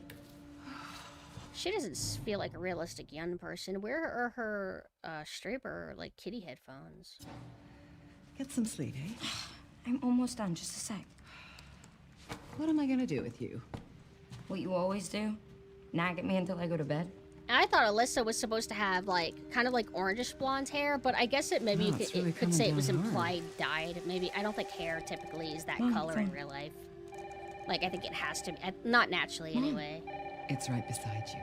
Better than 7 and 8? Too soon to tell. I'm sure it's better than 7. It's not Hello? hard to be better than 7. Yes.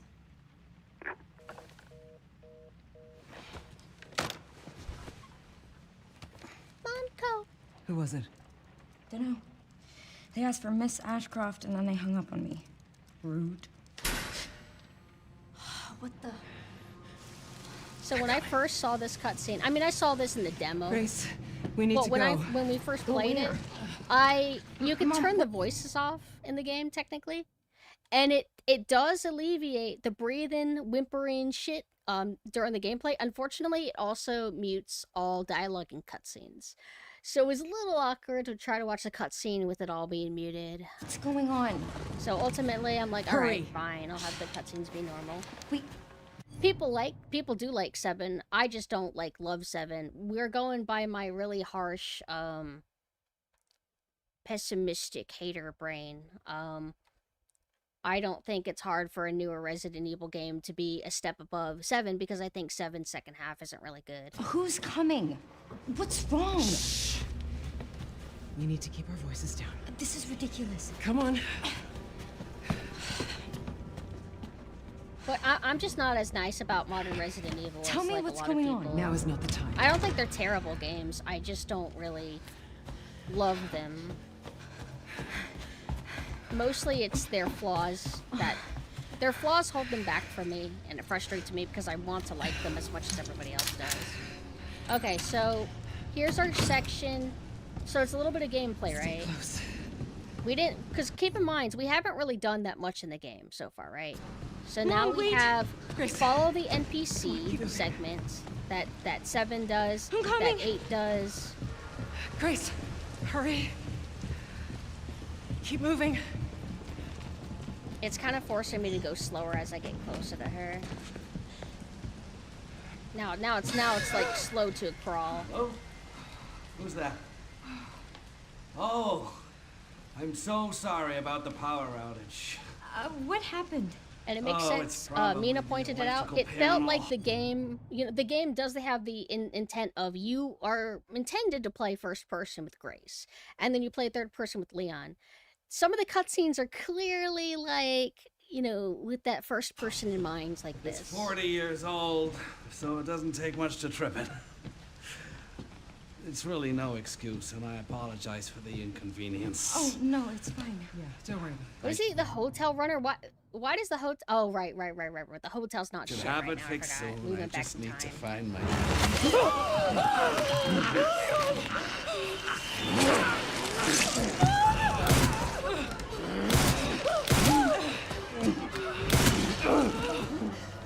What the hell, it. No, Grace. No.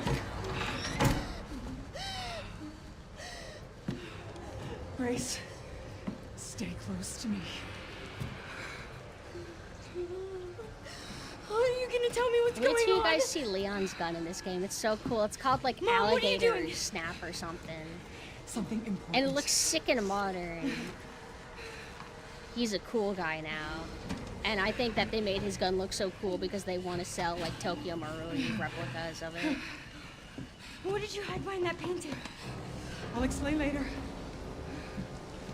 Now I thought that was cool. Like she did something in the past where she pushes something in front of the photo, like the painting. And my brain goes, oh, it's like Resident Evil 7, kind of like, oh, I'm going to go back there when we go back into the future. We need to find Keep that another in way out. mind. That was a happy thought. Alright, so gameplay. Remember, we walked about 10 seconds following Mommy. Then we get a cutscene. Alright, now we're Grace, following come on. Mommy again.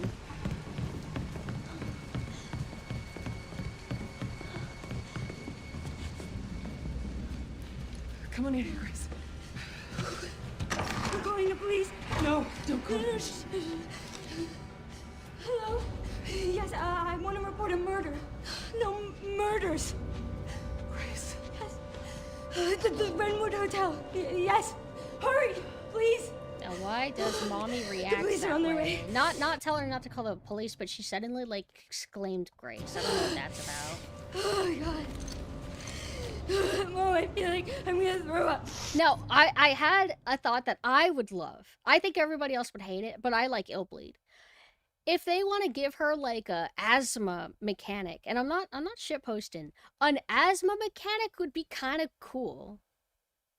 I don't know how they would do it. I don't know if they would do it like crowded followed or what, but that would be kind of sick to like have like a vulnerability about the character being a gameplay mechanic, like a thing that you can actually interact with. Grace. Grace, look at me. Granted, I don't think Grab she my has hands. asthma. I usually joke and say like, oh my gosh, she has asthma. She's so realistic or something. It's like, no, I think she's just having a panic attack. In and out. Breathe in. Who's her daddy? Oh, Grace. I promise you, I will explain this all to you one of these days.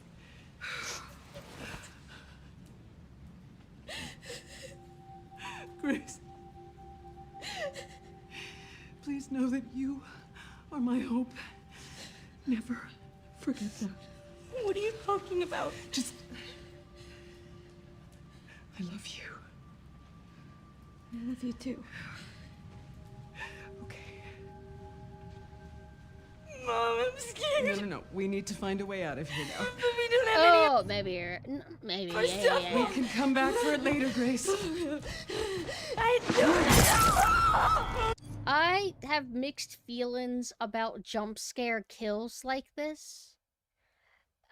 I mean, I don't know why. To me, sometimes it just feels like really cheap. Maybe I'm just like, I feel bad that Alyssa deserved better than some cheap, like, boo! She's dead! You know, but whatever.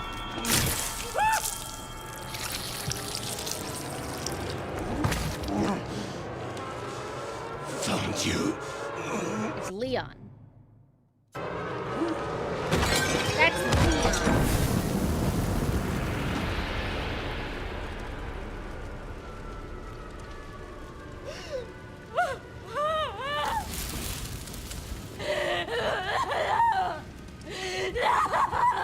What kind of FBI in training acts like that? I'm just joking. I wouldn't be surprised if somebody actually said that. They haven't taught her like stone cold stoicism training yet? Jeez.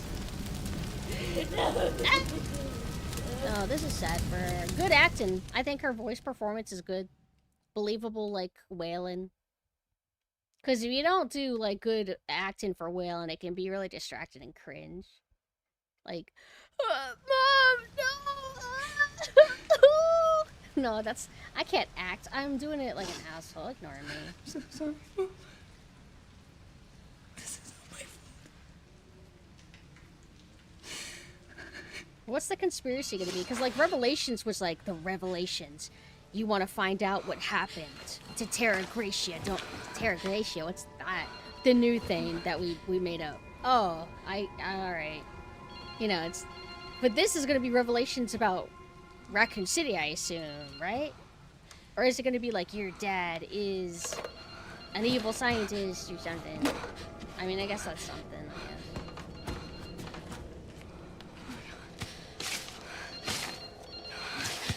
guess. Do you ever call your phone? Like, you can't find your phone, so you have somebody call it, and then your cat's on it. My cat did that the other day. Hello. Her voice acting's great. I think her Who is outfit's this? a little bit boring. I would like it to be more iconic. But it's supposed to be more realistic and practical. And it's like, that's no fun. It's like fictional zombie game. Give her something cute. I don't know what I would give her, but... Give her like cute leggings and like a skirt and like a pattern on the shirt. I like fashion. Something important. I'll explain later. What did you hide behind that painting? It's like, I think it's ballsy, if assuming they actually did kill her, I think it's ballsy to kill a pre-existing character. But it's kind of like how I felt. Granted, it was different context, but you know, Alien 3, it is Charles Dance's character, Charles Dance.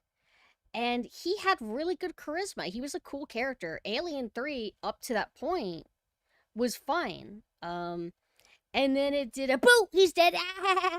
And then the movie just felt like downhill from them. Then it turned into like 90s horror schlock, and it's just like, you just killed it. Like, you can kill him, but find a more interesting way to do it. There's even ways you can do it to where it's like hard hitting and like, wow, that was really fucked up. But they do it in this like cheap kind of like, haha, boo, where it just feels kind of like lowbrow. But it's just like a little personal creative difference gripe I have. No big deal. Where's the stupid pushy thing? I can't see. Oh, wait, I do have a flashlight. It's just really dark. Hold on, where's that what am I working on?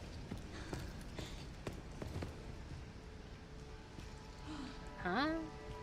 I did this last time I played too, where I walked past it. It's supposed to be like a... Oh, I think it might be down more. Right?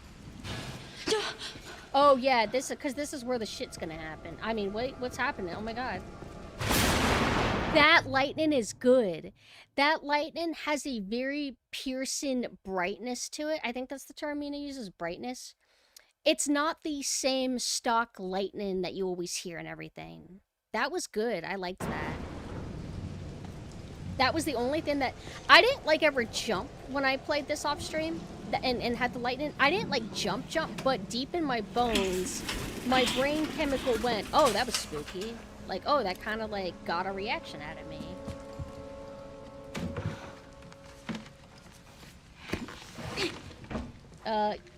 Wait, I thought Alyssa's in both Outbreak games. Wait, do both Outbreak games have different characters? Like, are there some people that are exclusive to two? Oh yeah, we're still dealing with the delay for sure. October 17th, 2018. It feels weird to play a game that has, like, dates like that, right? Like, I'm used to them saying, like, 2005 or something. Work has settled down and we're heading to a new town the day after tomorrow. I'm thankful my freelance work allows me to work anywhere, but I'm worried about Grace. It's difficult for her to make friends when we're constantly on the move. Maybe we can spend a little more time in the next town.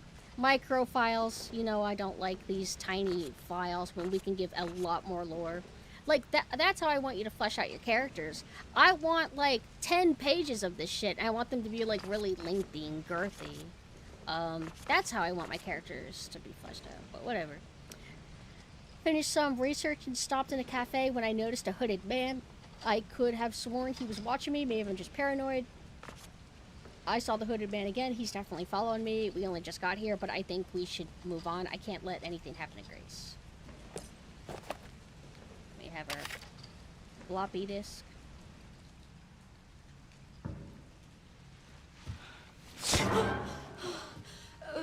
Sorry, officer. He's a super officer daddy What's wrong? kind of guy. Something stung me. Are you okay?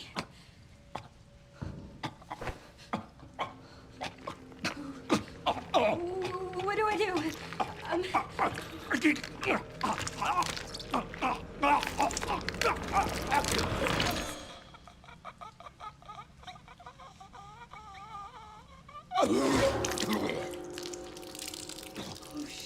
Modern Resident Evil's really into gross out.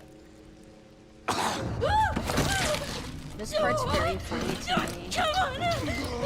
It's kind of like whenever you're dealing with Mia in Resident Evil 7. You cinematic!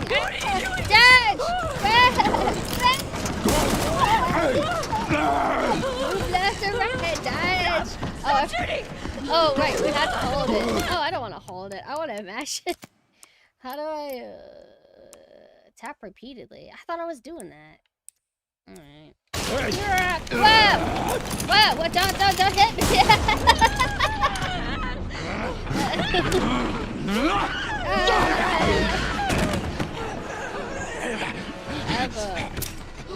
have keys.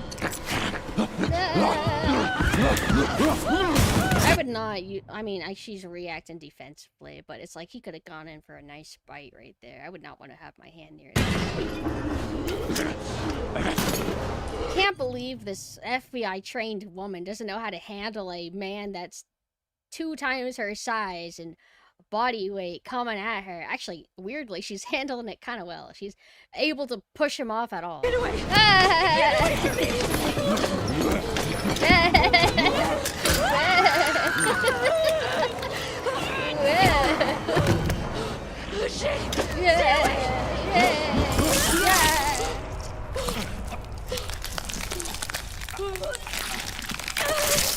Yeah, people give her shit.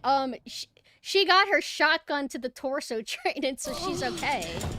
Like, sorry, she can't control her breathing,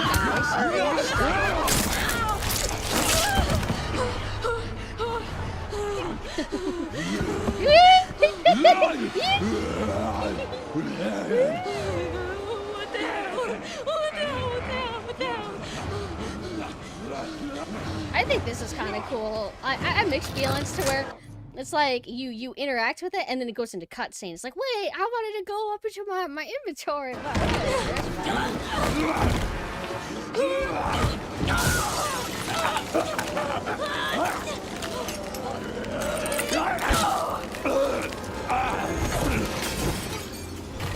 Yeah, why is she not doing her jujitsu? I don't get it. Hi, Blue. Where's the hook part of the fire poker? I don't know.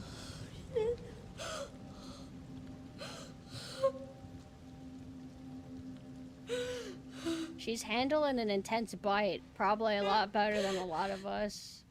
What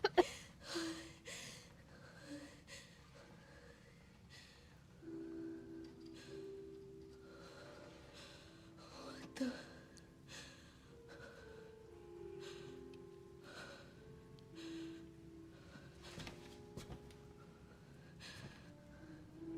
Scary. Spooky. Is anyone there?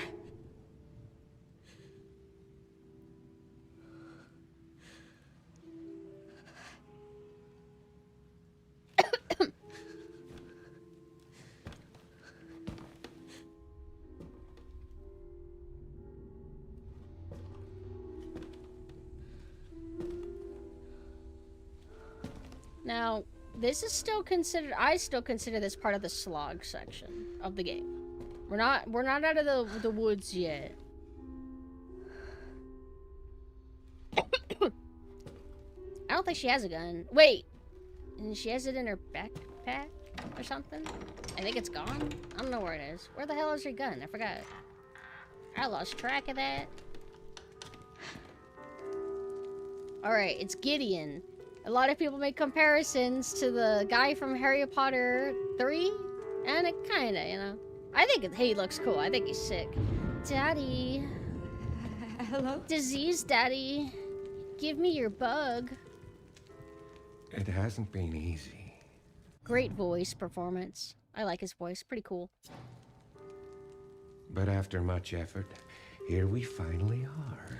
She's trying to talk to somebody playing the piano, like she's trying to talk, but I'm the obviously one who they're in the planted that body. distance. I'm the one that brought you here. I know now that you're the one that I've been searching for. For The real? special one. The chosen one. Whoa. Miss Ashcroft. Yeah, Mad Eye movie. It's mainly the headpiece thing.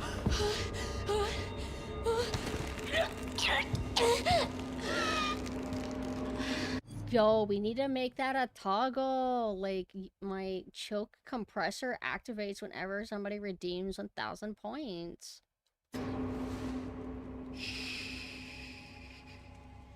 She's talking too much shit. She's being weird now. Silence her. We have so much to do. I like his copper teeth. Very cool. Alright. Ladies, clench your thighs. Because you're about to feel something tingly.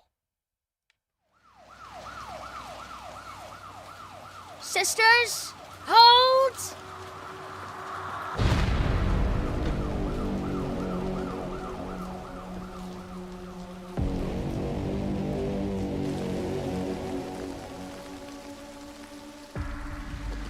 Talk to me. Is this one like the others? The modern, like, what do you call this kind of music? It's like that sci-fi, like, like that kind of stuff. It's so modern sounding that I like cringe, but it's not bad. The same black watches. And it's not post-mortem. Sisters, hold! No. No, this is different. That's 6 now. 6 survivors of Raccoon City, all dead from the same thing. Ladies are about to become sprinklers over that's not here. good. No. No, it's not.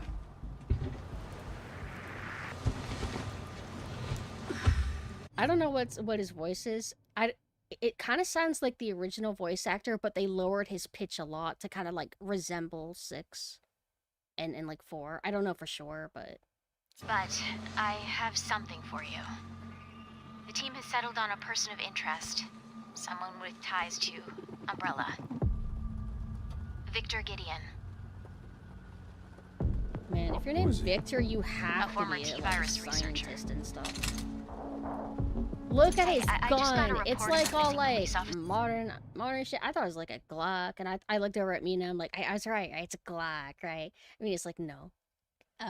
Okay, whatever. Sir, Mina said I wasn't that unrelated, far but he off. disappeared near where the 5th body was found. You there, Leon? He looks like a pretend old guy. He looks like when you take an actor and you put like Asian makeup on them to make them look like an old person, and there's like an uncanniness because you're like, I don't know, Yeah, I'm here. Or maybe You I don't know. Maybe I just can't imagine seeing him old. Some of the edges.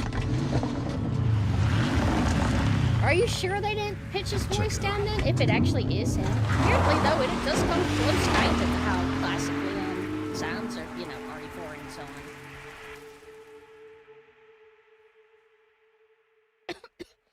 The S in Leon S. Kennedy stands for sex. Leon Silly Kennedy. He's wearing a snakeskin coat. Majima. No.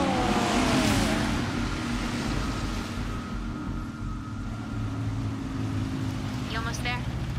Just about. Stuck in traffic. I remember I heard Mina say that they heard somebody say like this Got to be shitting me. game has like a part that looks like RE6, and I'm like, what do you mean? RE6? It's a little RE6. Is this Need for Speed? It would be cool if it was. Capcom racing game. I remember when I first saw this, I'm like, is he gonna start sprinting off with the Grace or something? That's gonna look so funny. Okay? But Oh, she's he's too fine. cool. Oh my god, he's got such I'm just charisma. taking her home. She already looks like a creepy rubber person as is. That's how water in video games, they make it glowy.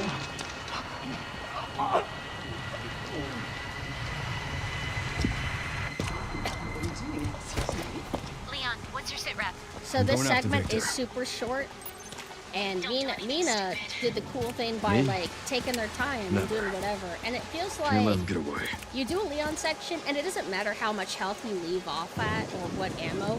Like once the Leon segment ends and the next one starts later, you just kind of start fresh. So it doesn't really matter.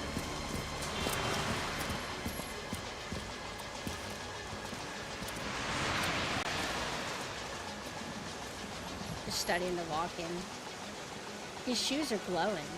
Nice.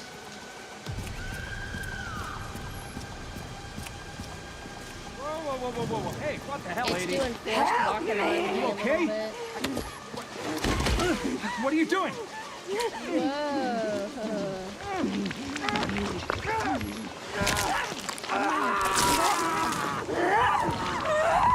I'm pretty okay with this game's idea of like having partial, what do you call it? Partial memories. Stand back! Do it! Now the game's sick. Oops, I missed. Oh, the gun has a lot of oomph to it now, I wanted to mention. That was the first thing I noticed is that, well, that gun sounds nice.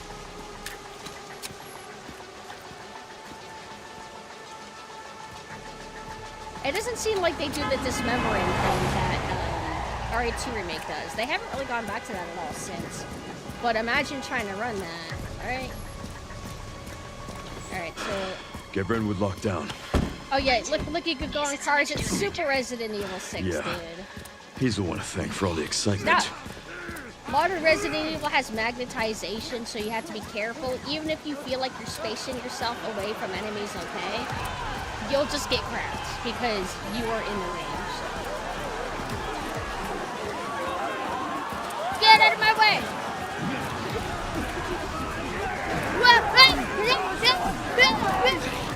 Yeah.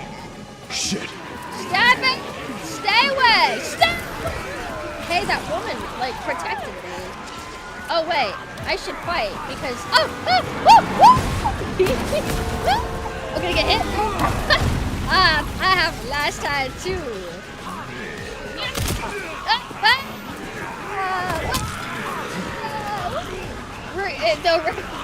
No requiem. Oh, wait, I picked the wrong gun. Get off of me! Alright, I haven't played as Leon that much, so, you know, I got a little bit of Alright. Get up! Where am I supposed to go? Hey, they're waiting their turn. Is this the way I came? You guys want to see the Requiem, right? Alright. Like, yeah! I'm not against Resident Evil being action. I just pick one, right? This should have been its own. Yeah! This should have been its own separate game. Woo! Stop it! Whoa! No. Oh. Oh, cool. Yeah.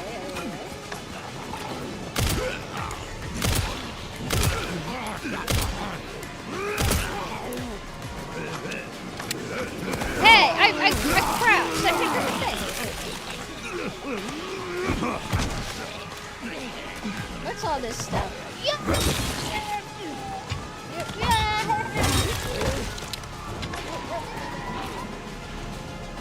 Oh, look at that. Look at the liquid. That's cool. I haven't picked those up. I didn't know they looked like that. Oh yeah, there's one downside whenever you try to mix urban in this game. You can't do the classic style where you like do that and then combine it. They make you have to go through some menu thing. Hi, Glory. Yeah, this is the best part of the game, but whenever Grace's section really opens up, it's good.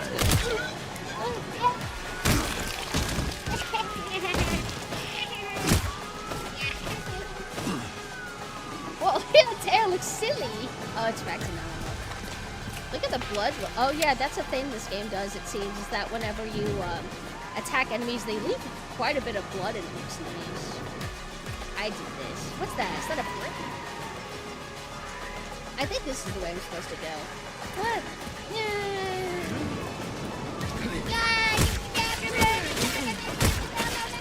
Whoa! Stand back, ma'am!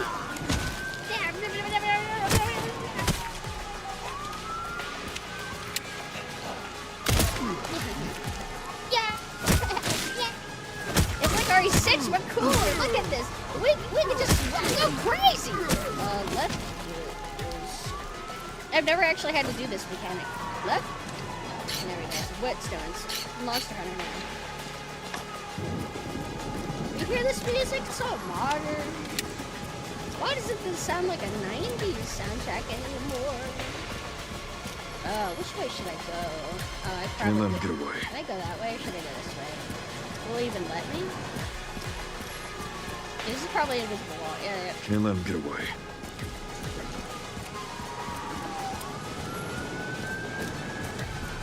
Huh? Oh, I went the wrong way. Whoa, okay. Oh, I see. I went all the way backwards. Leon segments, they just feel good. Like, it's like if they remake Resident Evil 6, which they should, if you remake Resident Evil 6, you need to just fundamentally, like, change it, make it control like this, make the guns sound and feel like this, and maybe rework all the campaigns, maybe do less, but they're never gonna do it. They're never gonna do it because a lot of people wouldn't buy it. Oh, that's Resident Evil 6. I would never do that again. Even though they're like, no, we're fixing it, we're making it. But you know what? No, I'm not giving people credit. People would be like, oh, you're remaking 6? Oh, maybe it'll be good now. But then they might be like, oh, that'll be too action if it is. Game louder? Jesus fucking Christ?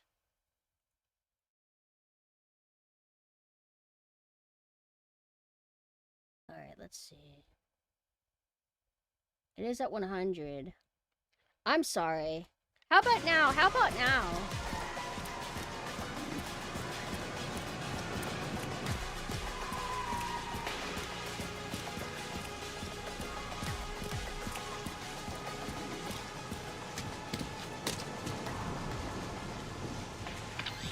Leon, have you located Victor? No, I lost him. I didn't even remember that his name Like is the Victor. squirrel I always one. thought he was just Gideon. I only remember Not Gideon. necessarily. And I'm giddy Victor for purchased him. a building after Umbrella went under. I'm not the a Rose Leon Hill girl. I'm a Chronic Gideon Care girl. Center. Sorry. I'll send you the address. Leon, we're running out of time. I don't care that his hands are fucked up. I would hold his hand anyway. I adjusted the audio. You said, Jesus fucking Christ at you yelled at me.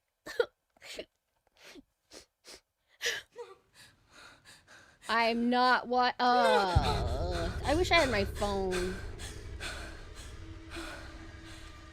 Alright, I'm gonna walk away from the computer while this stupid cutscene plays.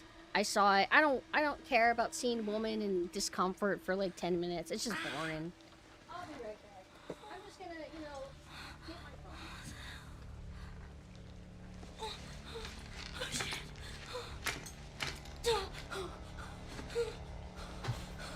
What is this? Hey! Help!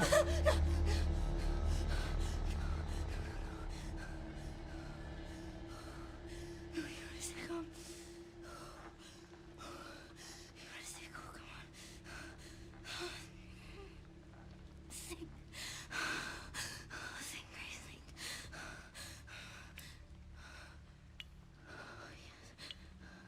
Okay, I think I'm being an asshole, sorry. Ugh, I can't believe she's tied up in a horror movie and struggling to get free. What a bitch! Oh, yes. I'm a little unreasonable sometimes. No, but would I act the same way if it was Leon tied up? Like, hold on. Yo.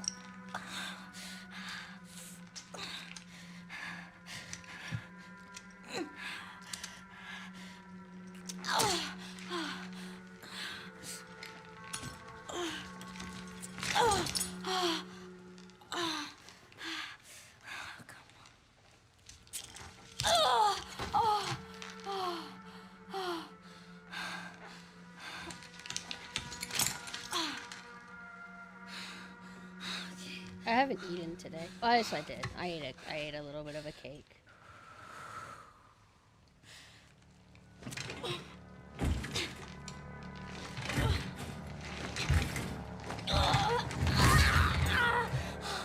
Yeah. I'm a nuanced hater at times, but other times I'm just like an asshole, basic bitch hater. We could do better than that.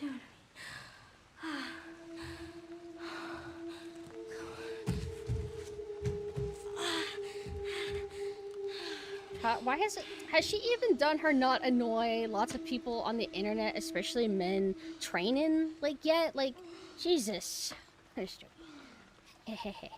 Okay, wee. So, you have ink ribbons at this point. I'm not going to do them. I'll show you when I will.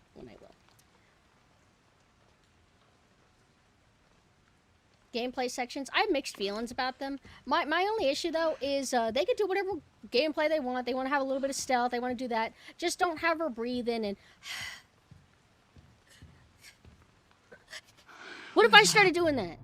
Although, what if they just gave her a really annoying cough all the time? Like, that would be so crazy if they did that.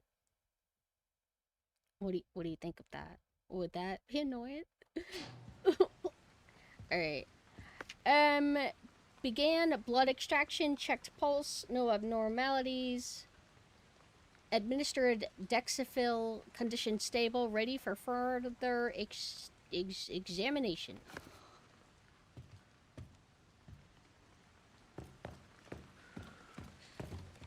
There's no working mirrors. I am a BOW. Or in a modern game. Give me that. That's a lot of blood. I noticed when I first played this section, I'm like, they mentioned blood a lot. Like, oh, that's a lot of blood. And it's like, why are you, is that gonna be a thing? Like, ooh. Looks like it measures vital signs. Okay. God, didn't they teach her how to run at a better pace training? That's okay, she moves it. Okay. Alright, oh, I don't have a flashlight yet? Wait, I thought I'd get one soon. The game likes to do, like... Here's what games have always done stuff like yellow paint without doing yellow paint. Where it can guide you too much, or it can guide you enough to, like, you know, help you a little bit, but not make you feel too stupid. So, if this was like certain other games, they would just have like a bunch of yellow paint, like all splattered on that door. But what they do instead is they draw your eye by having it partially open. That gets the same kind of effect that yellow paint does, but it aesthetically doesn't clash. It's fine, you know. And that's why we don't get mad whenever a door is partially open, because it's not ugly. Eh? Empty bottle?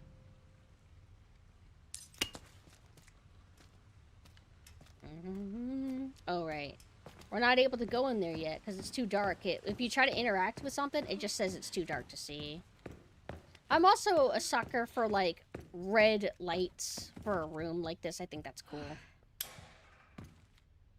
I almost think that the unicorn's there as, like, a kind of scare. Like, you turn on the light and then suddenly there's, like, clearly, like, a, silhouette, and you're like, oh, whoa, what's that?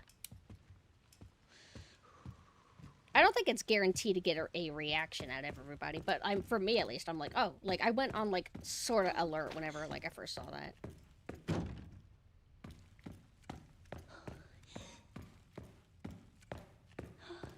Stop breathing. What did I say? I didn't mean to. Well, I did mean to hit it. I'm just mashing on stuff. I know that I'm not actually able to do this yet. That key? Cherub key. What are cherubs again? I know they're like a religious thing. They're like angels, right? Why are they little babies? Are they actually little babies, or are they 5,000-year-old little babies? I guess they have to be. They're angels. Immortal or something.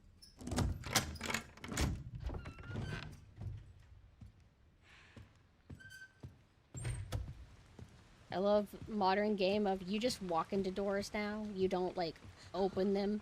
Because, you know, they want things to be seamless. They don't want you to like have to press a door and then watch it open and stuff like that. But I kind of miss old style. I kind of like doors closing and shutting.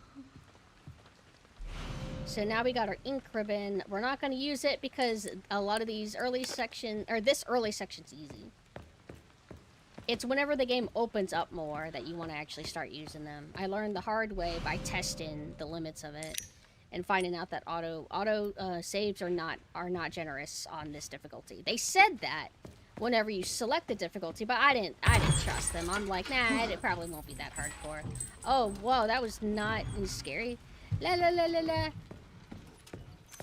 But I'm a hardened seasonal horror gamer, so nothing scares me. That's why For the record, I don't get fun out of, like, the jump scares. They don't really do anything for me.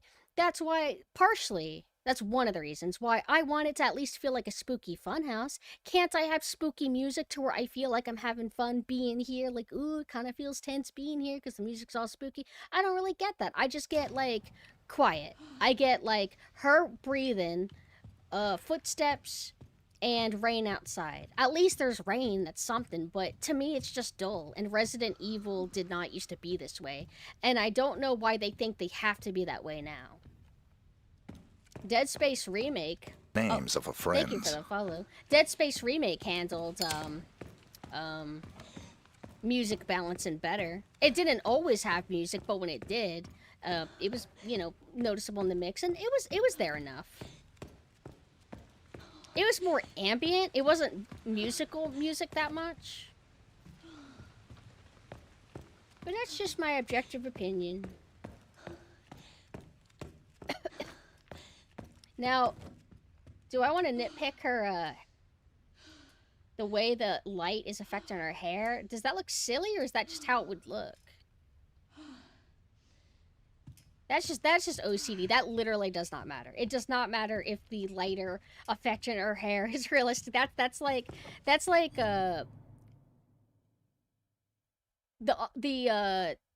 would I say? The unproductive nitpicking. Because we gotta try to differentiate productive nitpicking and unproductive nitpicking. But all nitpicking can be kind of fun.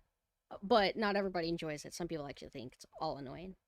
But that's just me being an asshole. It does not matter that her hair glows. Is that a teddy bear? Is that a sad teddy bear? Look at him. You know what he looks like? I'll show you. What is that character's name?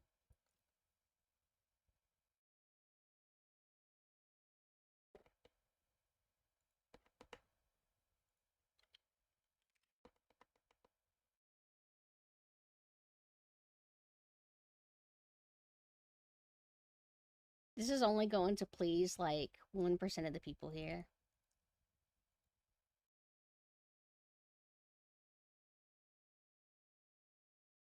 Makes me think of this guy.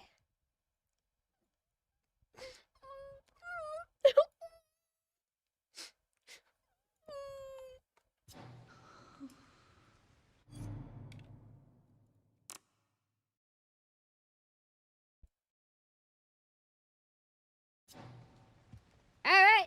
Woo! Oh yeah, so I missed this whenever I first played. Storybook and Resident Evil. They've been kind of doing this whole thing since Village. Have you seen the shadow ghost hiding in the dark? 3 pigeons. Whoa. What kind? I think pigeons are cool. I like the white pigeons. Have you seen the shadow ghost staying from the light? I don't know. I'm turning my head like a dog. That's cool.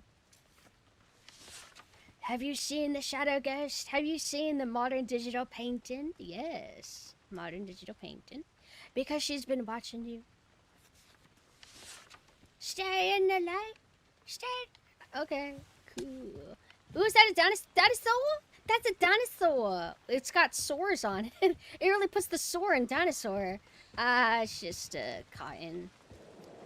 Mina asked if I think a real child drew that. Hard to say. It has it's not schizophrenic looking enough. I don't think a child drew that. Sorry. That maybe looks like... See that drawn with like the 2 stick dudes? And they almost look like the Canadians from South Park. Lawrence and Philip or whatever. Stop breathing. I was having a good moment here, Grace. You see what I mean? Shut up! Why is nobody else mad about this? Okay, I'm calmed down. Sorry, I'm getting a little bit like pent up and excited. Oh wait, that's not the way I want to go. Prep room. I thought that said the peep room. Ah! Ah! I forgot that happened.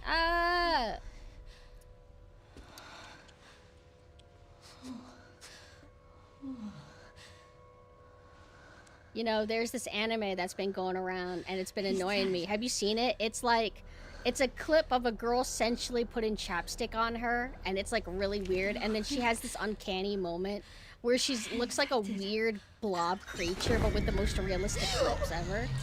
And then I remember thinking, and then other people mentioned, is this the same anime where the girl is clipping her toenails and then she smells the toenail clipper, and it's all beautiful? I'm not saying that a girl won't smell a toenail clipper, it's just not gonna look like sparkly out of a Disney, like, princess movie, you know? Let's be realistic about it. Is breathing woke? Yes. Okay, so we have a gameplay mechanic thing that she does. Yeah, that. So, if you're playing in first person, apparently she will not do that, but I play in third person, and that's really annoying that you kind of lose control of your character. Whenever she does that tumble, she is fixed in a straight line.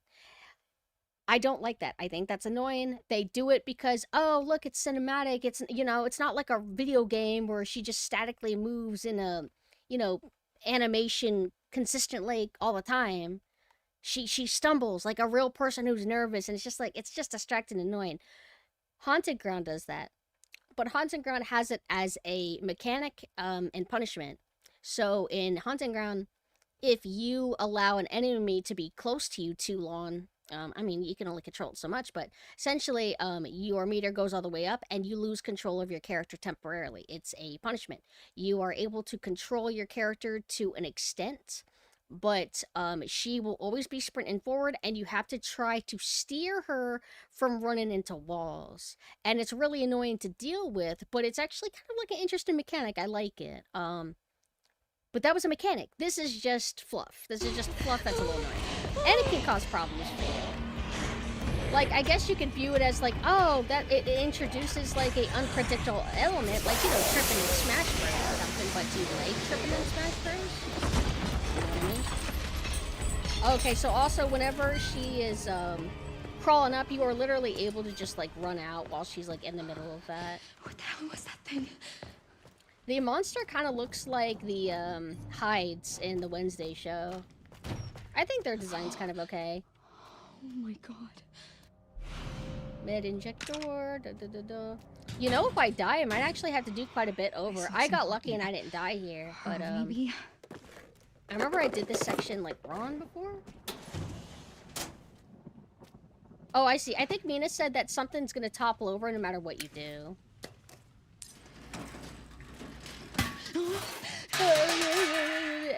Let go. Can't hurt to pick some. I guess. This way, not this way, not this way. What is that? It's a guy.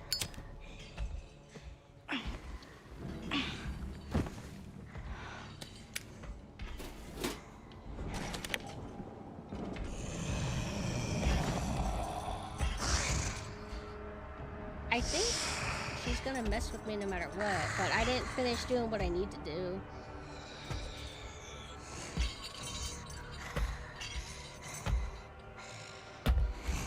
Get out of my way, bitch! Get out of my way, bitch! Whoa! Get off of me, stupid bitch!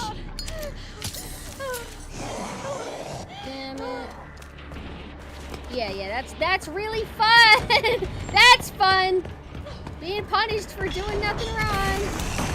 Don't worry. Go, bitch! God. And it's like, I want to say like, oh, see, it only happens in third person because it's all for fucking show. And it's like, well, they probably don't do it in first person. No, well, I was gonna say they don't do it in first person because motion sickness, but they do stuff like that in first person games all the time anyway.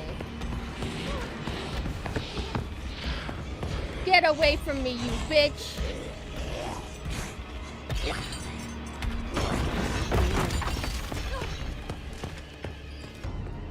And There's like 5,000 more bottles on that drawer thing where that came from. You're supposed to be a little bit slower about it.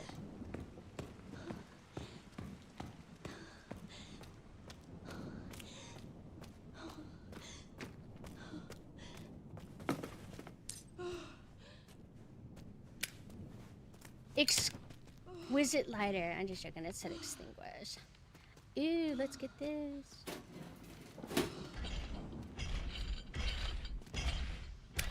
Bro, can I? This game sucks so much. Get up there, bitch. Get out there, bitch.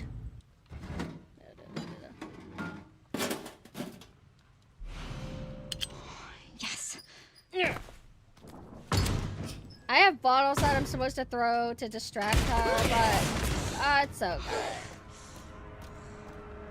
Now are you gonna block my path and then run the other way, or what? What's gonna happen? Alright. So this is a screwdriver. I don't remember. I kind of remember.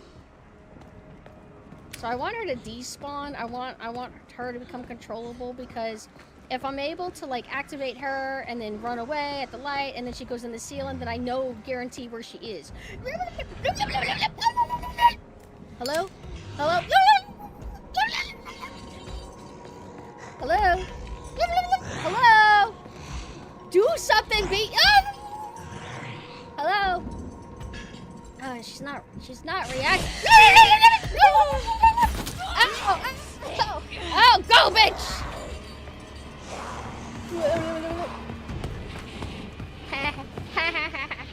You dumb idiot. Where are you?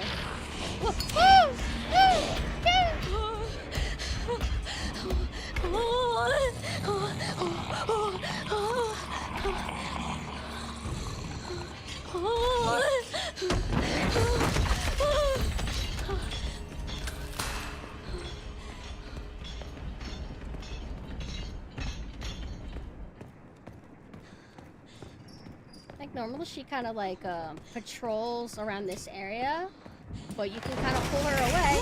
No, bitch. Oh. Damn. Oh, yeah. Where's the thing? Huh? Hey! Hey! Where's my light? Hey! Whoa! Whoa! What's up?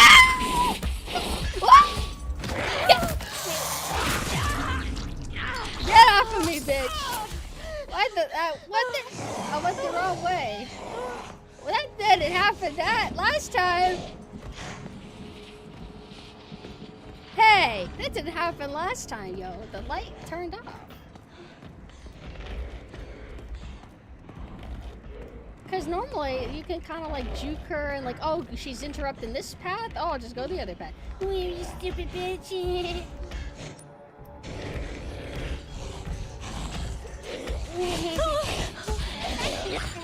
Okay, bye. Oh, this room's safe too. I don't remember that jump scare happening. I mean, oh! I'm a little bit scared because if I die, I might actually have to do all of this all over again. Now, because I know that the autosaves are mean. But the section's so short and it feels so controllable, why would I want to use the ink ribbons? Because the ink ribbons do carry over from, like, gray segment to gray segment. Ah! Blah, blah, blah, blah, blah, blah, blah, blah, blah, blah, blah, blah. Come on!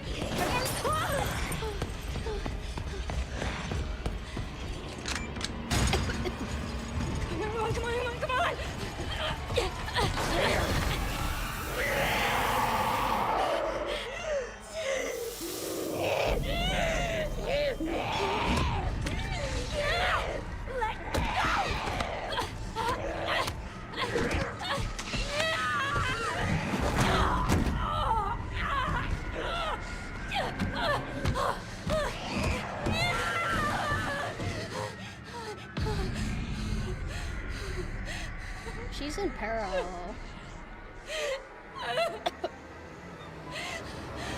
Don't let them see your remote, Grace. Got a lot of sickos in chat that hate you for being vulnerable. Never let them see you cry.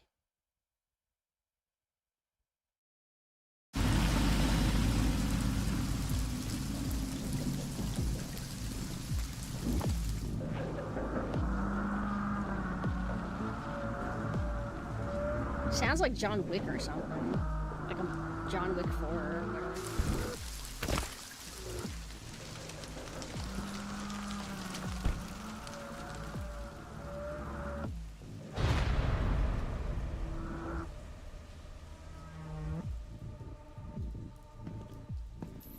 Is this monster also partially using the same sound file as the female zombies from RE2? I don't know. They don't really seem to be like reusing old assets much anymore in modern Resident Evil. Any assets they tend to reuse, it tends to be, you know, from like other modern Resident Evils. so I doubt it. But then again, I mean, if they still have access to the old sound library, they could. Mr. Kennedy, welcome. Why are you not hot? Why are you not, well, she is hot, but why are you not, like, dressed in a more fetishistic, like, way? Dr. Gideon has What been kind of nurse expecting outfit is this? Like, I don't see cleavage. I don't remember getting an I invitation. do not see her thighs. Is she even Oh, wearing he's high waiting for you. heels? Can't This have game is just so woke. that, can we? Follow me, please. Lead the way. Oh, good night, goat. Let me see her feet. I'm only gonna be able to see you So how long when have I you can worked control for my camera. Dr. Gideon? Not long. I just recently joined the team. Oh, whoa! Are those high We heels? care for quite a few long-term patients here, Yes! Oh my all god. undergoing experimental therapies developed by Dr. Where's your Gideon. BDSM dominatrix nurse outfit, dude? I would like the white fishnets. Is she wearing... Oh, I think it's a Experimental coat. therapies. It's like a coat. Yes. She's got a coat, then a doctor It's all coat, then very cutting edge. then pants. The facility keeps a low profile due to the sensitive nature of the research. Oh, I bet it does. Forced walking, by the way. Forced walking, by the way. Not happy. Hello, mommy. Please, wait here. You can see your feet. Yeah, see, you can see right there, too. I love this part. Mina laughed. I think it's cute. Hee hee hee. That's a clever spot to put it. Said that it kind of made me think of something you would see in Code Veronica. And there is an anatomy, like, doctor office thing in Code Veronica.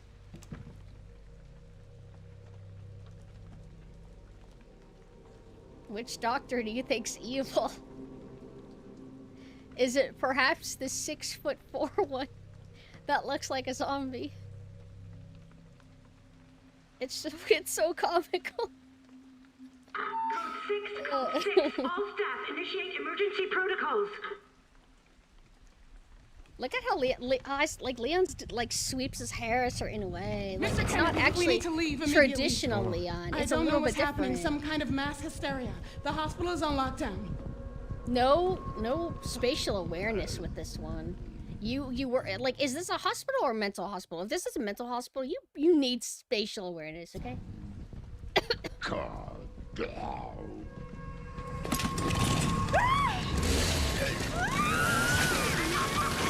Hi, Titan. Hello.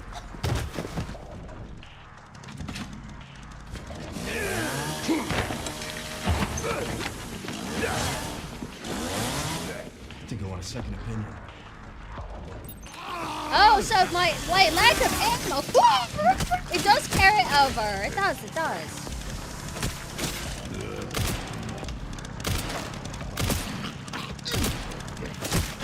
Alright, so there's no point in fighting this guy. Well, actually, it's for fun. My bad. We're not trying to speed run. We actually like Leon's parts. Get away! So that goes a little bit crazy, and then she's gonna run over and grab it. It's successful. Yeah, you want to be a chainsaw lady. Hey, you gonna let a chick take your weapon from you, huh? Oh, whoa! Whoa! He killed me! We died together like romantic style. Hey, so legit. I don't have any health items. So I didn't carry. Oh, I just didn't use them because I'm dumb.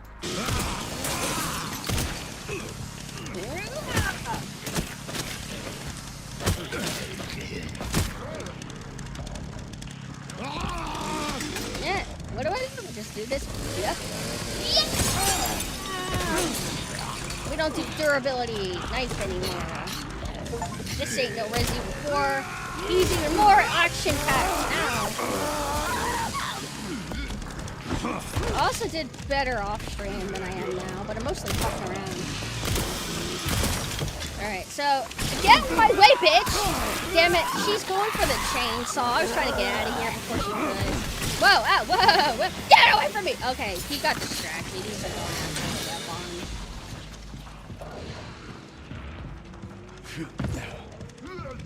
Alright, I think this is my final stand.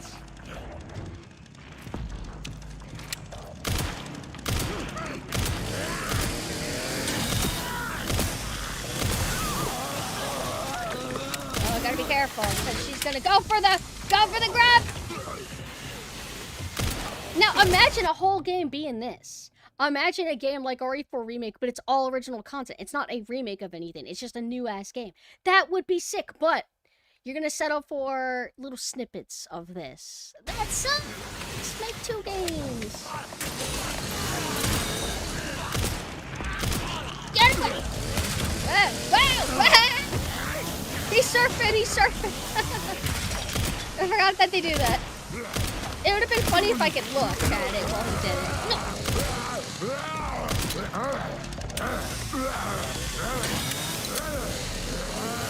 No. That's lots of attention to detail. Hey, no! Take it. Hey, the chainsaw's gonna hurt you. You know, there's chromatic aberration in me, so you know it's serious.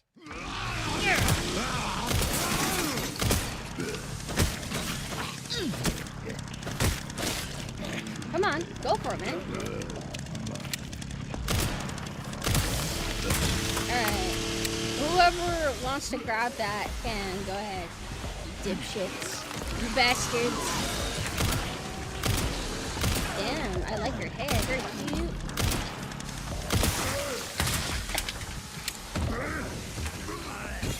Now somebody's approaching me from behind.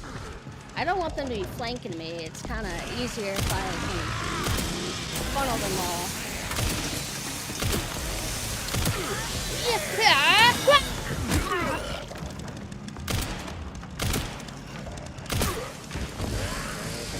Uh-oh. Get off of me! It's doing that thing to where they kind of bump into you. Move! Get out of my way! Ah!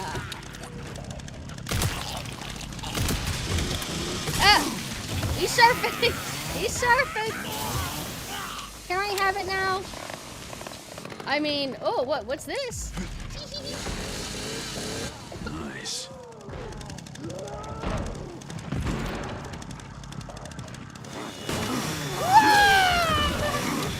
There's like a super melee you could do or something. Oops, I didn't mean to do that. I'm gonna pick that up.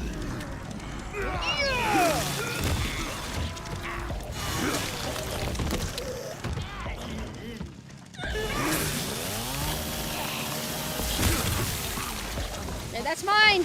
That's mine, bitch! Hey!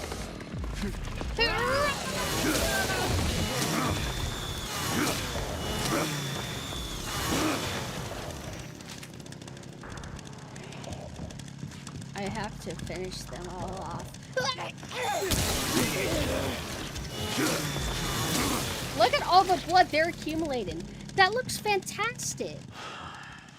Well, It's like really good blood that gets splattered on the wall then runs down, you know? It's not just like a generic like splatter texture, you know?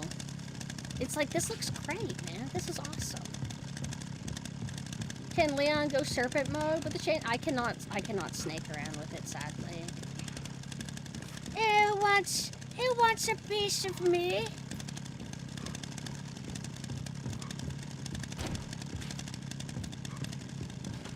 Would it like to be a post-game option to play the story separately? That would be cool. If they wanted to like make it one game, but like do RE6 style to where like there's 2 campaigns or 3 or whatever, and have it to where half of the game is Grace and then, or one campaign is Grace and the other is like Leon. I think that would be fun too.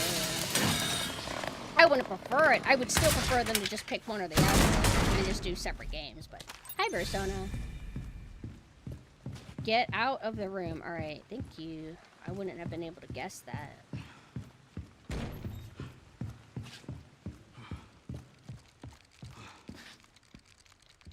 He's schmovin'.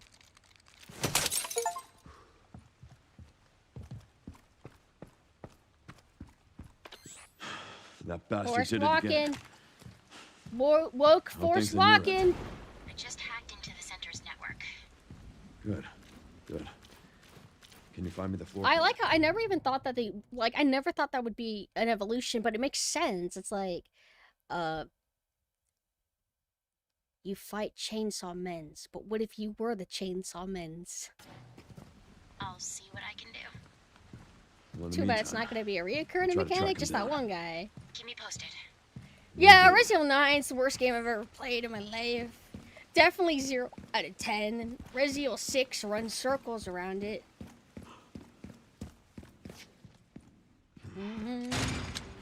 Forced walking. Come on!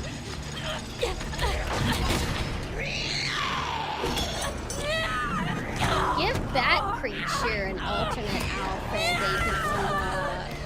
Make her cute. Oh, I played Monster Hunter Wilds. I know all about the torment of that game. That game is also a slog to play for the first 3 hours. Because I think that's a good idea. The gore looks so good in Modern Resident Evil. Pretty cool. Looks like the sandwich from RE2 Remake.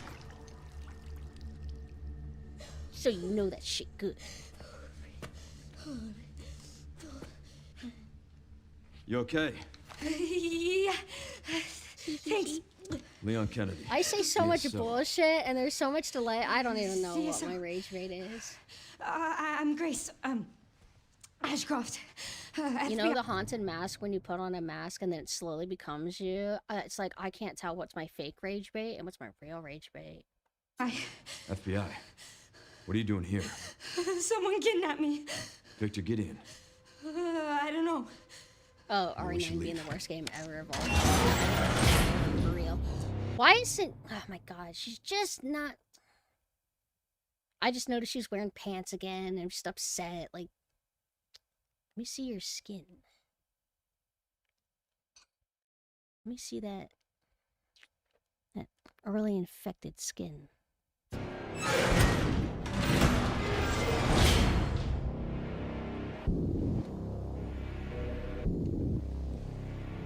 I was surprised. Maybe they did that on does purpose. Victor want Like with they're you? like, oh, you're gonna think that this is gonna be the main stalking enemy. This is just a Grace. grunt. Leon takes her what out do you in mean? one Grabbed hit. you for a reason. I get why they made it Wait, into you're DSO. same game instead of separate That's ones. the, It's sort of like the uh, RE2 Zapping the system, but more real time counter-bioterrorism since agency, you right? swap scenarios. Oh, hi, Pico. I wouldn't agree with that though because Leon and Claire have full campaigns. Like, you know, like they're swapped around a little bit, but they're full campaigns. But the way that RE9 works, from what I've heard and from what I've experienced, what you saw, this is the last Leon segment that I've ever like experienced off stream. Is that you play as like Grace for an hour, then you play 15 minutes as Leon, then you go back and play Grace for an hour again, then Leon 15 minutes again, to where it's like you're not really getting a full package with Leon. And Capcom, I think that's when Capcom was talking about Resident Evil being like, you know, sushi, what about awesome sushi versus not awesome sushi? And it's supposed to be stress relief. They said something like that. So you play as Grace, you're all vulnerable and you're just all pent up. You're just a vulnerable little girl. Don't you wish you were a 50-year-old man? Then you become that 50-year-old man, and then you get the chainsaw, then you go in circles, and you take all the enemies out. Then you go back to being the frail girl. Take this. You're sure? You might need it. Now go. Get out of here. Pants are no good. Just because you FBI don't mean that you can't be cute. She won't get away, you know. Great voice performance. God, I love this guy. Kissies. Dr. Gideon.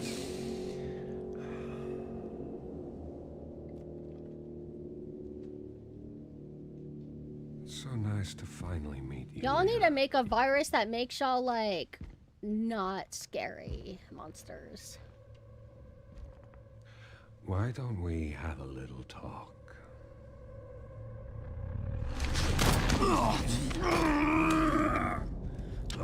Too slow.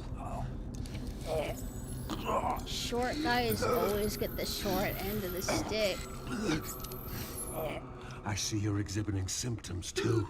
Kind of like how initially... Umbrellas. Well, actually, no. Classic RE4 has it too. But also, you know, the scrapped versions, he was gonna have a virus and he was gonna die. RE4 gives him a virus, but he doesn't die. Now he's got a virus again. I think stress release is interesting concept, but in practice, it really just leaves you wanting two separate games. Yeah, because Leon feels too good. What classic Resident Evil would do is your entire game is one way, and then you have like one segment randomly where you play as Steve, and you have like lots of ammo and you just gun through everything. Or you play as Carlos. I don't remember if you had an unlimited ammo practically like Steve had. And then Resident Evil 1, you can play as like Barry if the circumstances line up. Wait, no, you never play as Barry. Barry just does different things for you dependent. But you can play as Rebecca, but Rebecca's not supposed to be a power trip moment. So, this is where I got to. I got through a lot of this and then I died because I was intentionally being cocky and not using the ink ribbon because I thought that the autosave was going to be very generous. It is not. But this is when the game opens up, and not that much. It's like, it's still a little bit linear. Like, you go down the hall. There's like, what? Like, one path you can really go. You know, it's not quite like how old Resident Evil could be, but this feels a lot better than what we've experienced so far with Grace's segments, to where it's very, you know, like whenever we were dealing with the light monster. You know, how I did it was about how well I did it the first time that I did it. You just, there's not, the area's not big enough. It's kind of easy to figure out where to go, what to do. This, though, it opens up more. And this is when it gets cool. I think that this furnishing's kind of neat. It makes me think it's kind of like aquatic, like, bathhouse core. It's like, you have, like, it's like white with, like, this kind of, like, nice blue. It's pretty. It's pretty. It's not very gothy looking exactly, or not like stereotypical goth, but you know what I mean. There is autosave in classic mode. It's just not very nice, but there is an autosave.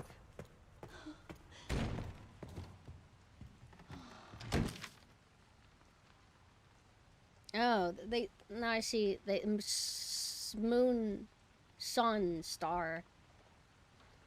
Director Victor Gideon, transforming lives through medicine. I don't want medicine administered to me by a guy who looks like he has inserted every medicine into him. Chairman Mitchell Bennett, lead researcher Anthony Richardson, security manager Luke Clark, dignity of the moon, trust of the sun, serenity of the stars. We are partners.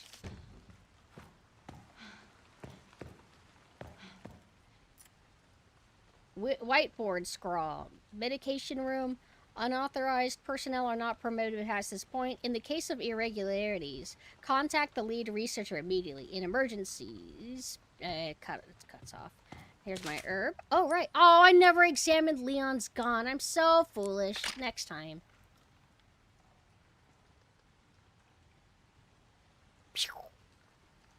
It's got like an angel carving. Cool.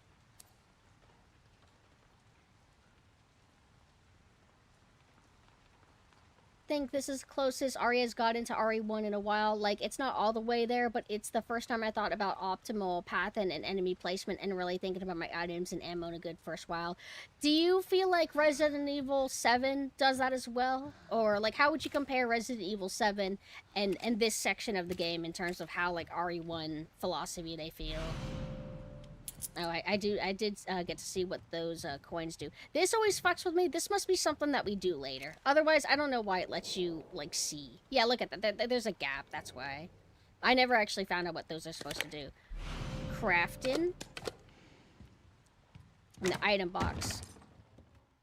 So we have very limited inventory, just the way I like it. There is no reason to carry ink ribbons around this early.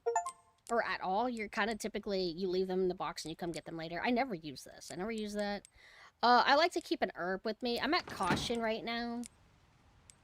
Am I in caution so much as, like, this brings me back to full? Or is this a waste? Am I, like, at 70? It's kind of vague. Resident Evil tends to be vague like that. I also don't know if it does, like, what RE2 Remake does, I think, where if you get to danger, like you're in the red, if you wait a little bit, you are vulnerable to not heal, but if you wait a bit, then it brings you back to caution. It, like, does, like, a little minimal regen. But I will try not to save here, because, I am confident enough that I can do enough without it. But I will save at some point.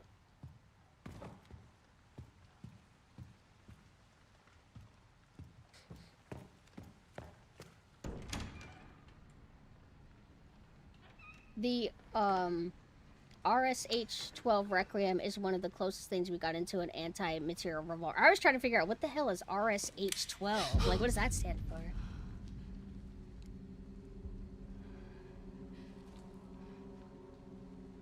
Oh, God. That was the best part of, RE7. Like, the mansion is RE1's mansion, and then the bug swamp house thing is, like, the guard house. It's like, it was cool. But after that, then it kind of falls off. Who's there?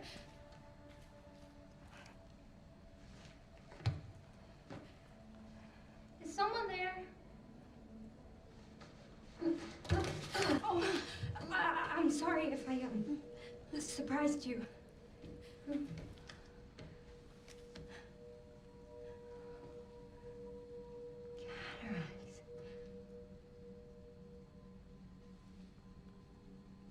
You can't see, can you?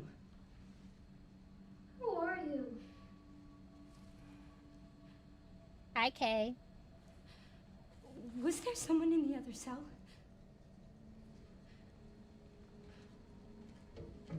Why are you in there?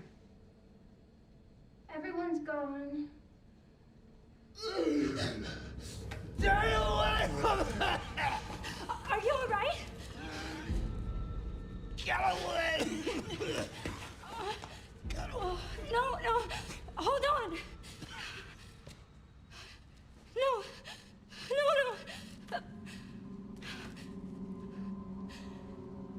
Grace's dad is Leon. I don't know.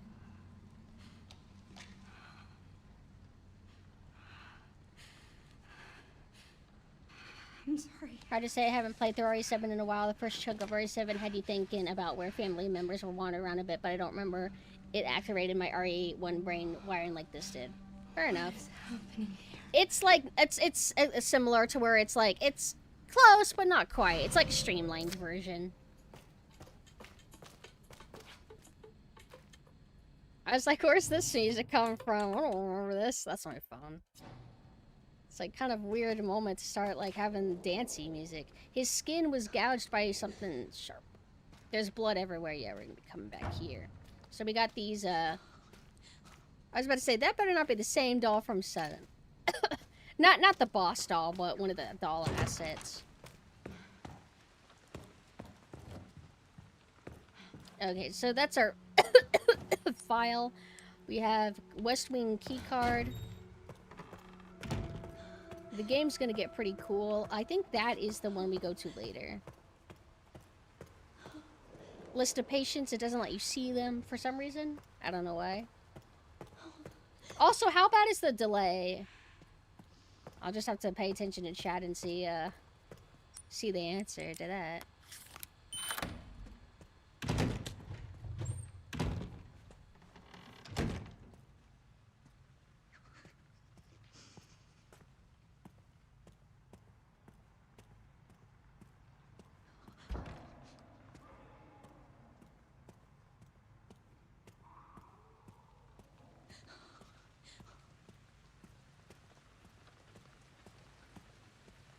They're gonna bring back Billy Cohen. Billy Cohen is Gideon. Oh my god!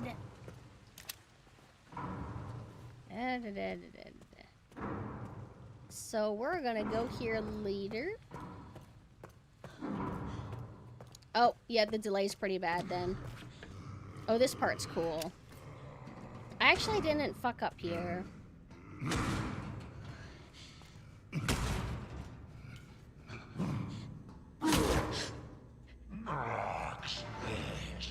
Gotta wait for him to do his path and...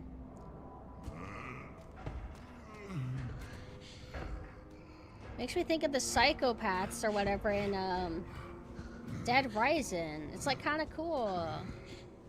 Oh wait, but they're not zombies in Dead Rising. They're just crazy people.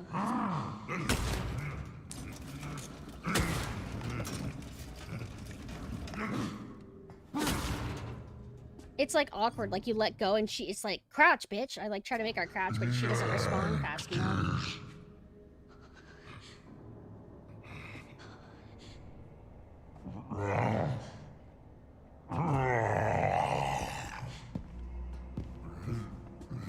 Oh, that I actually, I think the first time I did that, I must have got timid and like ran all the way back, so that was kind of a close call. RE7 had thematic parallels to RE1 for sure, and the first, third, fourths of the game is awesome, but I do think this actually plays a bit more like it. Got you.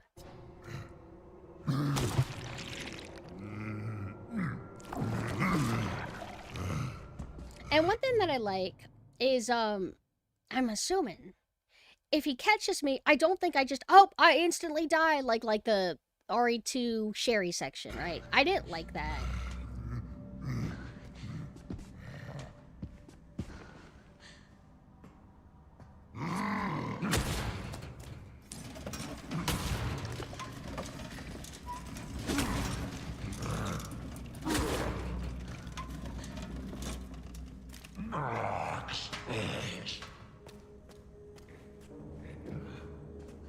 It's making a little bit timid.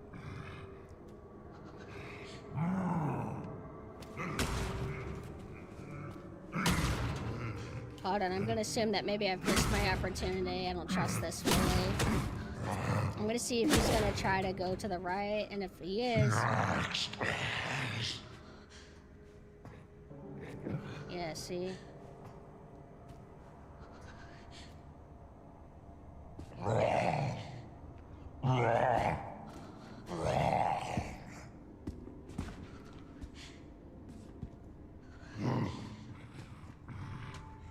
I was gonna laugh if he like grabs it and pulls it back. I'm like, you motherfucker! It's like, I don't mind if Resi wants to do a little bit of stealth, and hey. This is new Dino Crisis, by the way. You wanna know what Dino Crisis is gonna be like? It'll be like this if they ever do a new one.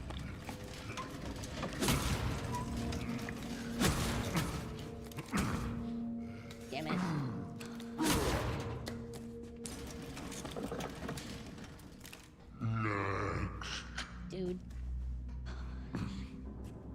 Dude, this is the worst attempt I've done at this. I am annoyed.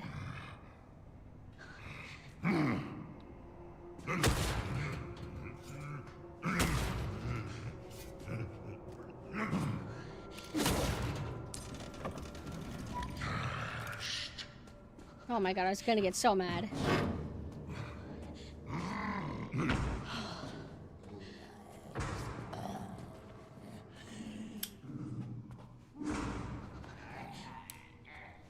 It's like, I think they're doing stuff like that to try to steer you from going that way first. Oh wait, this bitch. Yeah, go clean, my bad. I remember when I first came through here, I was underestimating how, like, tight the inventory was because I wasn't, like, looking at it a ton. So I went through this area off stream and I was just stuffed. I could never pick up anything. So this time I'm trying not to make that mistake again. Oh. Oh, wait, that's not what I thought it was.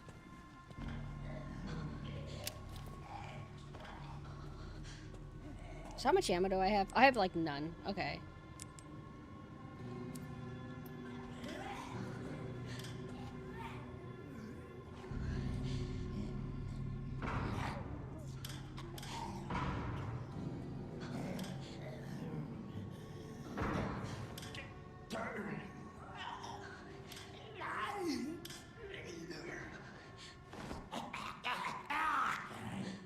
I don't know why she's not coming back. Okay, there we go.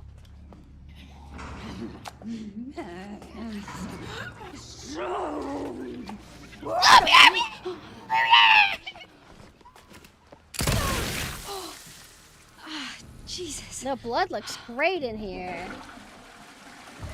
Oh, this will be something that we're gonna want to go to. All that tub of blood. What's the flushing the toilets for? What, to make distractions? Well, I do have, stop it! Stop! Oh!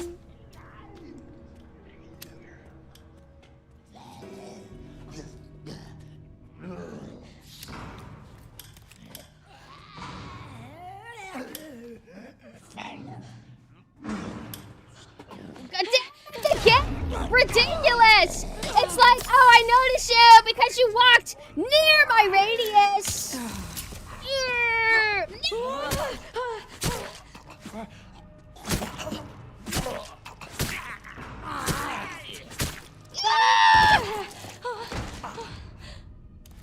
Finish him. Is this game for real? Yeah, for real? For real? Oh, fine. Fucking give up, dude. Ah! Get off of me, bitch. Stupid dumb game. All of that for nothing. I have no health. I'm gonna die. Whoa. Oh, okay. Woo! Oh my god. I'm scared. I haven't saved it all. This is a... Ooh, yay! I'm safe, I'm safe, I'm safe, I'm safe, I'm safe. What if I can't get out? Oh, phew. How confident am I to do this? I'm actually doing rougher than normal. I don't have any herbs. Do I save? No. Nah. I'll just do it all again. We haven't like done anything. It's like saving now is for pussies. And we are strong. Can we go in any other room yet? Or is it just like one way? Alright, fine.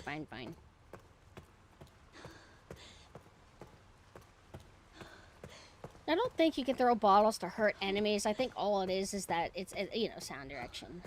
Sound, audio, whatever.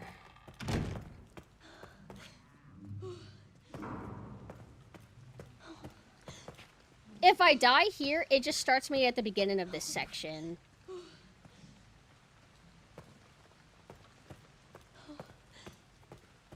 But I didn't save at the other section because I was like confident enough. Oh, this is the kitchen. We actually don't want to go that way. I was wondering, it's like, wait, is it safer to go this way? It's like, I mean, I guess in a way.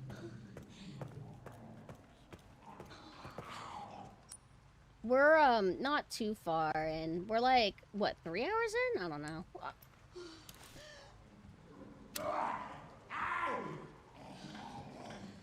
If he grabs me, I'll be able to finish him off.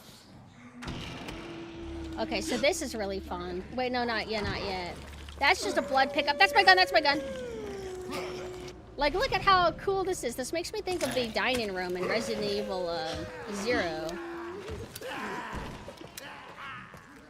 No bullets.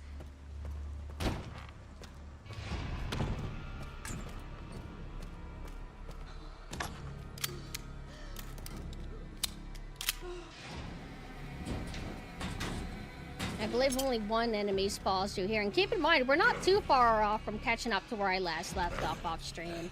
We have a bit of, we have a few more tasks to do when to catch up. 2 bullets is like nothing. This is what Mina would have wanted for Resident Evil 2 Mina wanted Resident Evil 2 Remake to have it to where you have less ammo, but every headshot actually kills an enemy. Whoa! I didn't know you could do that! Oh! So wait, that's what they want you to do. Because I'm like, they want what? They want me to kite the enemy around and then I like just not shoot? Because this room goes in a circle, but I didn't know that you can actually jump through here. Downside is I can't fucking see him.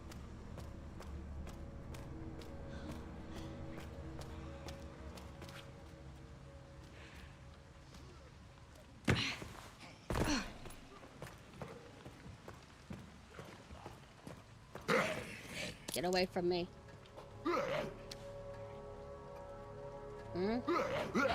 Shoot the stagger. Shoot the flea. Shoot the flea. So that breaks whenever we try to mess with it. We're gonna get grabbed.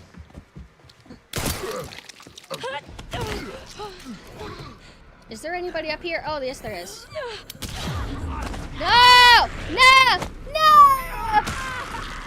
Oh.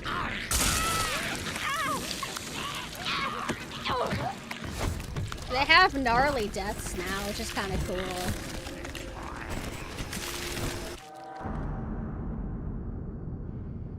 I was like, wait, is that asking me to switch to casual?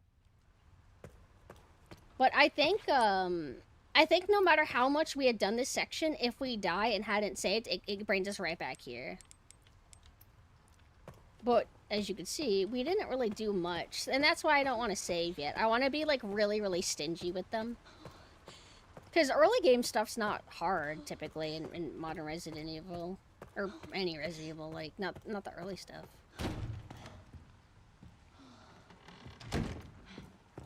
I just had to do all my tasks of picking stuff up again, but I did choose this. And typically, you know, Resident Evil, they're not that stingy about ink ribbons. Usually, like, they give you quite a bit of room to be flexible, but better safe than sorry. I like to play conservatively just to be on the safe side. Store, store, store, store.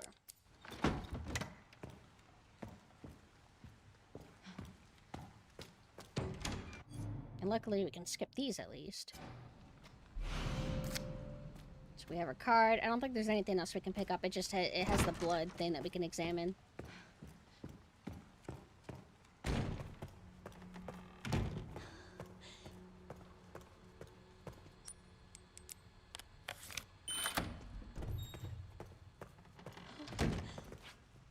So we go, that's locked. And we have a map. Fancy. Fancy graphic design. So we go in there later.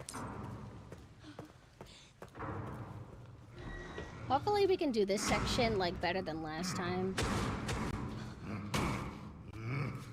He's a little bit intimidating and I don't know what happens if he gets caught, if he like detects me, how easy I can reset him or not.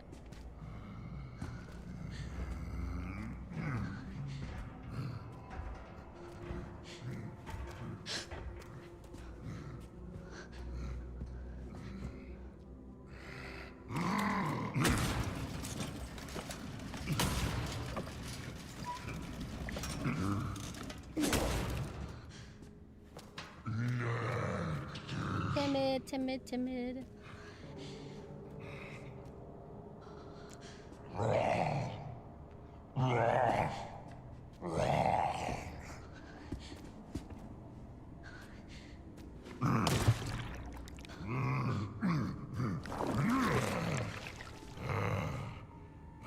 Trying to hyper pay attention to his animation so I can kind of get a head start, like, and just get this over with as soon as possible.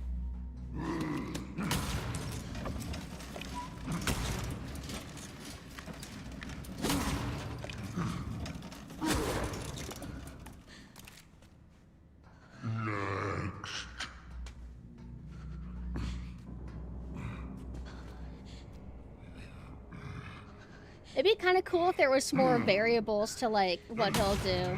No, but I don't trust this. I want to get the next one in one go. But it would be cool if like, oh, he actually wants to approach from the left side this time. I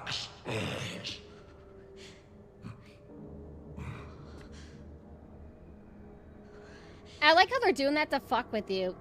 Because they had him look at me before when I was in a different spot for a long time to kind of make you think like, wait, is he actually seeing me? I think stuff like that's like really cool.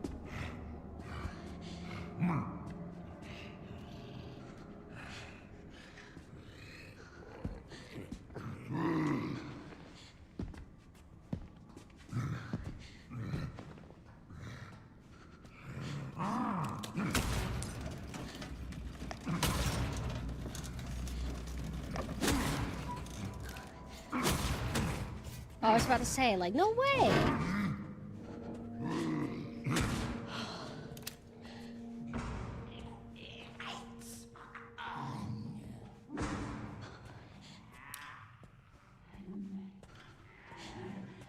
It's like, I don't really get a key item in there.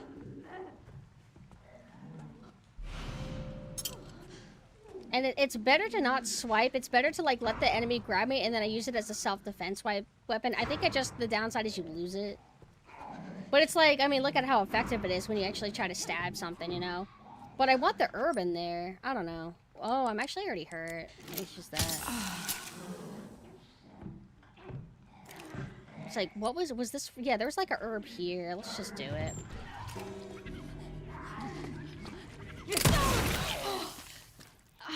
Jesus.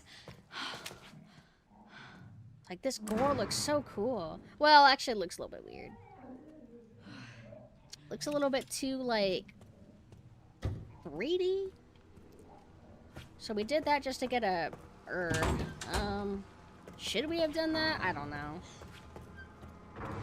Oh, right, the blood tub. We'll want to come back here later.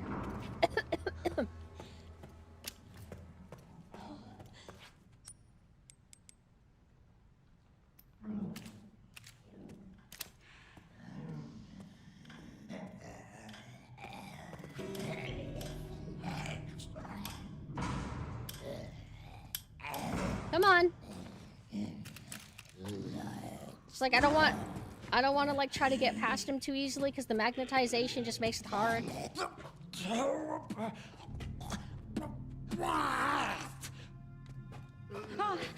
See? Come on! Move! I wasn't even trying to use that! I just mashed buttons. Why is it a trigger button? That is so annoying. Whatever, I'll just take it. Take the L. Oh, wait.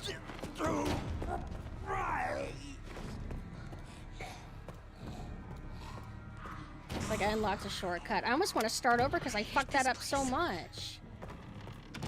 What if I can't get out? I think I really... Oh, get off of me!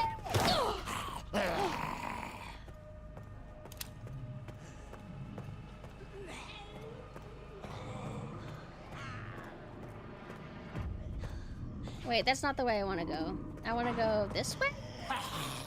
This is the dining room, right? Like, I think that's like a pretty intimidating like thing to like kind of stumble into, right? Whoa! No bullets.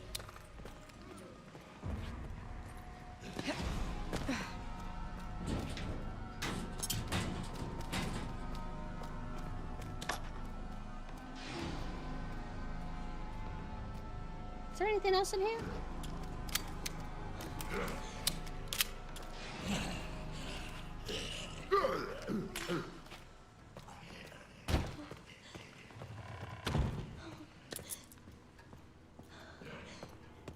There's 2 zombies here, unfortunately. La la la. Oh wait, no. There was one zombie I led here initially. He's not following me this time.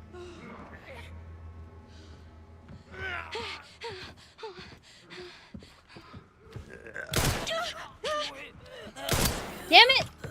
Ugh! Luckily, I was able to kind of steer her, like, when she kicks you off, like, she pushes you off and then she starts, like, sprinting off. you're able to kind of control where she goes with that, so I was able to at least, like, move where I wanted to go.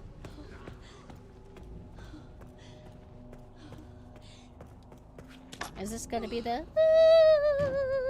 Oh, not here. This is dead end. My favorite. Oh! More ammo now. Give me that. What's my health at? I guess I'm good. It's not showing me anything.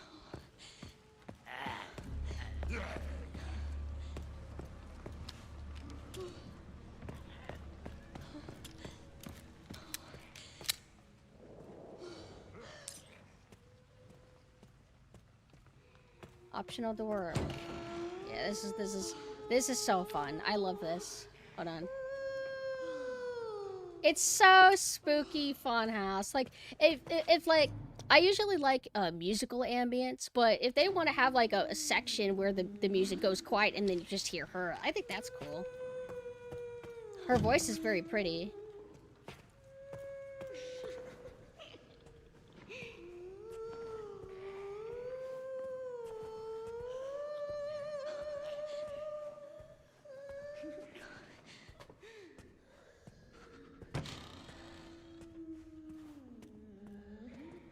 From what I remember, that room doesn't look like... That room is probably gonna, like, we're gonna mow down through it when we have better stuff or whenever we play on Leon. I know one spoiler is supposedly everything that you don't kill as Grace, you will kill as Leon. But as you can see, it's not exactly just easy to kill things. So we're ignoring things because, I mean, we want to survive.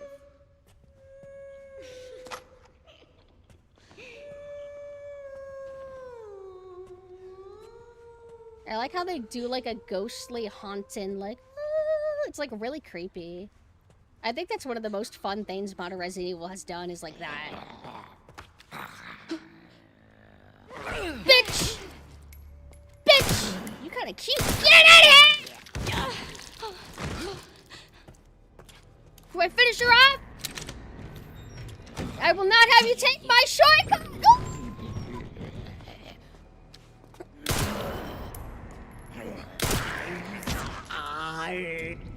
Oh, look at that. She's got, like, ripped, like, leggings. Pantyhose. Was that her tongue sticking out? Let's look at the gore of this. That's so cool, man. Alright. Oh, there's actually something up here, too. Oh, look at us. Look at us. Unfortunately, that's how you have to mix herbs, though. Item management, blah, blah, blah. Shut up, bitch!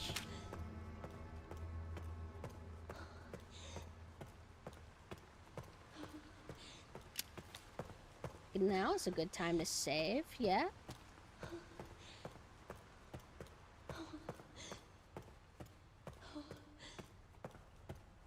There's only like a little bit more that I've done and then we're basically caught up.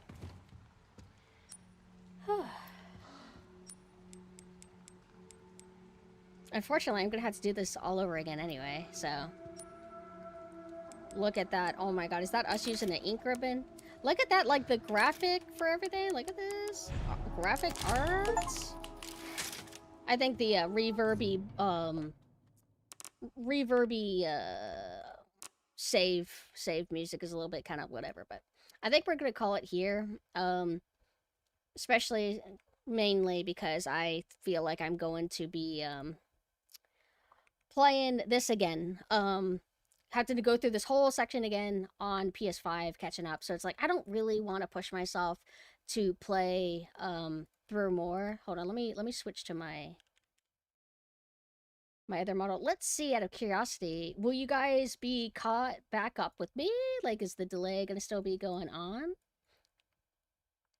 But you can see why I didn't want to do a save. It's like, I can do it. But I also did that the first time I played as well, and I got cocky. I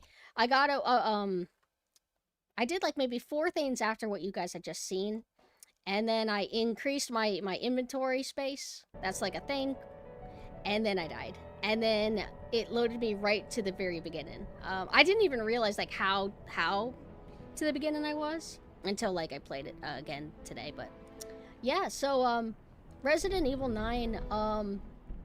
I mean, it's doing everything that I expected. it's irritated me in all the ways I knew it was going to, but there is a lot of fun to be had now that we're at, like, you know, the real meat of the game. But I don't know, what the thing that's exciting is I don't know where this is gonna go. I don't know what's gonna happen after the segment, after we finish this. Do we go to a new area? What's the new area gonna be like? It's like, it is a little bit exciting. I'm just kind of looking forward to seeing the rest of the game. And I hope I like it anyway. I hope that hope I come out of this a Resident 9 fan, that I like it more than I dislike it. But thank you guys so much for coming and hanging out with me and chilling. I'm going to go and buy the game again on PS5. And hopefully that will make it to where we don't have the delay in the model thing. That's so unfortunate that we're dealing with that still.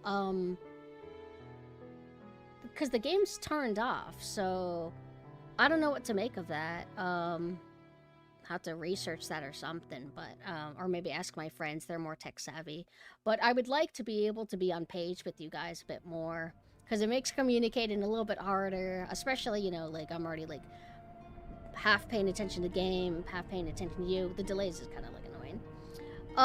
Why would the internet do that though? Like, I mean, so is my logic sounds to assume that if I stream it from the PS5 that it won't be as bad?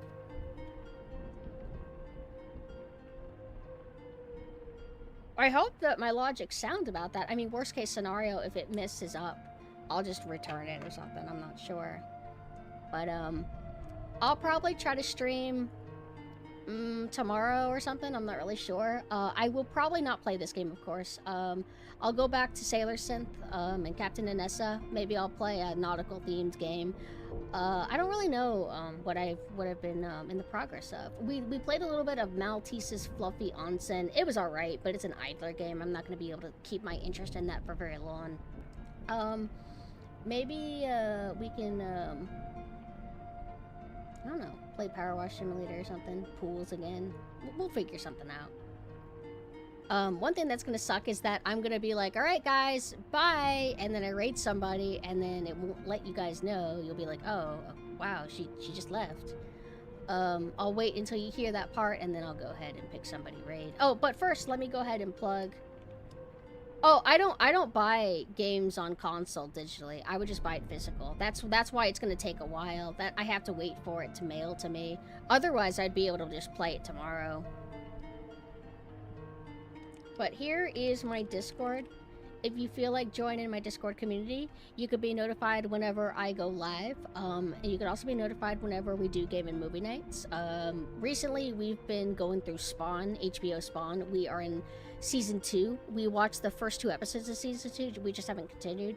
But I need to watch more of it on my own time before I watch it in the Discord. But we'll get to hosting that again sometime soon. Here is my Twitter. This has my Twitter. That's my Twitter. Here is my website. This has all of my external links, ways to support, lore, etc., etc. And then if you're interested in Sailor Synth, which is my alternate Moe form, Sailor Synth Captain Anessa, you can go to my Moe page, and that has all the links for that. Yeah, so let's see who is around. Lobotomy, Monkey, CC,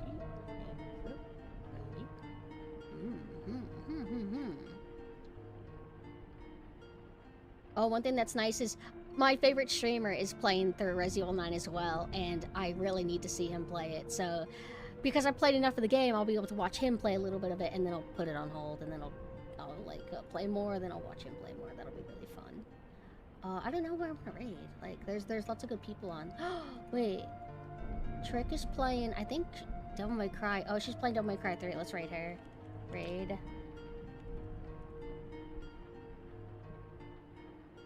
Okay. Bye-bye, everybody. See you guys next time. Bye-bye.